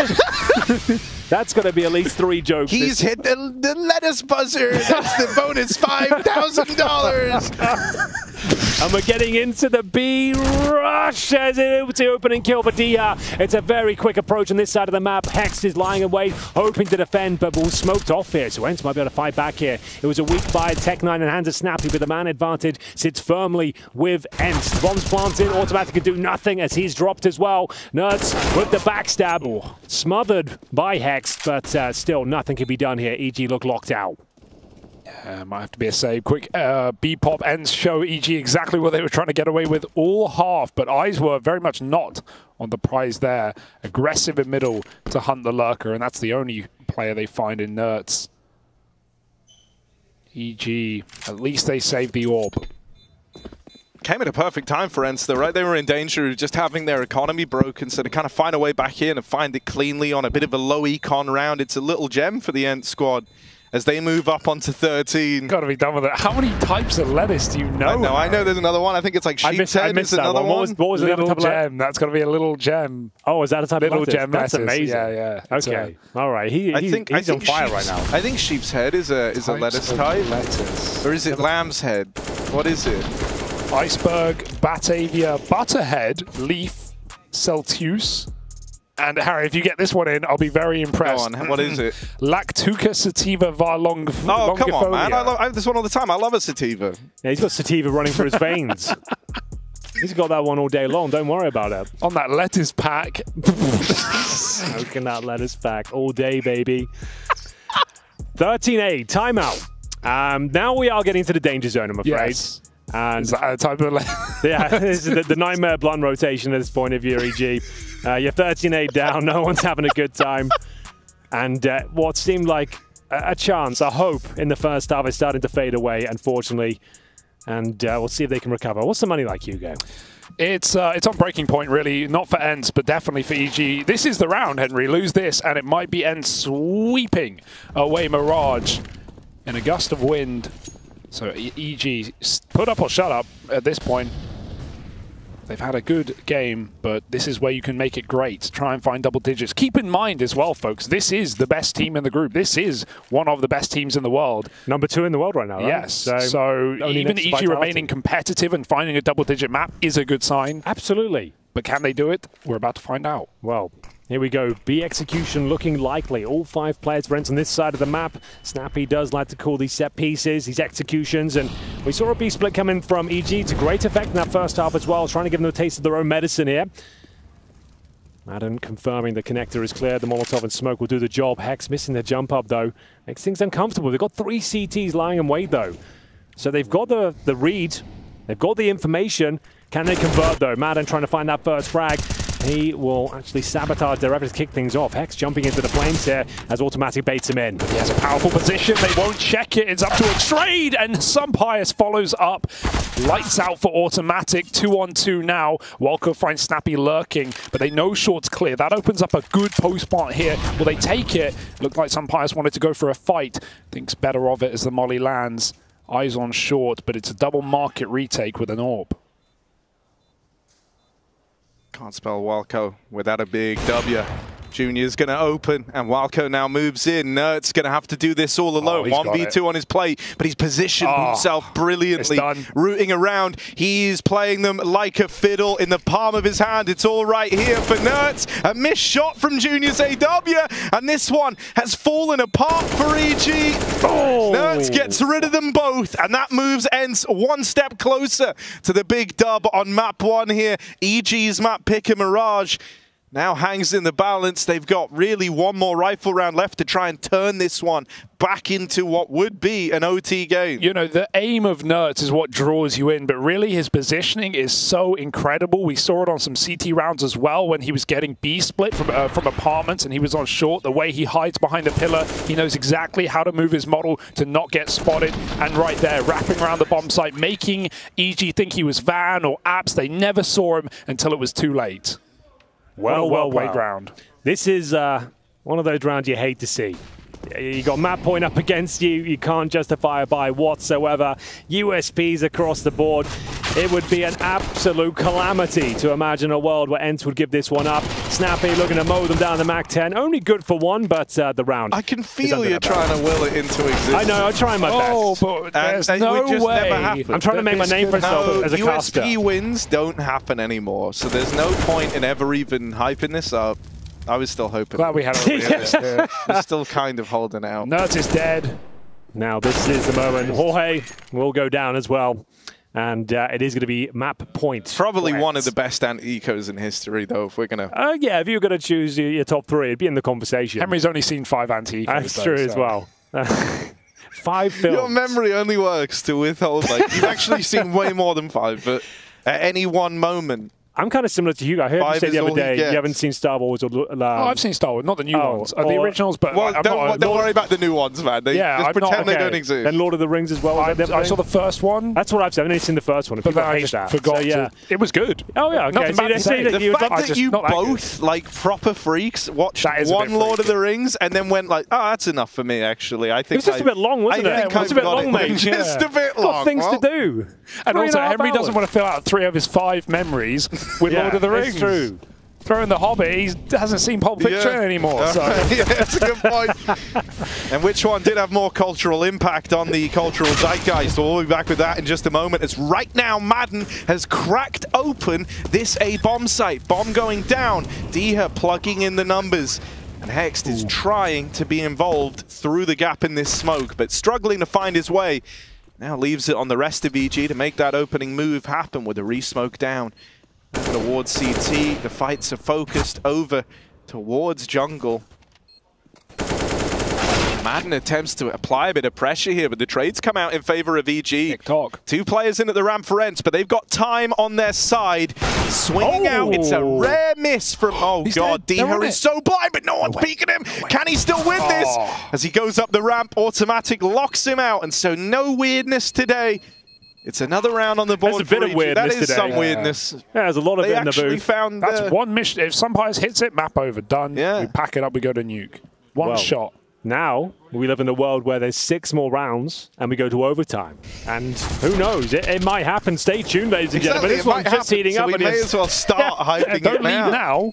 This is the moment you might have been waiting for. Some of you have been waiting for, perhaps. Surely, at least one. Evil geniuses with a chance of redemption. We'll see what they can do with a nice full buy. Up against the same story, though, on Ents. A couple of concessions from Adam, perhaps, but overall looking pretty good. And we're going to see 3 players heading towards the A side of the map with the bomb. Top middle control for Mr. Sun Pius. Flashbangs coming through the top. Speculative spam from George as well, trying to land that grenade. Doesn't do any damage. And they've got the A ramp. They're actually creeping up. They're going to commit after this smoke goes down or boost behind it. Wow. Love this approach. Will they get anything from it, though? Oh, you know they will. Bit of damage. Can't convert it. Diha gets a spot off. Walko rightly retreats. Should have been a good nade, but Ents backed off, expecting that exact reaction. So the mind game continues. Damage done, nades wasted, and a smoke down to cut the vision out of this A bomb site. Walko has to be very careful picking where he wants to spot Palace or ramp. Going for a jiggle right now. Automatic peeking. He's had a lot of impact in this game. It's nice to see him roll back the years. Top of his team right now, finding Sunpius first as Ents set up for this split.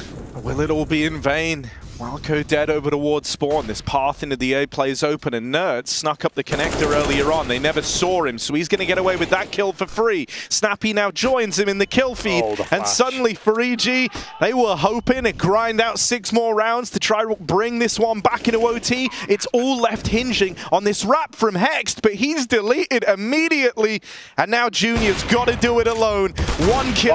Why not make it the double? Does Junior have any more left in the tank here? Up in the air, Diha strikes him down, and so Ents will open this series by stealing away Mirage, EG's map pick, and they're now looking for that 2-0.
Thinking, moving, touching, and well, all the other things, all of the other pieces that you need.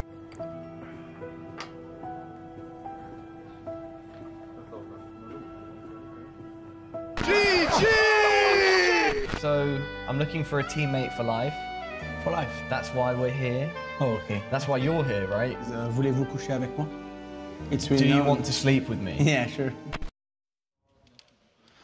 Well, that was an introduction. I found my hat. Those guys are fired. I found my hat. Get him out. Chad, where was it? It was in bloody the media room with all the hero shots, and all the players were wearing it. They were all wearing. I saw it on the media, and now I have my hat back. So I haven't lost it, and I have my water bottle. Do you think they knew it was your hat? No one knew it was my hat. Damn. Wow. You didn't even know it was my hat. I didn't. I actually saw it 2 days ago. But anyway, at least it's not left in an Uber. What is on the docket for us? And not left in an Uber. Yeah, that too.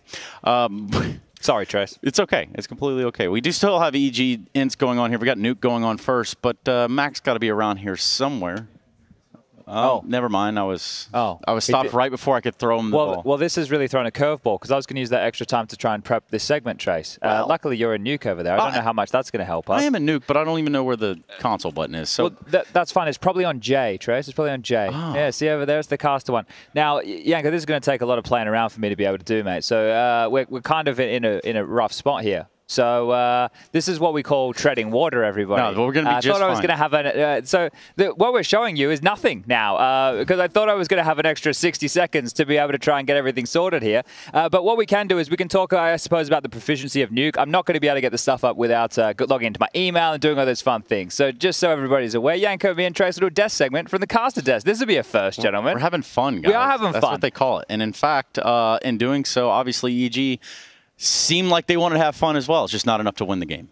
Well, they were having fun. I'll agree with that sentiment. I make sure that I'll write that one home. But yeah, look, with the segment before, Yanko, where they're on the couch, and Hugo kind of shook a bit of sensibility into Harry, where Harry was like, maybe they could win a map, and Hugo came in, maybe they could get 10 rounds. I kind of agree more with Hugo's sentiment here. Yeah, he was always the sensible one, as we could tell, even from that cast a little bit. But basically, Chad, what we wanted to do was sort of show some tools of how you could prepare for a game. You talk. I'm going to click around, and we'll see if we can get there. Sort of talk about how you would prepare for a game on That's Nuke. A good idea. And against a team like ENCE, right? ENCE is a very strong Nuke team. But if you look at the stats, like solely, you would say, oh, but they lost some games recently. Yeah, well, they lost twice to Vitality. And once to G2. Lost the map once this year, and they lost to G2 in the opening map in the grand final of Cologne. So that's not really a fair representation of if you just look at the win-loss record. So the thought process was look into some of the stuff that Vitality or G2 were doing and discuss whether that's something that EG could replicate, because obviously EG doesn't have a Zaiwu, they don't have an Eco. So was it stuff where these individuals were just doing crazy things, or was it something that's more team-based, maybe some things on the T side where they were targeting a few players that is something that a team like EG could replicate? I think a team like ENCE on a map like Nuke, where it is probably the most set-piece heavy in terms of map control or executes or even round finishes, something like that is the type of game where if you are a team prepping for them, like a G2 or a Vitality, where if you can find the simple reads on what these smokes mean and what the likely endings are, then you're going to fill your team with a lot of extra information, right? But you still need to make the right call. And that's what makes Snappy's calling really hard to deal with, because it's like the pace at which he throws it in, or which type of round that he throws it in. Is he doing certain things against lower buys, right? And all of these little details need to be kind of collected and thought about by the team who are doing the prep, right? So by the analyst, by the coach, by the in-game leader, and they need to try and mesh that together. So on a map that is very set-piece heavy, one like Nuke, there are a lot of tells off of smokes, right? Are they doing this smoke wall and are they using it to go into main? Are they doing the smoke wall just to take secret control? Is secret control just for DH to get space? All right, Chad. So we're going back. All right, let's take a few steps. Back into the future. Back into the future. No, okay, well. If you were playing now, or let's say coaching, right, what would you rather do? Would you rather focus really a lot on finding these small things you could exploit, or would you just be like, hey, let's just try to play fundamental CS? We won't know for sure what it is they're trying to do, but let's just, whatever we think they're trying to do, we have something. An answer. Yeah, we have an answer, and we'll just try that answer and maybe we're correct, maybe we're not, but playing reactive rather than proactive. Well, yeah, yes and no. But if I had the choice, I think I was good at spawn calling and I was good at making strategies. I would prefer to have a team that understands the default. And that's something I try and do in the pugs. You were there with me last night, right? So the macro of the game, I would prefer everybody to understand if they take this space, these are our options. And this is how I want everybody to operate. I know exactly where I'm going when we play Inferno. I know exactly where we're going. Let's not relive any of that, shall we? Trace, however, the greatest CS2 player in the history of the game. I didn't know it. And I showed it. And you definitely did show it. Yeah, hopefully we can do that again. Proved it against Freya as well. Listen. You play against Dinko next. Great. If I can get rid of the Rat King right out of here, right out of the gate, I'll buy you dinner. Yeah, bet. And I get to pick the restaurant? Not sciatica. Oh, okay, not the sciatica. Hey, let me catch everybody up to speed here real quick because we did have an idea of checking on the B stream. We were going to do a B stream update. Yeah, there was going to be a whole thing here. I'll do this anyway because it looks fun. Ah! Well, that's the noise Mac would have made when it hit him in the head. Trace, what did I tell you about throwing those balls around? Mate, look, thanks for this. We've got myself here. I'm Mac. Good to meet you. We're here with the B stream update. I'm going to tell you what's been going down on the stage on the other side of the studio today, of course. Unfortunately for everyone, that cock is not going to be feared at all for Rooster. 2-0. They lost to Heroic, who won 32-6 if you take the score across both those maps. 16-2 on Inferno, and then Mirage was 16-4. So it feels like those cocks are not going to be too scary just yet. And I feel that one because I really want the Australians to start to pull up. And look, that feels like a performance that's not going to be too hard to beat. And at the moment, we have Mouse here playing up against MIBR. MIBR taking map 1. I think it was 16-9. So I'm really hoping that map 2 is going to take us all the way to map 3. So that's the B-Stream update. And I heard that Chad is going to teach us to edge with Skybox. So back over to the boys. That was the plan. Hold up, maybe we could show some of these base level stats here for people, just so they could. We were going to go into 2D rounds and show some bits and bobs, but look, with the casters here and us jumping in their seats, only had 3 minutes to be able to do it. So I guess we could look at the stats of the players over the last. Screw that. Let's not do that. All right, we'll do that when we're like ready for it. Yeah, well, wait. I'll tell you another it's never thing. happened. Everyone forget about it. No, but another thing that for example, as time is evolving, you know, people are more aware of being anti-strategists or they change. But something that, for example, worked nicely when I was still coaching was you would just look at a player. You would see if a player has any tendencies. Sure. So let's say you know that late round on ramp, this player likes to be behind the box. Let's say on ramp, you know, the one deep. So that could be something when you're looking into things. Okay, maybe we can, in a really important round, get an op, don't show it, throw smokes outside, try to establish some presence, and then we'll go back to ramp with the op and sort of get the pick, and you know, or get a guy down vents, or, you know, things like that, where you would basically just have almost a pocket strategy or a way to have something in store for some really those swing rounds when it comes to the economy. Well, I just want to say this, Trace. The highlight of the segment is the fact I found my hat.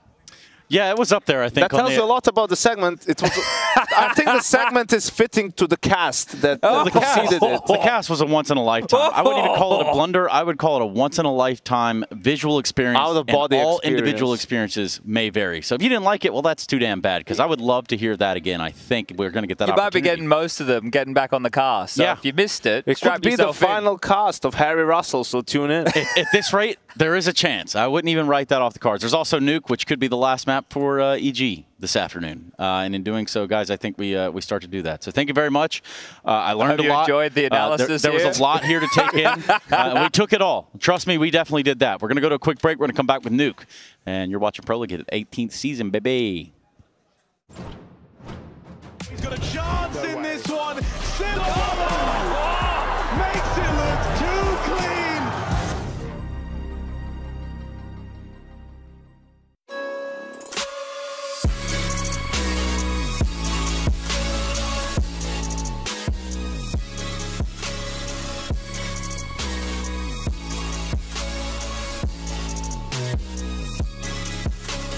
You love it, you wear it. What's your style? Get your merch at shop.eslgaming.com.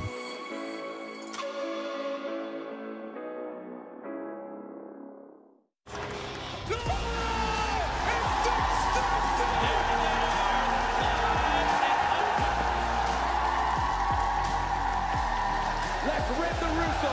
One more time. Are you ready? The 3-month Sydney champion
on the pavement, and don't you ever mistake it. No, this ain't never been a game. Tell me where the competition. Seem like they all been missing. Never made a wrong decision.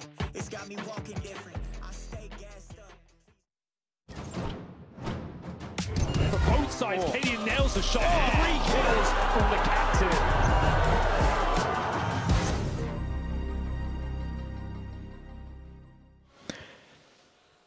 After ENCE win that first map, EG, their hopes and dreams now fall on Nuke. I'm sorry I'm laughing. I was surprised at the tone. I just thought the tone Me too. I was a lot more serious than I was expecting. I was waiting for a bit of music. But then I realized, like, oh, there's no music. It's all me. And there it is, baby. Oh, some people are saying that this might be the map EG take over ENCE. Some people have been saying that. That person, I would say, would be me. Maybe no one else, but I believe. This is the map they took off G2 at Blast 4 Groups. It was a 16-13 affair. It's ENCE on the T side. They're known to have up and down performances on this map. They're considered one of the best, but at times it can get a little bit out of hand. Lots of upper rushes, lots of chaos ensues, and we might see that unfold here in the pistol. As you see the smokes and flashes deployed, some Pius on the roof, and Diha absolutely destroying George to kick things off here as we see the first 2 kills go in favor of EG here. They've got the man advantage and they'll hold on to it. This is all over the place, dropping main, swinging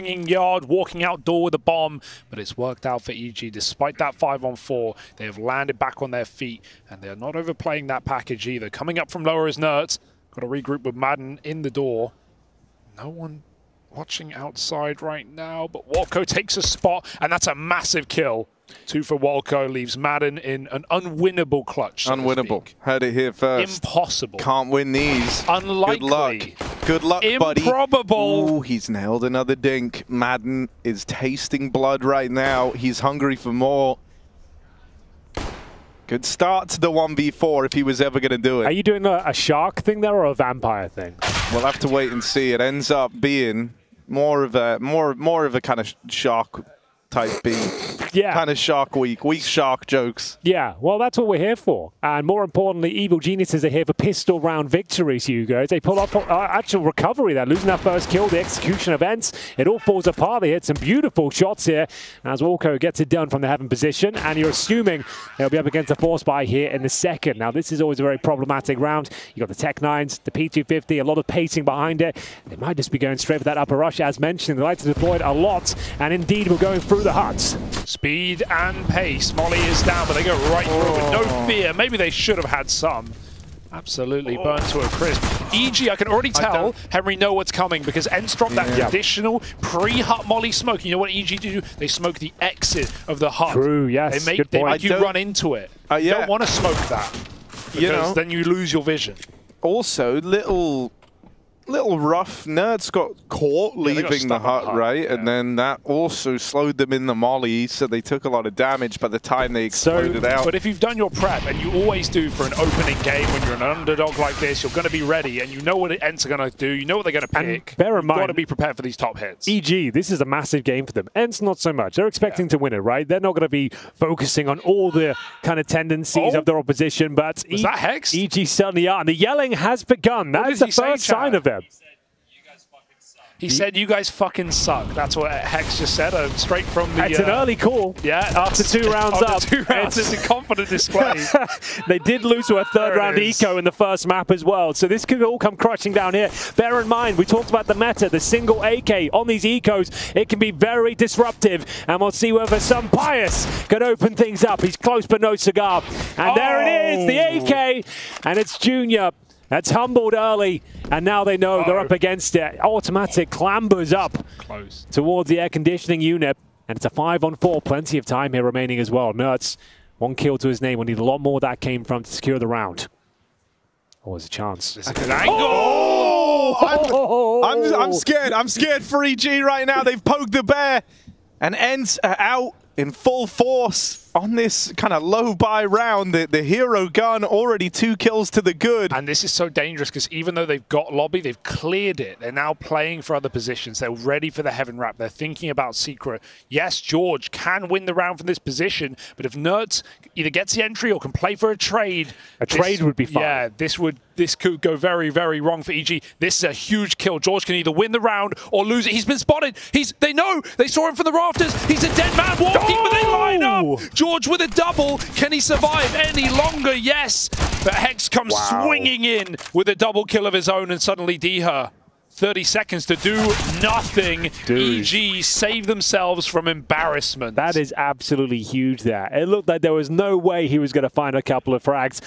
As you mentioned, spotted, surely done for there. Finds the double, causes enough distraction for his teammate to flank in through the hut as well. There it is from Hex. Perfectly done, perfectly maneuvered, and it is a recovery. And it's still a dangerous round, an uncomfortable finish there, but they'll be counting their lucky stars. They managed to get over the line there and find the 3-0 on the CT side. It's happening. We all can feel it.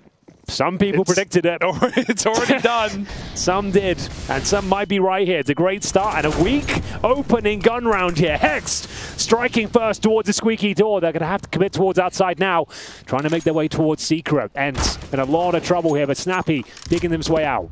Talking shit is not the problem if you back it up. True. Right now, Hexter's delivered us in back-to-back rounds. An opener here. Junior follows up. And even though Ents get control of the garage, they have almost no utility.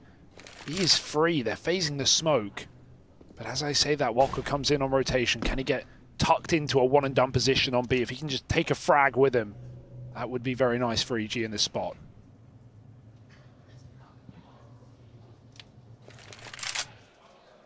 Leaving Madden to roam outside leaves options open to Ents at least. Just got to get past Wildco, and they will with that flash. Double peek out from Decon. Madden now makes some moves.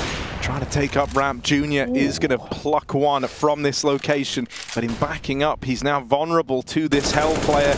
Never had any idea this is where Madden was. That at least gives a bit more safety to this rotate from EG. They know that second player over towards ramp, and so suddenly they're going to start to pick up the pace a bit in this 2v2.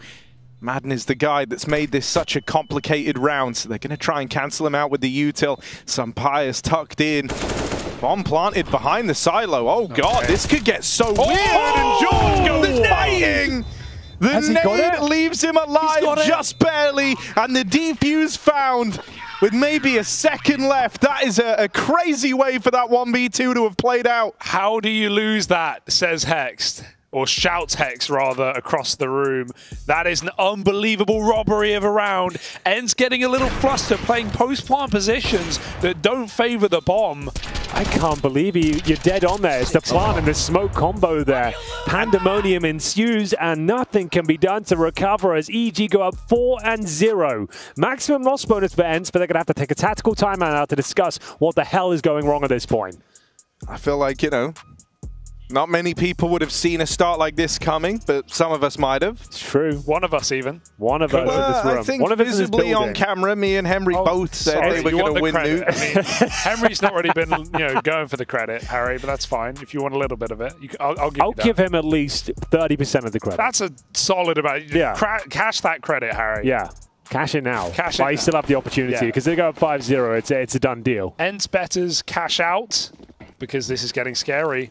It is, isn't it? You just want to clarify that's not financial. Yeah, that's not financial. From Hugo, Byron, I'm just talking. Do your own thing. Look at the upper rush. It's here. We've been saying it's coming, and here it is, Harry. It's there. The upper rushes. It's done. We love these upper rushes. Ents love these upper rushes, and this one is actually looking very successful. Junior up towards the heavens here. He'll be praying to hold on to his AWP, as there's not really much left to do. Walco will have to accept the fact they've given up their first round. And the hype might deflate from this point forward, but still, what a start it was. We'll always remember those 4 rounds, but 4 is all they get. I hope that's not the case. Yeah. Me too. Okay, Henry, here's a question for you. If you could wake up tomorrow out of your own body, you're done with Henry G. Sure. And now you get to wake up in anyone else, Inside anyone else? Wait, hang on. I kind of stopped the sentence too early. I meant to do 2 more words on the end there. That happens sometimes. You can wake up in anyone else's body as long as they're from the server right now. Who are you waking up as? Oh, that's a good question, isn't it? I guess I've never really thought about that specific question before, Harry. I guess if we have a look at all the names available here, does it include the coaches? They're not technically on the server. Yeah. We can include the coaches. All right. Well, you know what? I would choose, for now, Sunpius the Postman. Okay, I feel like I could live 2 lives at that point. You feel like it's the star position. You're young, you're handsome, you're amazing at CS. That's pretty much where I'm going to go with them. The Sun is a star.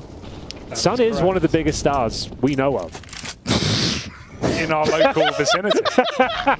Within, like, maybe what? How far away is the Sun? Like 100 miles? No, it's more than that, I think. It's like at least, 20,000.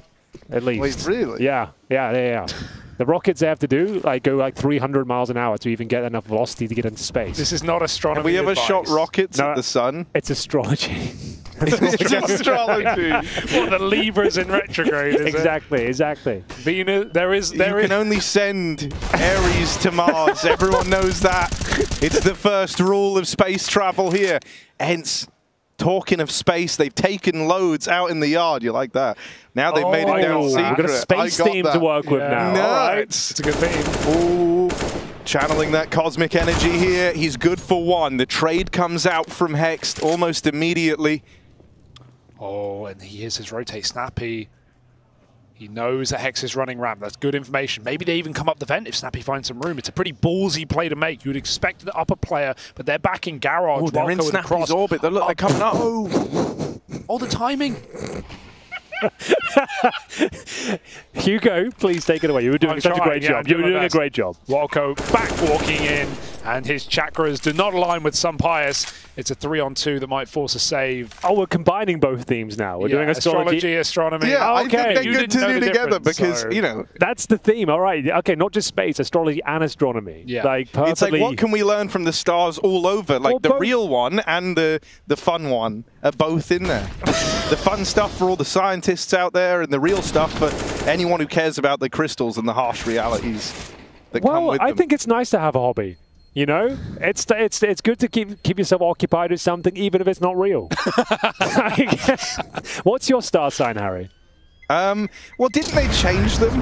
I don't know. Did the governing body I think they realized, oh shit, for the last 2,000 years or however long we've been printing astrology magazines, it's been wrong. We actually read the stars wrong. I hate to be like the pessimist, but the person who created star signs was in the 1900s, and she said it was all bullshit. I remember reading that somewhere as well. That's the kind of thing I say to my friends. It's not a very popular thing to say. No one likes it. It is true. All this person did was invent it, right? So, what do they know? Well, the thing is annoying to most. Whenever I kind of turn up to a new kind of social circle, people always ask my star sign, and I say Leo. They always go, "Oh, of course you're such a Leo." I was like, "What does that even mean?" None of this is real. And that is. He's such a Capricorn. Look at him go out in the yard. Junior with a double. This hero orb is delivering, but down through lower. Nertz stops him in his tracks. The orb now removed. Oh, the USP is kind of pinned in here, and Nertz will deal with it. It all slows down now. The excitement early draws to a bit of a close, but these guns have been picked up and are looking to be involved. George crossing into the back of Garage. Walco taking Heaven. There's a route down Secret open right now that Ents could look to find. The timing could not have gone better here. Sunpius delaying it enough. He can't run yet. Minute on the clock. Ents are in no hurry, but Walco, he didn't peek outside. He's made a good reposition. He's back down on ramp. He has to pick a side, though. Scared about his flank. He'll hear the door on lower. And they will have to get the plant. Ents better be thinking in advance this time about what they do in that post plant. It might come to them. Walco in the open as he tries to get set up in B, and Nertz just finds him. That slight delay for Ents has gone a long way, forcing George into an attemptable 1v2. There's no reason to throw in the towel. You know Ents' positions. Again, that tap comes in. That gives George more time. Well, if Jupiter's moons align correctly, we'll see if George can actually make something of this one. 2 versus 1, and well, and unfortunately for him, it will be Nertz to deny all access. It will be 3 in a row. We did say it would be a real shame if they only get 4 on the board, but that Might be the case at this point. I don't know. What? That might be the case. He's already off the horse. It might be the case, Darry. I might have got this one wrong. Is that what your horoscope said? Yeah. When was the last time you even read a horoscope? Do you even do horoscopes Should we look anymore? up our horoscopes? Yeah, How exciting. actually, that's a good idea. How does it work? What's it based on? Like, nothing. That's the beauty of it. How do I find out my horoscope? When's your birthday? I think there's horoscope.org. Try it. Maybe there's an official The time site. you were born and what date is what you need. Oh, bloody, I don't know the time. Yeah, you do need to know the time. I can guess it. Well, that's for the scrolls, isn't it? Oh, that's true. That's the DLC. Yeah, Daily you don't need that for the main thing. That's extra content as we see a 4-on-3 ensue. Ents doing great job towards outside. It's a rough buy here for the EG boys as George will be dropped as well. They'll recover the AWP, but I think that's all they find. So, guys, as long as this kill comes through for some pies, yeah, okay, horoscopes. So, Harry, you know what you said? When were you born, Henry? 22nd of August, 1988. Oh, you're just barely a Leo. I know, you're kind of on the cutting edge. This is what everyone says to me. They say, are you sure you're a Leo? I said, yes, I'm sure I'm a Leo. Well, here we go. Here's your horoscope for today. Go on. Take care of yourself if you feel tired, Leo. There's no shame in slowing down or taking a day off if it's needed. All right, can't do that. If you could spend the day in bed, go for it. This could be more restorative than you know. If some things must get done, delegate or work on a laptop in bed.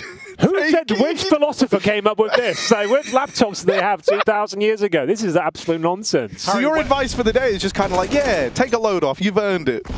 Wow. Harry, are you a Gemini or a Taurus? I'm an Aries, bro. Oh, well, close enough. I don't know. Oh, well, let's do a compatibility test between you two. That's what we'd be doing. Mind your physical health today. Don't push yourself if you're feeling tired. Wow, we're all kind of getting just say like, yeah, just chill out, man. I think it speaks volumes to the world of people who are looking them up. Mine says it says feel like, sluggish. Look, if you're feeling sleepy today, it's because the moons, you know how it is, the moons. So just chill out. It can be another day watching The Office. Okay, put The Office on. Oh, it is quite a nice day, exactly, though, isn't it? right? It is quite Maybe comforting. Friends, if that's a little more up your alley. Yeah, true. All right. Well, with horoscopes, the problem is, like, it's all just relatable stuff. Like, it just says, like, the best parts of your personality. It never says, like, oh, actually, you're not very popular. Today, like, you're not very popular in your group of friends. Like, you need to change your personality if possible. Like, this, the way you're handling yourself, it's not appropriate. Well, if mine said that, I wouldn't be looking it up every day, Henry. Well, that's the point. Yeah, I need those constant affirmations. Every day I wake up, if I'm feeling sluggish, I take a day off. You know, that's just what the horoscope says.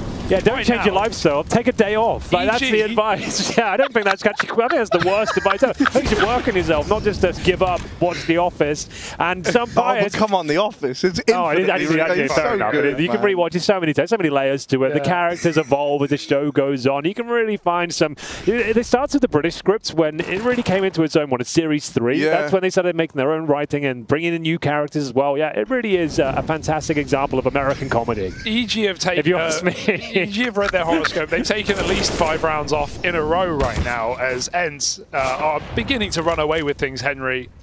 They really are. Harry mentioned it. There's a chance they'd only go 4 rounds in this CT campaign, and unfortunately for us, it might be happening right here, right now. A 4-0 start on the CT side. Very difficult to come across here these days on Nuke. And they squandered it. Unfortunately, it's going to be Ents picking themselves up, dusting themselves down, and working out a lovely path to 5 rounds in a row. All right, Jonathan Was. Yes, it does happen sometimes, even to the best of us. Hugo, when were you born? October. Yeah, when? He doesn't want to dox himself. He doesn't want people October to know. 3rd, there's my birthday. I can look it up online. Yeah. October 3rd, buy me something. You're a Libra. Yeah. What's that mean? Oh, career. Okay, so to be fair, your career match is an Aries, which is me. Maybe they got a point. Yeah, they actually might be honest. Maybe they got a point. Okay. Yeah, I actually don't mind that. Oh, but look, there's a rating. So your sex is 4 out of 5. Your mood for sex is 4 out of 5. I would give you a 4 out of 5 for sex. Thanks. For hustle, 4 out of 5. Pretty driven, pretty determined. Vibe. Maybe focusing on sex too much. His vibe is 2 out of 5. Vibe is 2 out of 5. Accurate. Like, it's dead on. Like, not the best vibe. You haven't got the best vibe, but you have got a vibe. Yeah, there is a certain Hugo I could always have a speak worse vibe. Yeah, you could always have a worse vibe. That's a good point. And your success rating, 3 out of 5. I would give you 5 out of 5. Yeah. Hugo, I think you're a very successful man. Yeah. Well, I appreciate I'm a huge fan. And that's, if anything, shows us that it's somewhat accurate. There's something to astrology. I've always got time for my fans, don't you worry.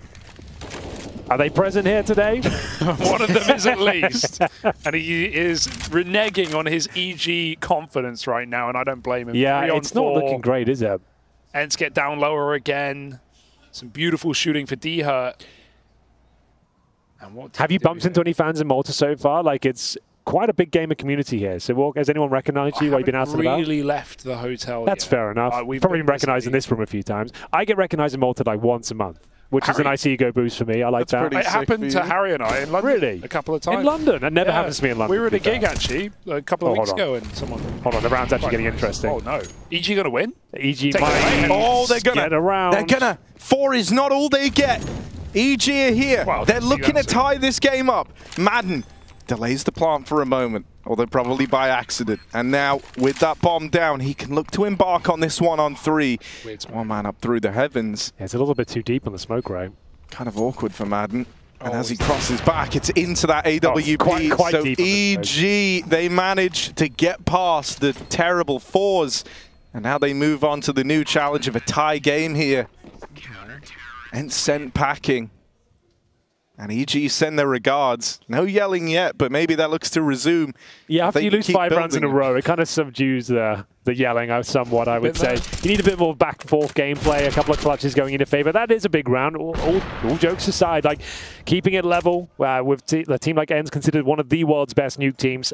This is impressive still, a great start. They can still have a decent half here. It's not as one-sided as it used to be. Like 8-7s are very common for a CT performance. If they can win the half, I'd say that's the main objective right now.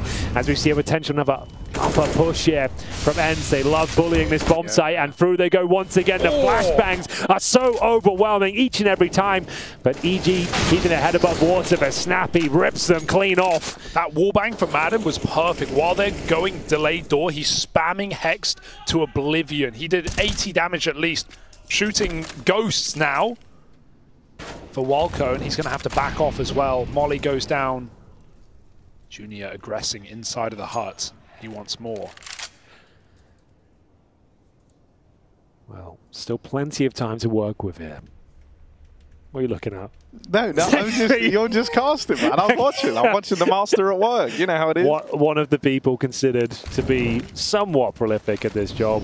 Not that good anymore, but he's trying his best. Ooh, good shot on the entry. Junior's still in the hut. This might go unaccounted for. They drop down the vent, denied, out of position. Now REG as that heaven spot comes in, and once that smoke fades, Snappy can cut off the best point of rotation, forcing them either to save or to go on the ramp. It will probably be the former. I think you might be onto something there, Hugo. 2 players remain, and the name of the game, see what I did there, a bit of rhyming, is to save the weaponry. I have heard that. Yeah. That one didn't rhyme. Well, yeah, I'm not that guy. I can do 2 rhymes per sentence. That's, well, 1 rhyme per sentence I can bring in. That is about it. Like, anything more, I'm going to fumble it. So we'll stick with 1, and that's 1 more than they'll get. EG with 0 players surviving there. And is the money broken? Yes, indeed. $3,000 on 3 of them. There is a buy there, but it's half buy territory. As we get to the closing stages of this first half, ENCE recovering the 4-0 deficit with Starling Grace. And you notice ENCE haven't done any shouting. They haven't pulled a heroic out of this game. Testing 1, 2. Testing 1, 2. Oh, bloody hell. The boss is here. This is all over, boys. We're done. We're done. We're done. Good. What's up, Chad? What can we do for you? We were just pointing out a bit of a crisp, clean lock from Walco there through the wall. Crisp, clean lock, right? I think the vending machines looked like a man on the smoke fade. Oh, you would say that, Hugo. Yeah. What are you accusing him of, Chad? You want to say it? No, I'm not accusing him of anything. This is actually Astro Boy, King of the Stars, calling in right now with a couple of horoscopes for the day. I don't know if you guys were interested in these. I'd love to. I actually would love to. We love them, actually. Okay. Rooster. Experience isn't your strong suit, Rooster, but it's your smartest strategy today. With the Sun and retrograde Mercury aligning in your methodical 6th house, don't take any shortcuts. No matter how excited you are to reach your destination, slow your roll and appreciate the journey itself. When you proceed step by step and play by play, the road to success will be even sweeter. You like that? Sage words of advice there. We've got one for Mouse as well, if you'd like to hear that. I'd love to hear it. Mouse. Curveball incoming. A match that seems pretty predictable could take an unexpected turn today when the Sun meets up with Mercury retrograde in your interpersonal realm. Now, if you guys have questions about that, we'll talk about that later. This might be Go on. Let him finish. This might be a good thing. Assuming you know all there is to know about your opponent, it can deprive you of the pleasure of making fresh discoveries. Limited strat book can get stagnant, and if there's something new, it leaves you nothing new to learn. Stay alert and welcome new info about each other under this eye-opening star map. When you stop seeing this person as an easy beat, your best of 3 could see a healthy dose of a third map. Got to work on the speaking, but that was essentially the horoscopes for Mouse and Rooster today, gentlemen. Can we keep those coming throughout the tournament? Are they available daily? I'll see if I can work on a couple more. This took me all of about 15 minutes, so we'll see how we go. Your work. I thought you meant Astro Boy was a different man. It's you. It's amazing, Chad. I'm very impressed. So more of that tomorrow then. All right, bye. Yeah, man, I'll start working on it right now. Thank you, Chad. We've got a number here, boys. A big round here to decide the half. Will ENCE continue steamrolling, or can EG rise to the occasion, to the stars? Or something, I don't know. There we go. I've run out of space jokes. Harry, take it away. Yeah, look at this backstab coming in through the yard. This is pretty big for EG. They've got a good chance in this. George playing up close in the hut, kind of crazy, honestly. They knew it had to be lobby, so, you know, playing close to the hut was an option. He is snuck behind everyone, and he has seen no one, and he might just get traded from main.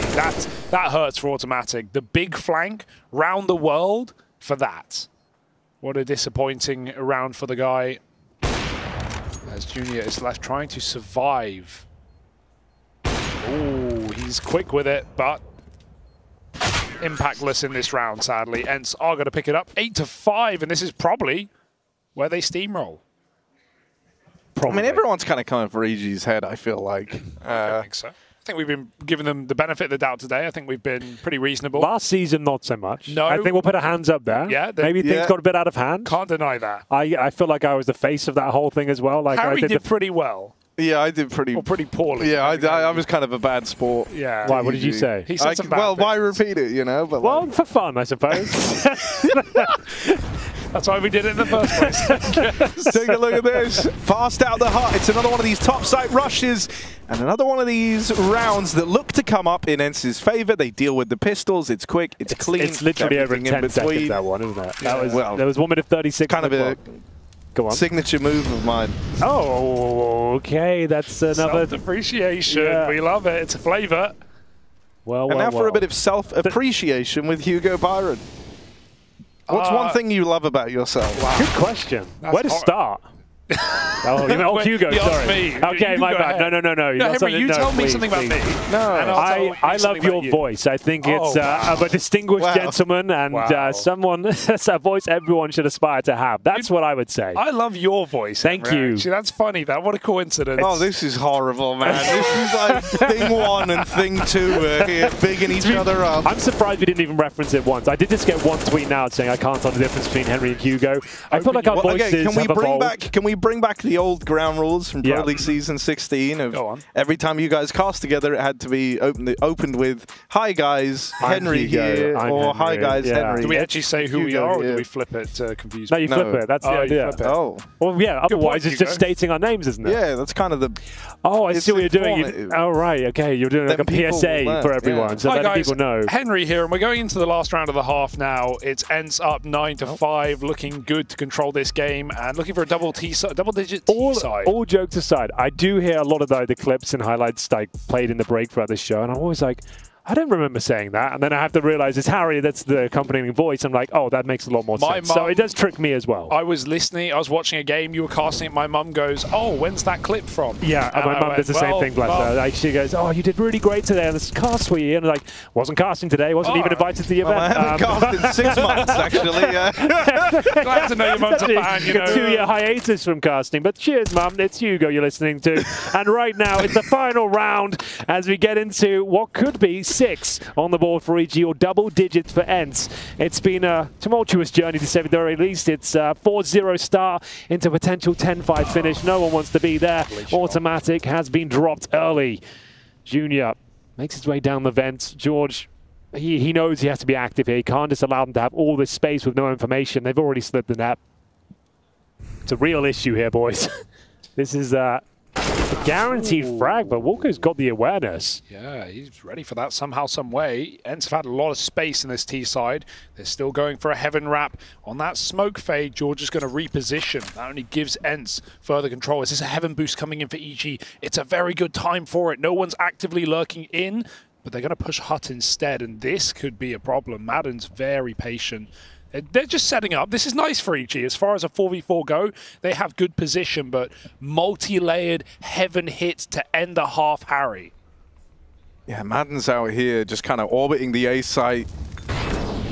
Ooh, and this satellite is the moon base alpha. It's Madden up above them. Only good for one. That could have been something. Now up into the heavens, into the unknown. With this smoke down, Wildcode doesn't want to go up. He doesn't want to chance it. He knows that the timing's been there for someone for Ents to climb up here. So he's going to take the longer routing. This wastes precious time, but it makes his fight that much more favorable. If he can win this heaven fight, if he can kind of give them the leg up. He's missed the timing on the guy out in the yard, but he is going to deal with Diha. And now just Some Pious left standing. Heaven player gone. Any more from Some Pious? He's making it look doable. But Hext is going to put a stop to the clutch and find himself 6 for the rest of EG to close out this first half. And that was the end. And that is where we go to the halftime break, ladies and gentlemen. You're watching ESL Pro League Season 18.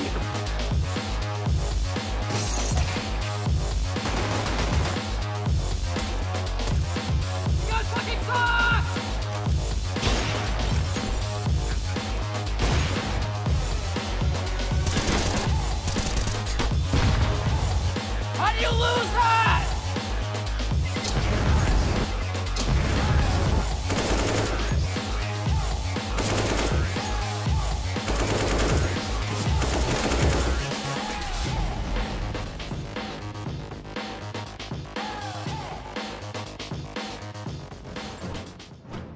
He's got a chance in this one.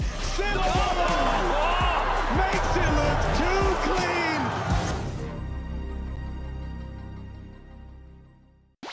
ESL Pro League is brought to you in part by Intel, Asus Republic of Gamers, DHL, the United States Air Force, 1xBet, Monster Energy, and Gaming Malta. It's time for the DHL Drop. Every week, CSGO talent go head-to-head to beat the buzzer. You can join them by typing !DHL Drop in the chat. Answer the questions correctly to get added to the global leaderboard. The higher you climb, the closer to earning a prize you are.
Welcome back, ladies and gentlemen. I hope you're enjoying your Wednesday evening. There's no better place to spend it than right here at ESL Pro League. The final half of the day, potentially, as ENCE have one map under their belt. EG bent over a barrel in the second. They've got 9 rounds on their T-side campaign after a 4-0 deficit. It's looking good for the international squad. Can they get it over the line, though? That's the big question. Joining me in the booth is Harry Russell and Hugo Byron. How are you doing, gents? Doing good. That was a very nice intro. There was some nice music there in the break. I just thought I'd match the tone. The music was nice, man. I was kind of vibing. Kind of a club or like a lounge sort of vibe to it. I was going to say, what clubs have you been to with the like smooth jazz remix? That would be a jazz club. Oh yes, jazz club. Yeah, that would have worked. Unfortunately, didn't work out for me. As I see Senpai is challenged towards main entrance right now. Doing damage, unable to find the frag, and he will be punished in the end. Could it be another pistol victory here for EG? Looking likely. They've been full of them today, haven't they? Converting is a question, but let's see if we can get there in the first place. 2-on-5 with no kit. You think they ain't winning this? I think they are winning this. In fact, they win this. I'm winning here.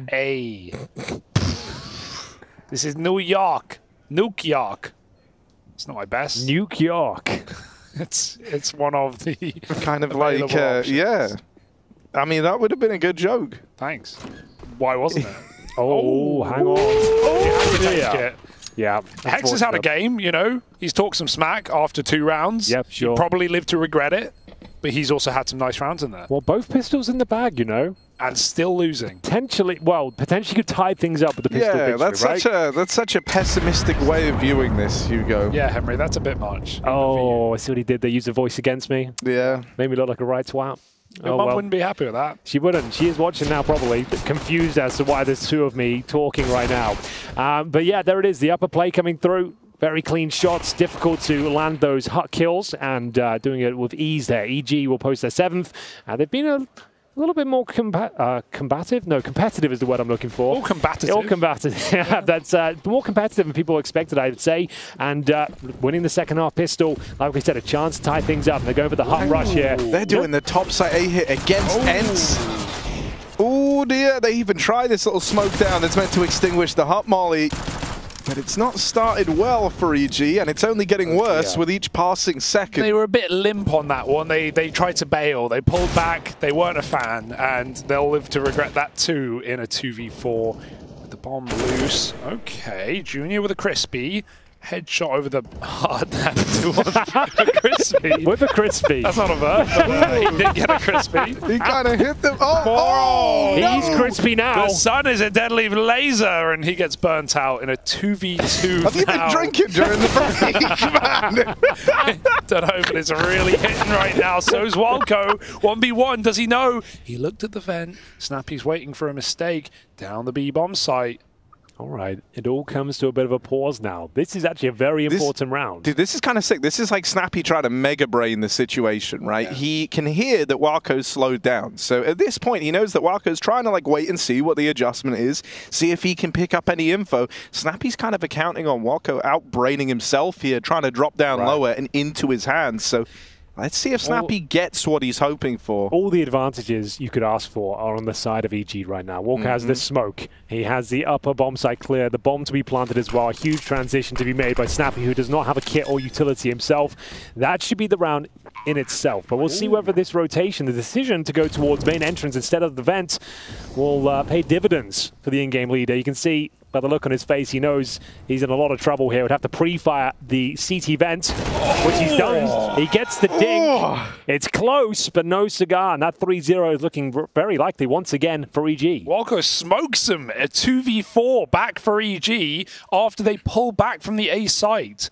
That is an impressive round from him and Junior. And outbrains the opposing in-game leader as well. What a perfect round for EG, what a perfect chance. But you know what ENCE like to do in these situations? They like to throw every penny they've got at it. And fight for this. This could leave them losing once they get into gun rounds. It's a very ENCE maneuver. This is how they give up maps like Nuke. When they do, it's like it's the financial decisions, it's the stubbornness, and a perfect call has been made as well. The ramp rush has actually given them the as opposed to the rump rash. The rump rash. has led them to another round here. I don't think there'll be anything left to be said here. A red bottom for Ents after that spank on ramp. And there's nowhere to go but home. Oh, we're here for the next 4 weeks. Yeah. Strap in. Or we're getting fired tonight. Good point as well. Yeah, the way people are kind of looking around us right now. We can start the chant, fired tonight, fired tonight. No one else joined in, of course, so that'll be just me. Well, you just started it, you know. I was waiting for you to warm in. I had to keep going, yeah, did a few more, I to think. convince you. Well, classic. 4 more weeks. Classic Sagittarius, really. I thought we were No, yeah, we're past career that. partners, Harry. Oh, we are. According to the list. moon. Don't think it's to do with the moon, The but stars. 9 alive at the end. It's a good save. Like, given that situation, they lose Snappy, badly positioned on ramp, gets run down. It makes it a weird situation now, though, right? Because you would have had a buy here if you just took in the eco, and now you do have a buy, but it's you invest more money into it. Like, do you keep the money at $2,000? $2K, yeah. You want to buy next, no matter what happens. And hey, it's still winnable. It's always winnable. Any kits want to be brought into the proceedings? Snappy playing armor. Okay, someone dropped him. No, he bought a deagle. Okay, or he dropped it. Either way. We got a full wall outside for EG. I like these calls right now. They go for an inner rush. They do a convolute pistol. They go for an inner rush where they 2v4. They ramp rush, knowing Ents have little money and are probably gambling one ramp. And now they go for a wall outside when they know things got saved, but it's not a perfect buy for Ents. So Sumpire's scout shot lets them down. 3 down B with the bomb. Lurk covering their back. This is a nice setup for EG. Just don't, balls it up now. Yeah, that is some sage advice. We'll see if it works out for them. It's actually a pretty decent setup, though. Good gamble. Nerds has been detected, and they've still got 2 more players down in this vicinity, so there's still a chance of a few more twists and turns, but EG feeling something might be afoot. They're starting to peel off here, deciding to go back towards outside potentially. B has head towards the air conditioning unit, but getting flashed to hell and back, as Hex will take some damage here. Walko leads the charge towards outside. Ooh. What a beautiful shot that is. He's had a few of those today. Yeah. A bit mid-rounding for EG. Back up they go, avoiding the heavy stack. Into Madden, though. Scouting upper. Madden, no one clearing him. This training is scary. He comes up the vent, but they put him to bed. 10-9. And here is that buy for Ents, but it comes around delayed. Will that cost them when it gets to crunch time, Harry? I do. Go on, what are your thoughts? It could cost them, sure. That's what I'm setting you up for, maybe. Yeah, maybe it does, and maybe it doesn't. That's why you're really here, to figure out whether or not it does. If we knew what was going to happen, it wouldn't be that interesting. Yeah. Probably. I don't know, we rewatch movies all the time. Ask Henry. Yeah, I've only seen the same 5 films the last 35 years. And you know what? The intricacy and layered nature of Pulp Fiction it's great. The first 3 viewings, you're really enjoying yourself. By the 5th time, though, the kind of the all-encompassing. You're reading into like the subtext more, and like the nuance. By Exactly. the 5th time, you know what they call the Big Mac in France. You've heard it all before. A Royale with cheese, I believe, right? Yeah, the Grand Fromage. Not that. Not that. You were right. The Royale with cheese. But either way, this is a bit of a movie itself, isn't it? A bit of a comeback story. We'll see whether Evil Geniuses can keep this one going, as we'll see a 5 AK array set up here. No AWP in the hands of Junior, and outside smokes deployed early once again. It's going to be Walko, who had amazing shots in the previous round, heading towards ramp. And I think it's well worth keeping our eye on. Saw something. Sumpire's has given a couple of jiggles, a couple of wiggles. For the most part, we'll get left alone over towards outside for now. Got a wall coming. Bring on the wall. Oh, that's a nice throwback. Where did that show go? Hole in the wall. That is a classic. Don't know. Bring on the wall. They ran out of wall, I heard. Yeah. Gets a bit old after 23 seasons. Yeah, I guess there's only so many What shape is the wall going to be you can create? Oh, yeah, they've got to bend over, do they? Just ran out of steam, I suppose. Snappy. What have you got for us? It's a fake. Oh, that molly's a problem. It separates them into 2 bunches, glumps, if it were. 3 on 4 with 1 pick out downstairs. Nice Snappy nade. does die, and yeah, that is a fantastic nade. Can they make it down the vent? That's really the only route. But they've got no nades, Henry. They've got nothing. A hope and a dream. As we see 30 seconds on the clock hit, and it's going to be 2 low HP players Automatic with no utility, as you mentioned, and he's down towards lower, and Sumpires doesn't seem to have any information of the sort. So there's the opening they were looking for. They just need to bypass Diha if possible. Not going to happen. It's not possible. No. Yeah. All right then. Well, that's going to be it. There was a chance. That shouldn't happen. Yeah, like that's a really, you know, you get. How did he get there without them realizing? Door, window. He crept his way through. Diha very quick to rotate. Nice. Well handled. Gave her 2 kills. Oh, there was another frag towards the end. Right That's at the significant. end, automatic tapped one out. Yeah, that money's pretty low on the CT side. So yeah, Madden was dropped towards the very end there in the dying embers of the round, and they only saved the single rifle, the AK-47, and Sumpires Orb more importantly. But still, an uncomfortable round, I would say overall, but well handled from Ents. As you can see, the ramifications of that previous kill come through. Madden's got to operate with just an MP9, which is serviceable on Nuke, don't get me wrong, but we'll see if they can fend off what looks to be another ramp push here, trying to target the likes of Snappy.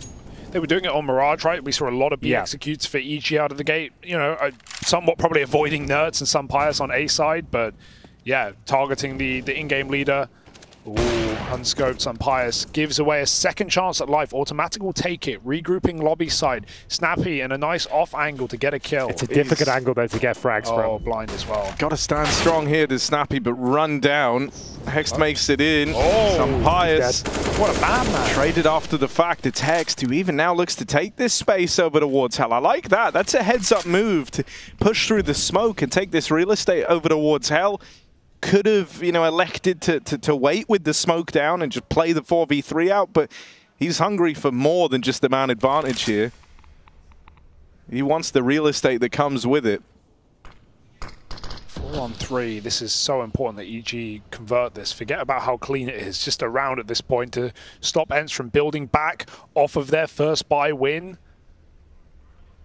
That is the goal for EG. They're going to leave Hex on this Heaven Lurk and go for an upper hit into 2 players. The sooner Diha plays, the better for him, although he doesn't know it. He's starting to make his move up secret, and here comes his contact door, 20 seconds. That's got to stand strong. Oh, damage done. He's already really low. Oh, responds with a bit of spam of his own. Couple of kills found. Diha back in main has spammed out one already. Tries his hand again. Even more follow-up damage on a junior. Won't be able to finish him off as he moves in with the bomb. Now fights for heaven, and it comes down to the 1v1. Diha up, over, and into the win. He takes that lead back off EG as he puts up in the clutch. And so it all to that guy as he stands and delivers. Hell of a round from Diha, and it all starts with a bit of spam in the right place. He seems to just be one step ahead of his opponents each and every time. So many smoke kills we've seen from him recently. This time, though, Diha, 2 versus 1, ice cold as you might expect. Preempts the positioning, knows what they're up to, and the plant comes through. There's only one place to go. Crosshair ready and waiting, and it will be Ents taking the lead. 11-10. Bomb planted. Evil Geniuses are going to buy and respond here. But the money's tight on either side, so that's why they're going to invest into this one and hope to steal it away and keep the war of attrition going. And that just shows what a hard team Ents is to shut out, right? You may have such powerful positions, man advantage, contact, you know, surprise play into A. That's a 4-on-2 essentially for EG on upper. And still Ents trade out to a winnable round for Diha. Yeah, real gut punch for the North Americans here. Welcome to Europe. Yeah, absolutely. That's such a difficult round to just keep the mental fortitude alive and well. And we'll see if this force buyback and response can reignite the flame, because what have they got to work with? 2 Galils and Mac 10. And a few smokes, so it's not too bad, all things considered. And in terms of helmets, they're actually fully equipped on the CT side, so reading this could be coming through. Maybe a fast-paced maneuver, going to try and get down the vent, at least forced away out a squeaky door. Should be a frag there available. Just the one so far, as they get picked off by Sumpires from the heavens. Gets himself a hat-trick, and that's going to be Junior.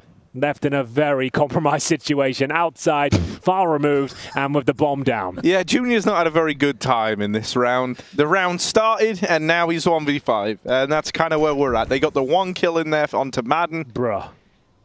Sometimes I feel like that. And it's one of those situations where I might as well give it a go. Have a look at what's available to me. Oh, well, of course, timing. Happens to all of us. Well, that's going to be the eco, and it might be the beginning of the end here, boys. like how everyone is so quick. You're ready to abandon shit. under the bus. They've got a couple more buy rounds, but it's probably over. It might be the end. Probably in the bin. No, this is going to be the eco at least, then, right? Like after the force fight, it's at least 13-10. Looking like the captain of the Costa Concordia, just first guy off the vessel. Moment the chance was given. Yeah, a captain should go down this ship usually, shouldn't he? It's the honourable thing to do, isn't it? Well, my great uncle did. Did he? Bit of a legend, actually. You might have heard of the vessel he was involved in. Go on. The Titanic. And that's not a joke. Oh, okay. I thought this was a bit we were doing. No, okay. No, he was the captain of the Titanic. Hugo's family were loosely involved, well, directly involved with the sinking of the Titanic. I wouldn't go as far as saying it was a conspiracy, but I don't go on boats anymore. Conspiracy of the Titanic. The iceberg was planted. I haven't heard that one before, but it might be something to it, yeah. Was the Titanic... From the industry plant to the industry berg. Madden in with a backstab. That's also a type of lettuce. That's true, a big throwback there. That's what the best comedians are doing these days. Throw it right back to the first map. As the iceberg lettuce makes an appearance, we will say goodbye to automatic. 13-10. 2 more rounds for series point here. Day 1 of Group B. What have you made of it so far? Group B specifically? Yeah, Group B specifically. We've had a competitive day. Okay, Rooster, right, they got banged out, but right now MIBR Mal's going into a 3rd map. EG showing better face than we... Well, not all of us expected. Not all of showing worse face than some of us expected, but showing good face nonetheless. What about what about Group B specifically? Only teams that kind of are near that ocean. The Pacific. Yeah, that's the big one, right? Well, EG and MIBR already talked about. So wait, that's good. No, Pacific. That's Rooster. Probably Atlantic's. The Atlantic is the one between us and America. Yeah, I know that almost certainly. Wouldn't yeah. Pacifically, good day overall. Pacific. And more to come, I've heard. Plenty more where this came from. If you like this sort of thing, you're in luck. If you don't know what to tell you. It's going to be a long 4 weeks. More of this sort of stuff. Stop hate watching. Yeah, exactly. That's an idea. I've just seen some icebergs can't break steel holes, which is kind of... That's, yeah, when you think about it, like, frozen water versus steel, like, really? Yeah. You buying into that? And dude, they call Superman the Man of Steel. What, a little bit of slightly cold water would have been enough to do him in, would it? No, I don't think so. Everyone's got a kryptonite, right. Harry. George, he's nailed the kill outside on Diha, finding this 4-on-4. Indeed he has. 40 seconds though. EG, they've lost these man advantage rounds before. They've got to crunch together, and right now taking a big bite. Snappy gone, down lower. The bomb needs to cross through the open season. It's hunting season, but the deer will make it. The open season has turned into you seen that one? Hunting season. Yeah, is that the opposite? Bear? Yeah. It's no, wait. Is that like a gag I've missed or? No, it was. I'm kind of patching it up. Okay, fair enough. Well, a 3-on-3 from a 3-on-5. Ents are trying to win this round, as you should win. Yeah, as you should be trying to do. Yes. But actually, I take it back. They are no longer trying to win the round. They're trying to won win the game. round. This is a mad save. They have a lot of money right now. They had no one down lower though. Yeah. So once a bomb was planted, like you're just transitioning to choke points. Like it makes a lot of sense, I suppose. You've got a buffer of rounds here. Might as well keep the resources high and the AK-47s in your grasp. It really didn't feel like they were too out of position to attempt this. A couple of flashes, they can group. Maybe in an MR12 format, Hugo, they'd have to go for it. Or maybe in an MR12 format, you know, they really need those guns, Henry. Yes. Have to save Good point. Well, there's a big discussion to be had there, isn't there? We'll have to see how it plays out. We'll have to see. But my point being, 4-5-6K actually within the range of going for it. I think a lot of teams would, but Ents right now might be feeling the burn of the geniuses. Oh, okay. Have you ever been burned by a genius before, Harry? Go on. Do what you got. Nothing. We finally got him. Finally got him. I got nothing for that one. All right. Have I ever been burned by a genius? No. You haven't. No, I haven't. Just wanted to know. Thank you. And shall we get into the next round? Yeah, let's go. And as we know, some of your best moments would you say Dinko is the smartest man you've ever met? Unequivocally no, right? So here we go. Hext leading the charge. Ooh. First man in, first man down. It's Nertz's town, but only good enough for one. Big nade. Forced forward. You guys are saying things in sync. You really are the same. And so now Diha, as he plays around these smokes, he's going to be leaving it to spam. A hope and a prayer.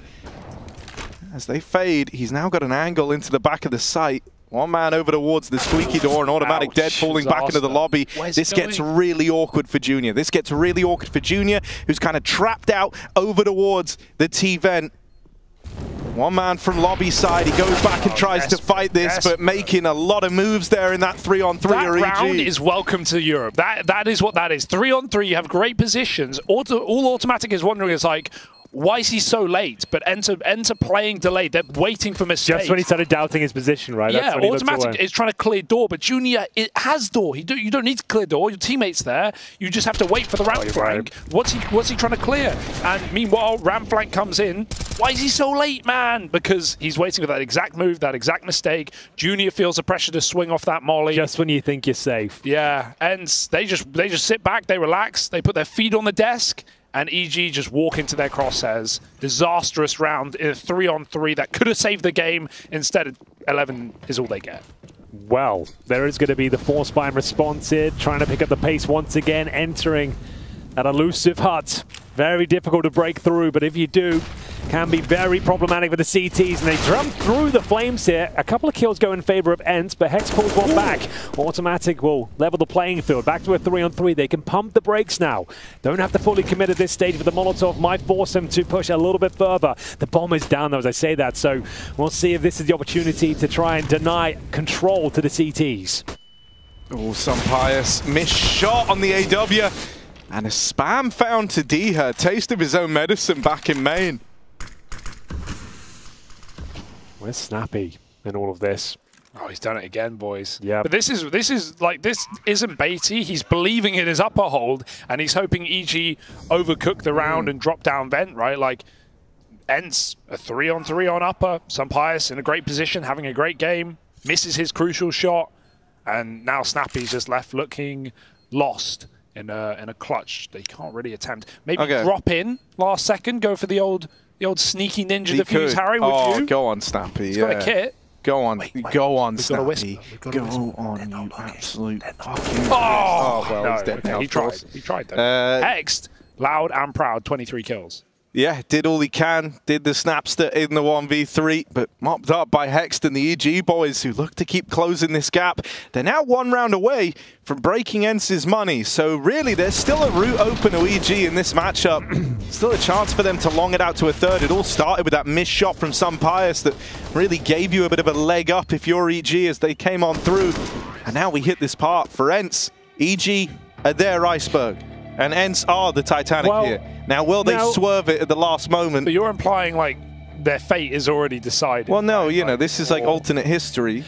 Now, Hugo, we know your granddad was the captain of the Titanic. We've established that. My great-great-uncle. What role did your family play in the Titan submersible situation? Were you involved in that whatsoever? No. There's a few hundred, or in fact 800 years later. Sure, but your family came from a long line of nautical men. I assume your family's still going. Really? Oh, they thought, you know what, we're out. We're getting out of the shipping game. It's not for us. We gave it our best go. We lost enough. We lost enough. You know, it was actually my great aunt who married the captain. Then obviously she wasn't on the ship. He died, and then she remarried one of the people who helped make it. That doesn't seem fair. She just kind of loved the Titanic. Did anyone associate with it?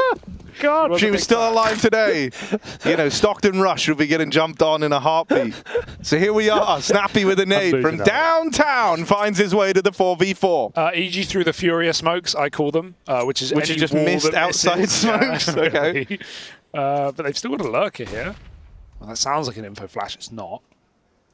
Trying to get a shot out of Automatic. He can late lurk this. Again, EG in a good position. Like they've done well to get themselves in a lot of 4-on-4s, 3-on-3s. When you're there, T-side nuke, and you have nades, you have time, these are good positions to be in to close rounds. But again, timing's everything. Some Pious hanging around outside, and it's him v Automatic. Meanwhile, we have a 3-on-2 on upper.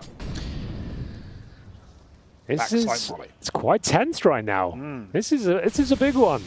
If they can somehow win this round, EG that is, they're still in it. They shut down the cash. They can win it in regulation. It all kind of comes down to this 4-4. They technically have the advantage. You can see Snappy hunting for information now. Yeah. 30 seconds. What's the cue? Maybe they said 25 seconds we commit, and there it is. Good awareness this time. Oh, a chance at even more. Chance to sweeten the deal. That molly doesn't spread to Nert, so he gets out with 1 HP. Automatic going to try his hand at wrapping through main, but is spotted by Sampaius all the way back at CT. A last-second vent drop, and Nerds gets finished off on the way. EG have outmaneuvered them here. Junior does make it down as well, and so even though Sampaius now arrives with the AWP, they can't justify going for this. EG onto 13. They still have a fighting chance in this game. This is business right now for EG. I cannot believe they're still in this matchup, and it comes down to that flank timing of Snappy. You know, it's a good timing. He pushes it 25 seconds, but the player in lobby just turned, catches that crucial headshot. Is that George? I think it was George, yep. And big kill for George, and that gives them the option to drop down vent. Think about how many rounds Snappy's played lower while they're holding upper. So one time he pushes instead of dropping down, and of course he's greeted with a face full of lead there from George. That's a massive round. That is absolutely huge. They do save a Sampaius AWP and a Diha M4, just to note that. We're going to confirm that on the screen now. But yes, they got away. So still, not all is lost, but it's not looking good. And now you need to decide, do you fully invest into this saved weaponry and sacrifice the round going forward if you were to lose it, which might even spell overtime, or do you take another eco around and hope that Sampaius can pull a rabbit out of the hat? And to be fair, with 25 kills to his name, you might just let him see what he can do. This is a 30-round game. It is written in the stars. The clouds have parted. There is no light pollution, and ENCE shouldn't have a chance. They should be playing this double save unless they get opening kills. But they do have opening kills, so... Well, you said it was a 30-round game, and that now kind of hangs in the balance here. Well, that's what the star signs say, Harry. That's what the horoscope says. We'll have to see if it has a point. So, at this stage, it's the opening kill. They know Sampaius was towards main. It's all about him repositioning now, and he has done. Down towards Secret. If they were to go in this position, he'd be guaranteed another kill, but EG for now, biding their time, working out what the next piece of the puzzle is going to be. I like that they're giving room to Walco here, just to work the outside control. 3 rifles now. But they're going to end up if they do this, and ENCE have lobby. They've taken another gun. He could walk ramp. He didn't root towards heaven. Yeah, I think this was the decision from the get-go. The long con. Walco makes or breaks this round. Because if they go into upper, that is basically the way you lose, right? That's the trap that ENCE have laid in this position. And they might walk into it. No, they're going B.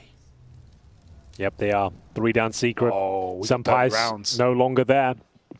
Open B bomb site. Job done. You might as well save the weapons now. There is a slight chance someone gives the Hail Mary and just jumps down the vent and goes for it, but it looks like we're all done here. It looks to be 14-14. Walco watching the extremity. Snappy is there. Does he explore any further? He has got himself an AK-47, so I'd suggest no. Dude, again, I've loved the cooling in this T side. They've had some really nice round openers. They've had heaven flanks in advantage rounds that they've lost, and Walco doesn't make that mistake twice. Takes a better route, opens up a different path, and EG have kept ENCE guessing all game.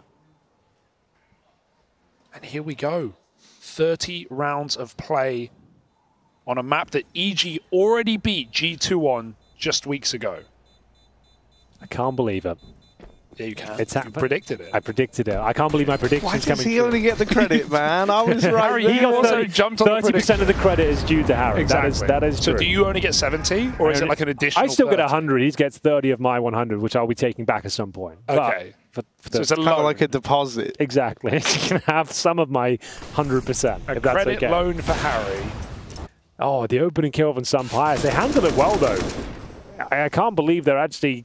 okay, sorry, I should You can rephrase. believe. I can believe it. Doubted. I never doubted. Given, jokes aside, given how this CT side went for ENCE, right? They had those early force buys that dug them a bit of a hole, but then they went on a streak 5 out of 6 rounds in a row. It felt like it was done, Henry. It certainly did. It all comes down to this. A full buy on either side here. Sampaius up above, patrolling the outside area. A speculative spam from Madden. No damage inflicted just yet, as we're seeing the initial smokes being deployed here. Heaven Smoke, are they going to upper bust? Busting up, Harry. Control this yourself. Is your round. Control yourself. Or is it a fake into ramp? Oh, Snappy. You've had a rough time here, to be fair. Ramp fake into A. It's secret option C. It's pulled a rotation. They've done it. Hit their shots. Diha doesn't know where to go. Yeah, Diha's even like really deep in thought on this. Flash through. Now they're going to hit the go button on this top side play for one man. Hex. Where are they? No one else came through to join him. No one else came through to help him. Got to go ramp now. So he's fed to the wolves. 50 ready. seconds. Diha and Snappy here since the start of the round. Oh, Diha's going to open. Snappy still in position to get something done. Drops down after one. Keeps the advantage in favor of Ents. Tag out of some Pius. Automatic has just missed his timing. Bypassing Nerds, who's now in the lobby, and he's got this kill in the bag. There's no way George checks this. There's no way. And so the bomb now dropped. Under 30 seconds remaining. EG, he finds a bit of room. Does Automatic find something to work with? But as they're holding from the back of lobby, they're out on the heavens, they're out on the rafters. There shouldn't be a route back into this for Automatic, and so Nerds gets it done on the lobby push. Ents will reach 15. Well, that is a great round of Counter-Strike. That had absolutely everything you could ask for there, coming right down to the wire. It looked like they had the perfect play there, right? The upper call, an overlooked position, though, is what lets them down. What is the thinking and rationale behind that? Not checking the CT vet. Normally it's Molotovs. It was flashed at least, but no one checking it, no one backing him up. And it comes down to this round, 15-14. Ents need one to put EG away. I can't tell if it was meant to be a double fake where they show ramp, they pop Hexed out A, and then they go back ramp, but they were all postured door. It looked like they were meant to join him or really were relying on his pick, but then the smoke in the door is scary enough. You'd think with how much room Hex gets in A that someone would have gone with him, but man, the captain went down with his ship. This time he did. And everyone else got on the lifeboats. And they also drowned. So it really didn't work, did it, EG? Nice try. They've still got one more chance of life here. There's still more boats. There's a couple more lifeboats left. We've been able to source some lifeboats. Good news, some of you are not going to die. But the water is bloody cold. Keep that in mind, EG. The buffet is still open, however. So fill your boots at this point. It doesn't matter. Have at it. If I'm going to die, I'm dying with a full stomach. Have the penne arrabbiata, please. You'll need a tray. Final round here, regulation. Ends looking to close this one out 2-0. The outside wall of smokes as per tradition here for EG, and they're starting to disappear though, as we'll see another one deployed outside. It's automatic that safely crosses at least, but what's the next move? How do they get themselves in an advantageous position here? Time will tell. Speaking of time, here's the 1 minute 15 moments, and he's going to go for the first frag, and Diha, absolute light work of him here, and now towards ramp we go. Oh, just run, duck, dive, weave your way to B in a 5-on-4. The pressure is on EG right now, and will they be crushed? It's like they're looking for the Titanic with the amount of pressure down Right, where are you going with this? The amount of pressure down here, that was a good joke. Yeah, Harry got it. I get that. You got it. 4v5 at the end of this map, and maybe the end of this series. If Ents have their way, some Pius one more shot will do. He's got Madden right by his side. Some Pius on this AWP with that support that you talk about. Let's see what he's going to be able to do. One man out through the double doors, the others all from ramp. Some Pius opens, but will get crushed. Madden, good for one more at the decon door. Can he find anything else? Does he need to? The rotates are still coming in from Ents, and there's Madden and Diha to finish it. A full 30-round game required, but in the end, it's Ents emerging with their heads held high as victors 2-0 over EG. Oh, I think I just got him. Yeah. Oh, okay. Now I'm with you. What's actually quite good? Exactly. Yeah, those people died. Innocent people died under. Yeah, so we make. Yeah, it all makes sense now. A damn nice try today for EG. Henry, unfortunately, your prediction falls short. I had a lot of fun. I hope you guys did as well. This was a bit of a banging game. And EG showing some life against one of the best teams in the world right now. They've commanded at least 30% of your respect. Yeah, out of all the ways this could have started for EG, I think that's pretty good, honestly. I think if that's indicative of things to come, against I'm kind of excited. The world's best team, the second best team in the world. You had them on the ropes best team in the group. Yeah. Oh, okay, I like that. A bit controversial. Yeah, depending on who you ask, I suppose. Well, if you're going off of world rankings as well, best team in the group. Yeah, that's totally fair. All right, but enough of you goons. Let's send it back to the Let's do it. What do you got for us, boys? Oh my God. After hearing all of that, guys, I'm not entirely sure what to think of you as individuals or as a collective group, but the commentary is done. The matchup is done. It is EG that almost pushed us into a third, but for what it's worth, it's Ents, the Enceladus. I've got a big report coming in here, Trace. Thick and hot off the sidelines. Nature is calling. The two individuals for the post-game interview will be on their way just after Nature has done its business. You don't want to follow them with the mics? I thought I might give them a couple minutes to themselves. Fine. The game may have dragged a little bit longer than I think everybody expected, Yanko. Yeah, we don't want them soiling themselves live. Or right here. That would be content. It'd make live stream files. I'll give you the hot tip. At the minimum. I think it would make live stream We've made fails. it for less. Yeah, absolutely have.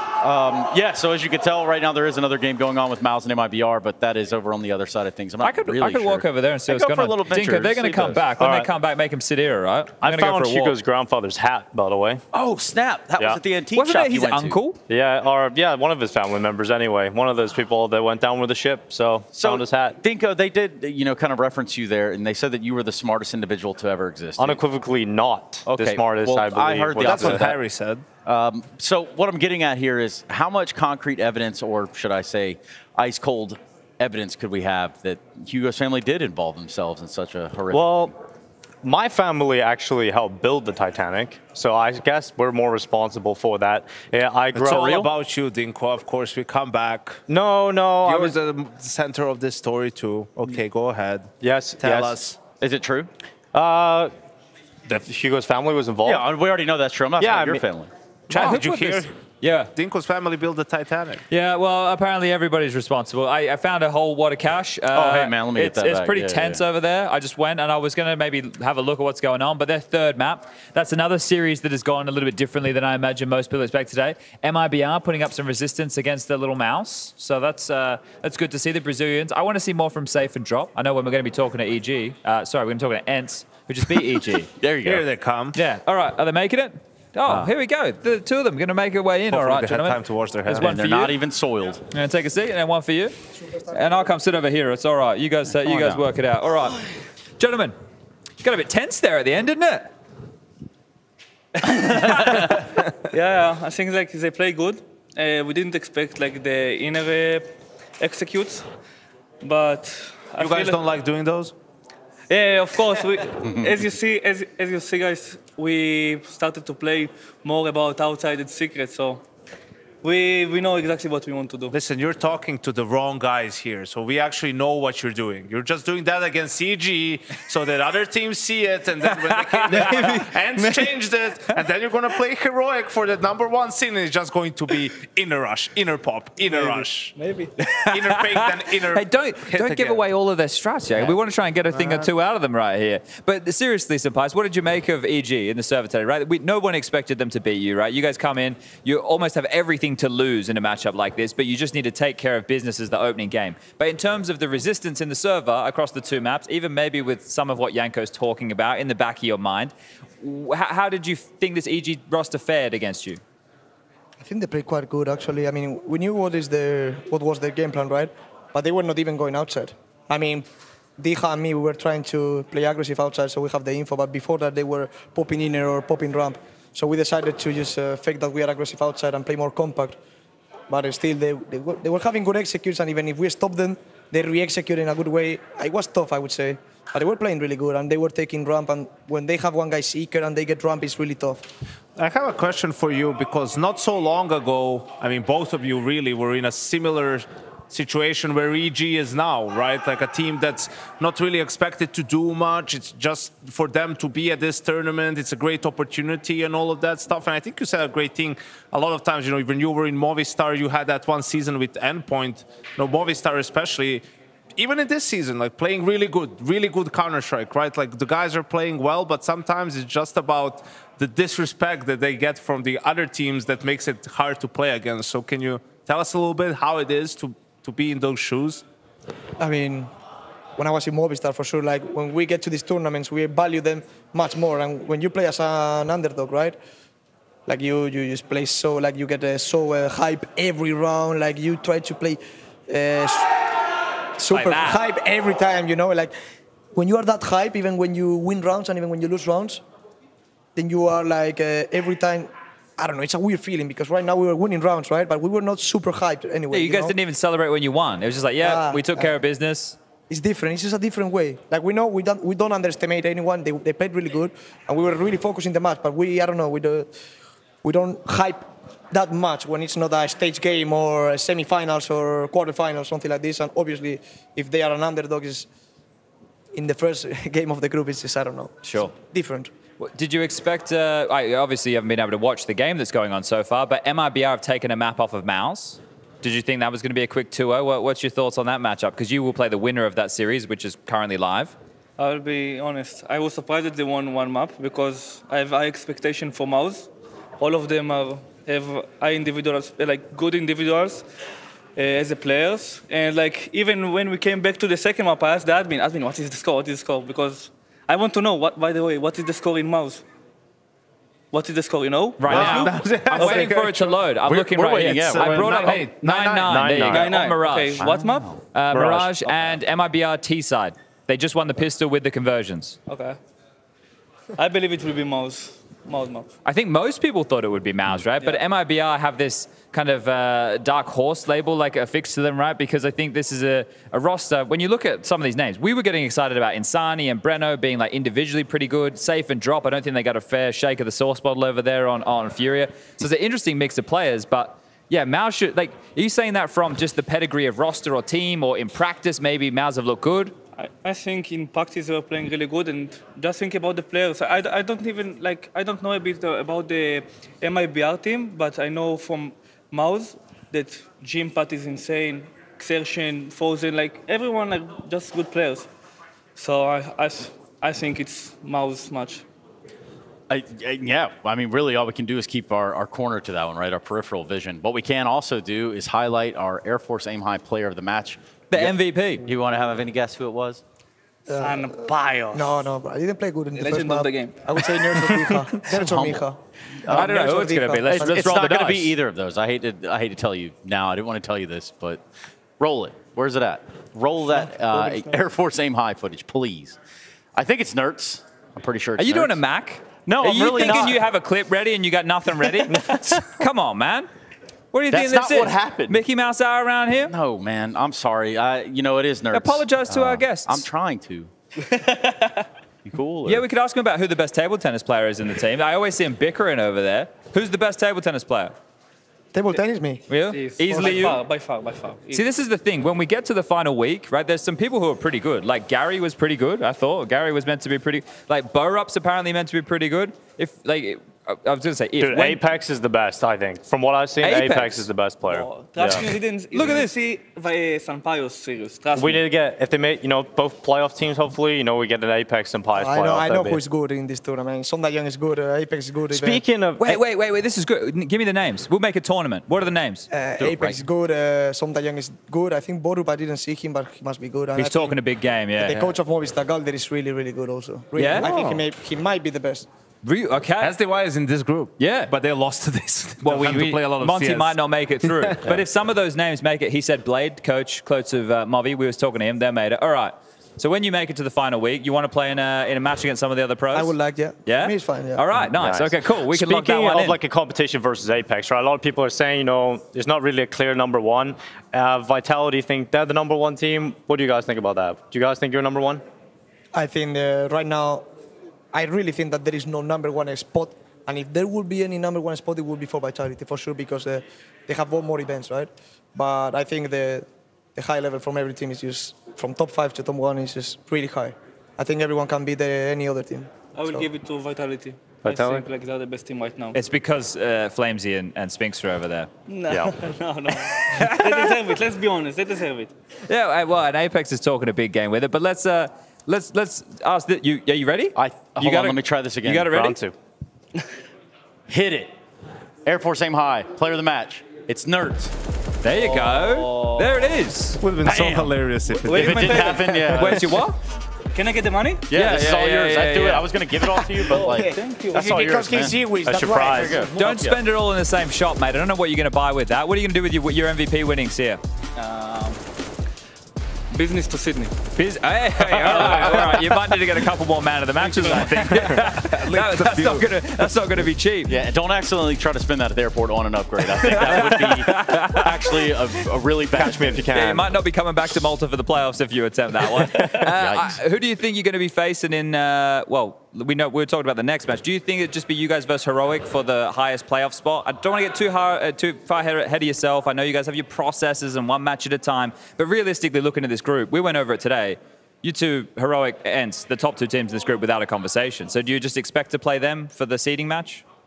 Well, I would say it's going to be between us and Mouse and then Heroic. Okay. So look at him being humble. He doesn't think they're going to get past Mouse with these. Mouse can be actually really good. Yeah? I think they can be really good, yeah. Okay. All right. There's a lot of confidence coming out for Mouse here. Today's result, not really... Well, what? They played Cologne, and that's it. Right? Yeah, true. We haven't seen it. It was like the one tournament, and now they just were able to practice. And I mean, the guys are right. They have some good players. And in this environment where it's chill, it's casual, right? Not too much on the line. It's a good opportunity for them. But MIBR is up 10-9 now, man. Like, they first need to get over MIBR. I'm pretty sure they just won a big round over there. It sounded just like it. And I think in doing so, would you guys want to go watch the rest of their game? Not with us, or do you want to stay? Well, you can watch a game that we're about to have. You can hang out with us if you'd like. We're about to have a 1v1. I can stay forever if you want. We're about to have. He said it. No, we're about to have a 1v1 between Alex Machine Richardson and MacMate. Aim map CS2. It's about to go down. We got a talent-based 1v1 I want bracket. to be there. You want to what? I want to be there. All right. Yeah. It's about to go down. Commentate that, it's about to go down. We're about to get this underway right now. So I might have to head over there to make sure. There. I mean, but if you guys, do we want to get the commentate from here? I think. Send him with Hugo. Look, he's still ready to go. No, well, I left him over there intentionally. No. All right, you two stay there. Hold up. I'm going to head over here. Flicked, but I didn't shoot. Just make sure. Oh, their mics are online now. Okay, gentlemen. Yo. Are you guys ready to go? Yes, sir. Ready. All right. I would say right now, just to let you know, you do have Nerds and some Pius watching this. That's okay. So they're going to be standing by. Well, they fucked you up yesterday, so I'm not down with that. I would recommend to both of you to take out your IFBs because otherwise you're going to have all these mugs in your ears. So I'd take it out if you want to focus. Okay. All right, are we ready to get this one underway? You want to hit? As ready as I'll ever be. All right, as we know, no sound. Just breathing. MR12, first to 13, yes, sir. and headshots. Here we go. Got to hit 1. Oh, 3? What's that? Live on 3. That's classic. It's an absolute classic. Here we go. Take it away, gentlemen. Oh, Jesus. Where are we? Max, starting off very strong here, Mr. Grip.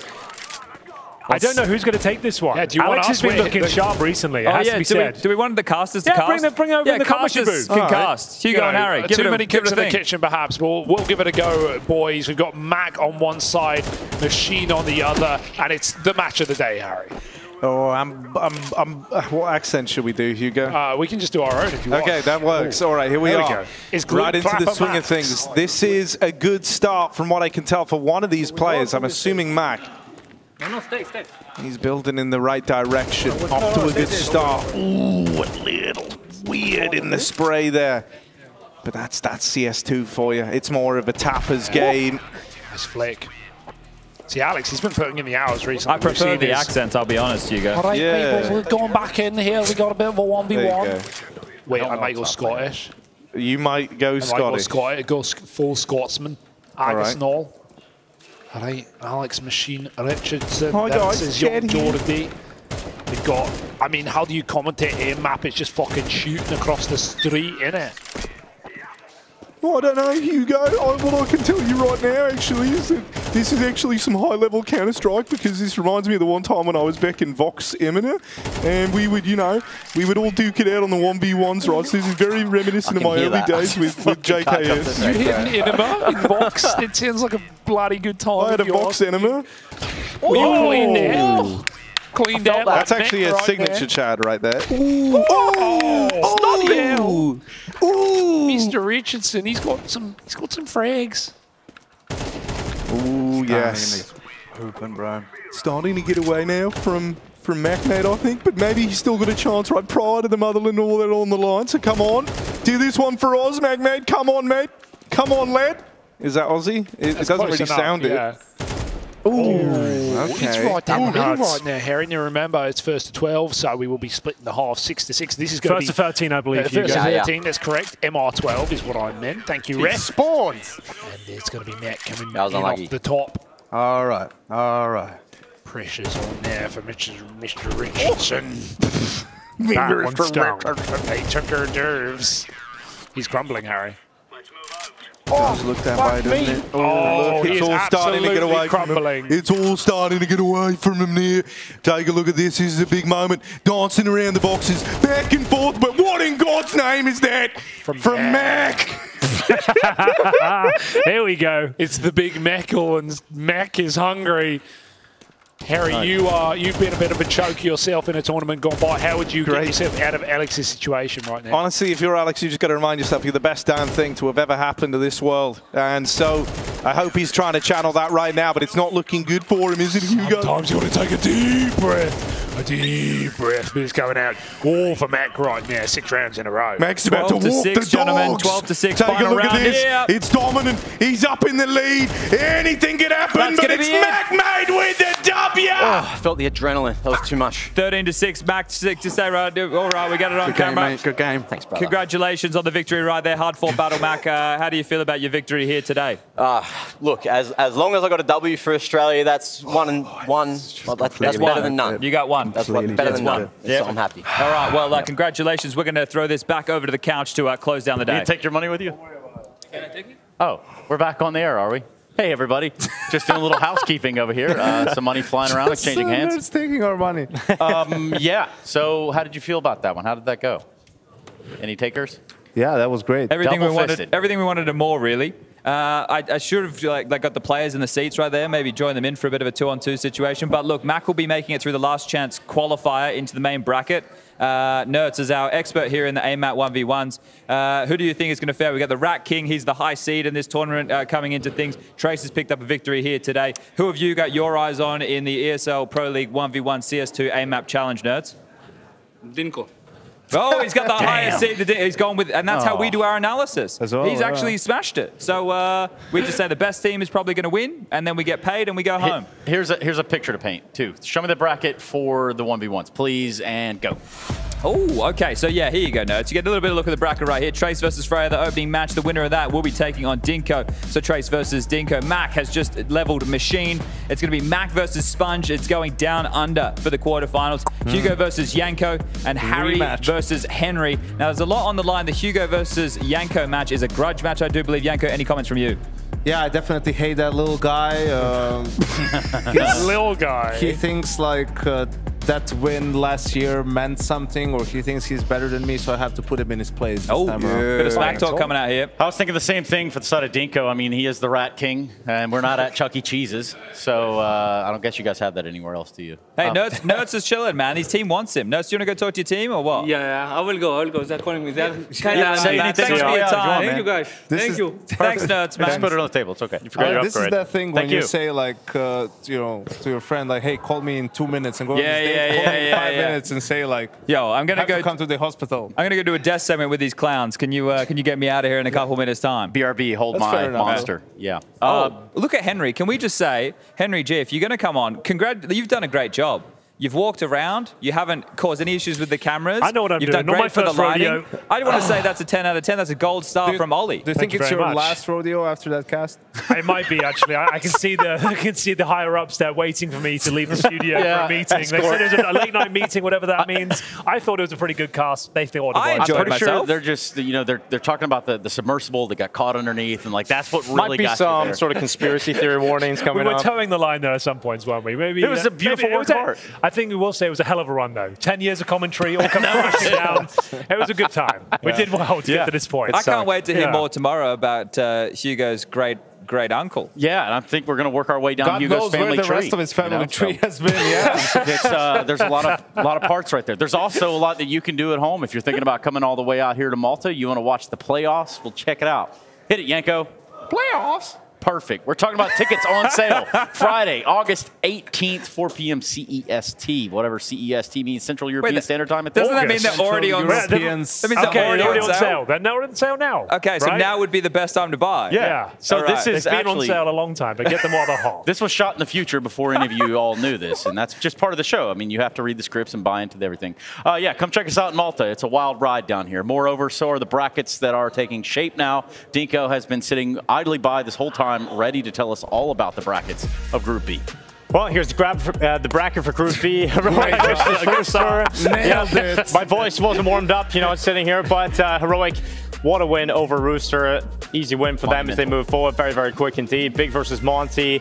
Quite the game we got to see earlier today. Yanko definitely took some time, but Big got it done over Monty. Their online run is back to land. Took some time and some brain cells. It did. It took some of those away. Mouse MIVR still going. Map 3 to decide it all. I don't know where that one's going. It's still very, very close to decide that one. Someone's going to the mid-bracket, Dinko. Yeah. Someone's got to play EG. Go. We got the Rooster and Monty matchup everybody's talking about, and then EG waiting for their opponent coming through that mid-bracket as well. This is the mid-bracket. Yeah, hope you got some fun segments lined up for those matches, Dinko. I hope you've been doing your homework before coming and joining Team Counter.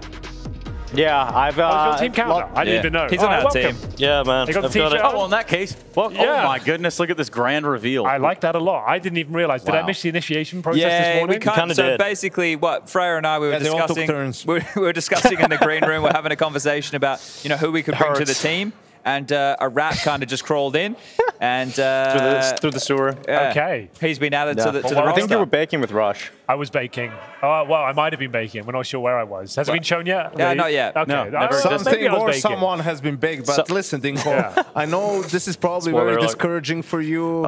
You know, everyone's calling you a rat and everything. I just want you to remember one thing. The whole internet, really. Yeah, everyone's calling. Splinter was also a rat. Oh! He was a master. A master of Kung Fu, I believe. And everyone else was the turtles. That's the nicest thing you've ever said to me, Yanko. I know. I feel like we're healing. Here you go, guy. You're the captain now. That's Hugo's hat.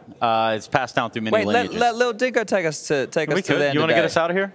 Yeah, sure. Which camera are we looking at? The one with the red light. Yeah, that's usually the trick. Thank you very much, everybody, for tuning in for another day of ESL Pro League. Join us tomorrow, where the action continues, and this wonderful lot will be back. Yow! Why are you lying to him, man? Just tell him the truth.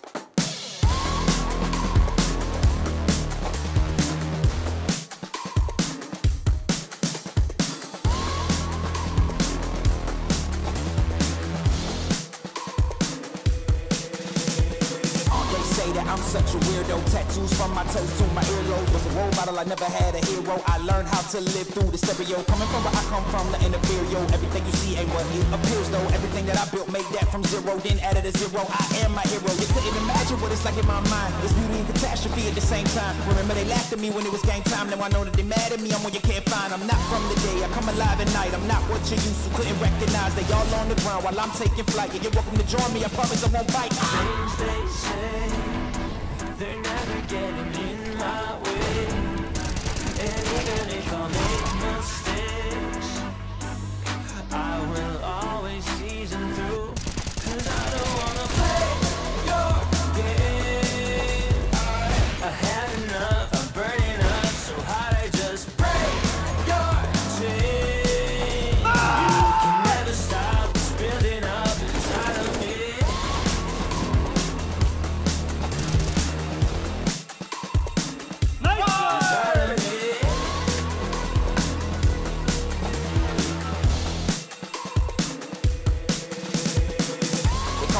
I guess I don't fit in with the imposters. I'm taking the mask off, prepare your conscience, prepare for honest, cut off all the nonsense. I'm all in your chakra, wonder who shot you. Go call the doctor, boom like a chopper. Don't you get chopped up, I'm here to stop you. Whoever wants smoke like a roster, break you off proper. Things they say, they're never getting in my way.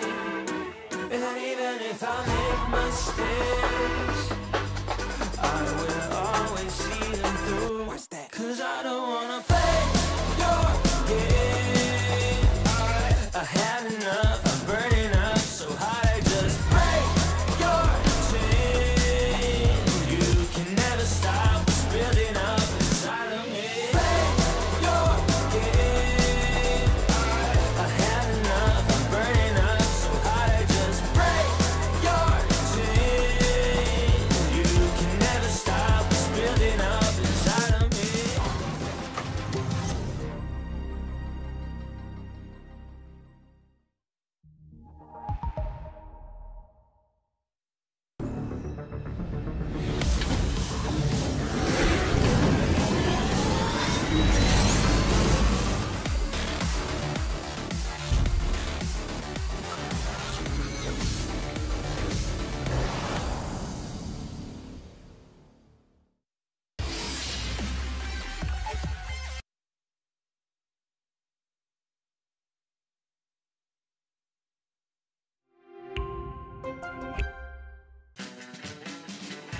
It's time for the DHL Drop. Every week, CSGO talent go head-to-head to beat the buzzer. You can join them by typing !DHL Drop in the chat. Answer the questions correctly to get added to the global leaderboard. The higher you climb, the closer to earning a prize you are.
Felt this free, like I am you and you are me.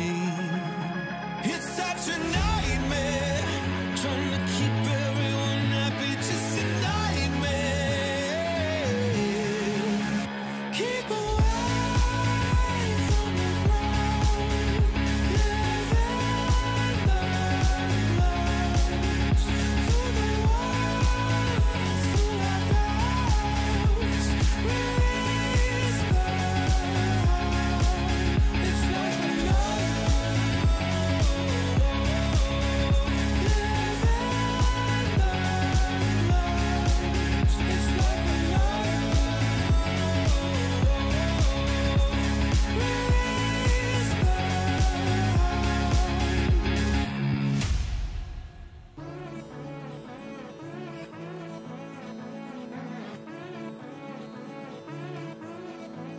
sun is shining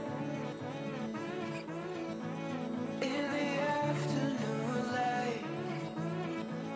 Light a fire, get away for the night. Let's sit round the campfire, tell stories through the night. Oh, this might be the last time. Let's sit round the campfire.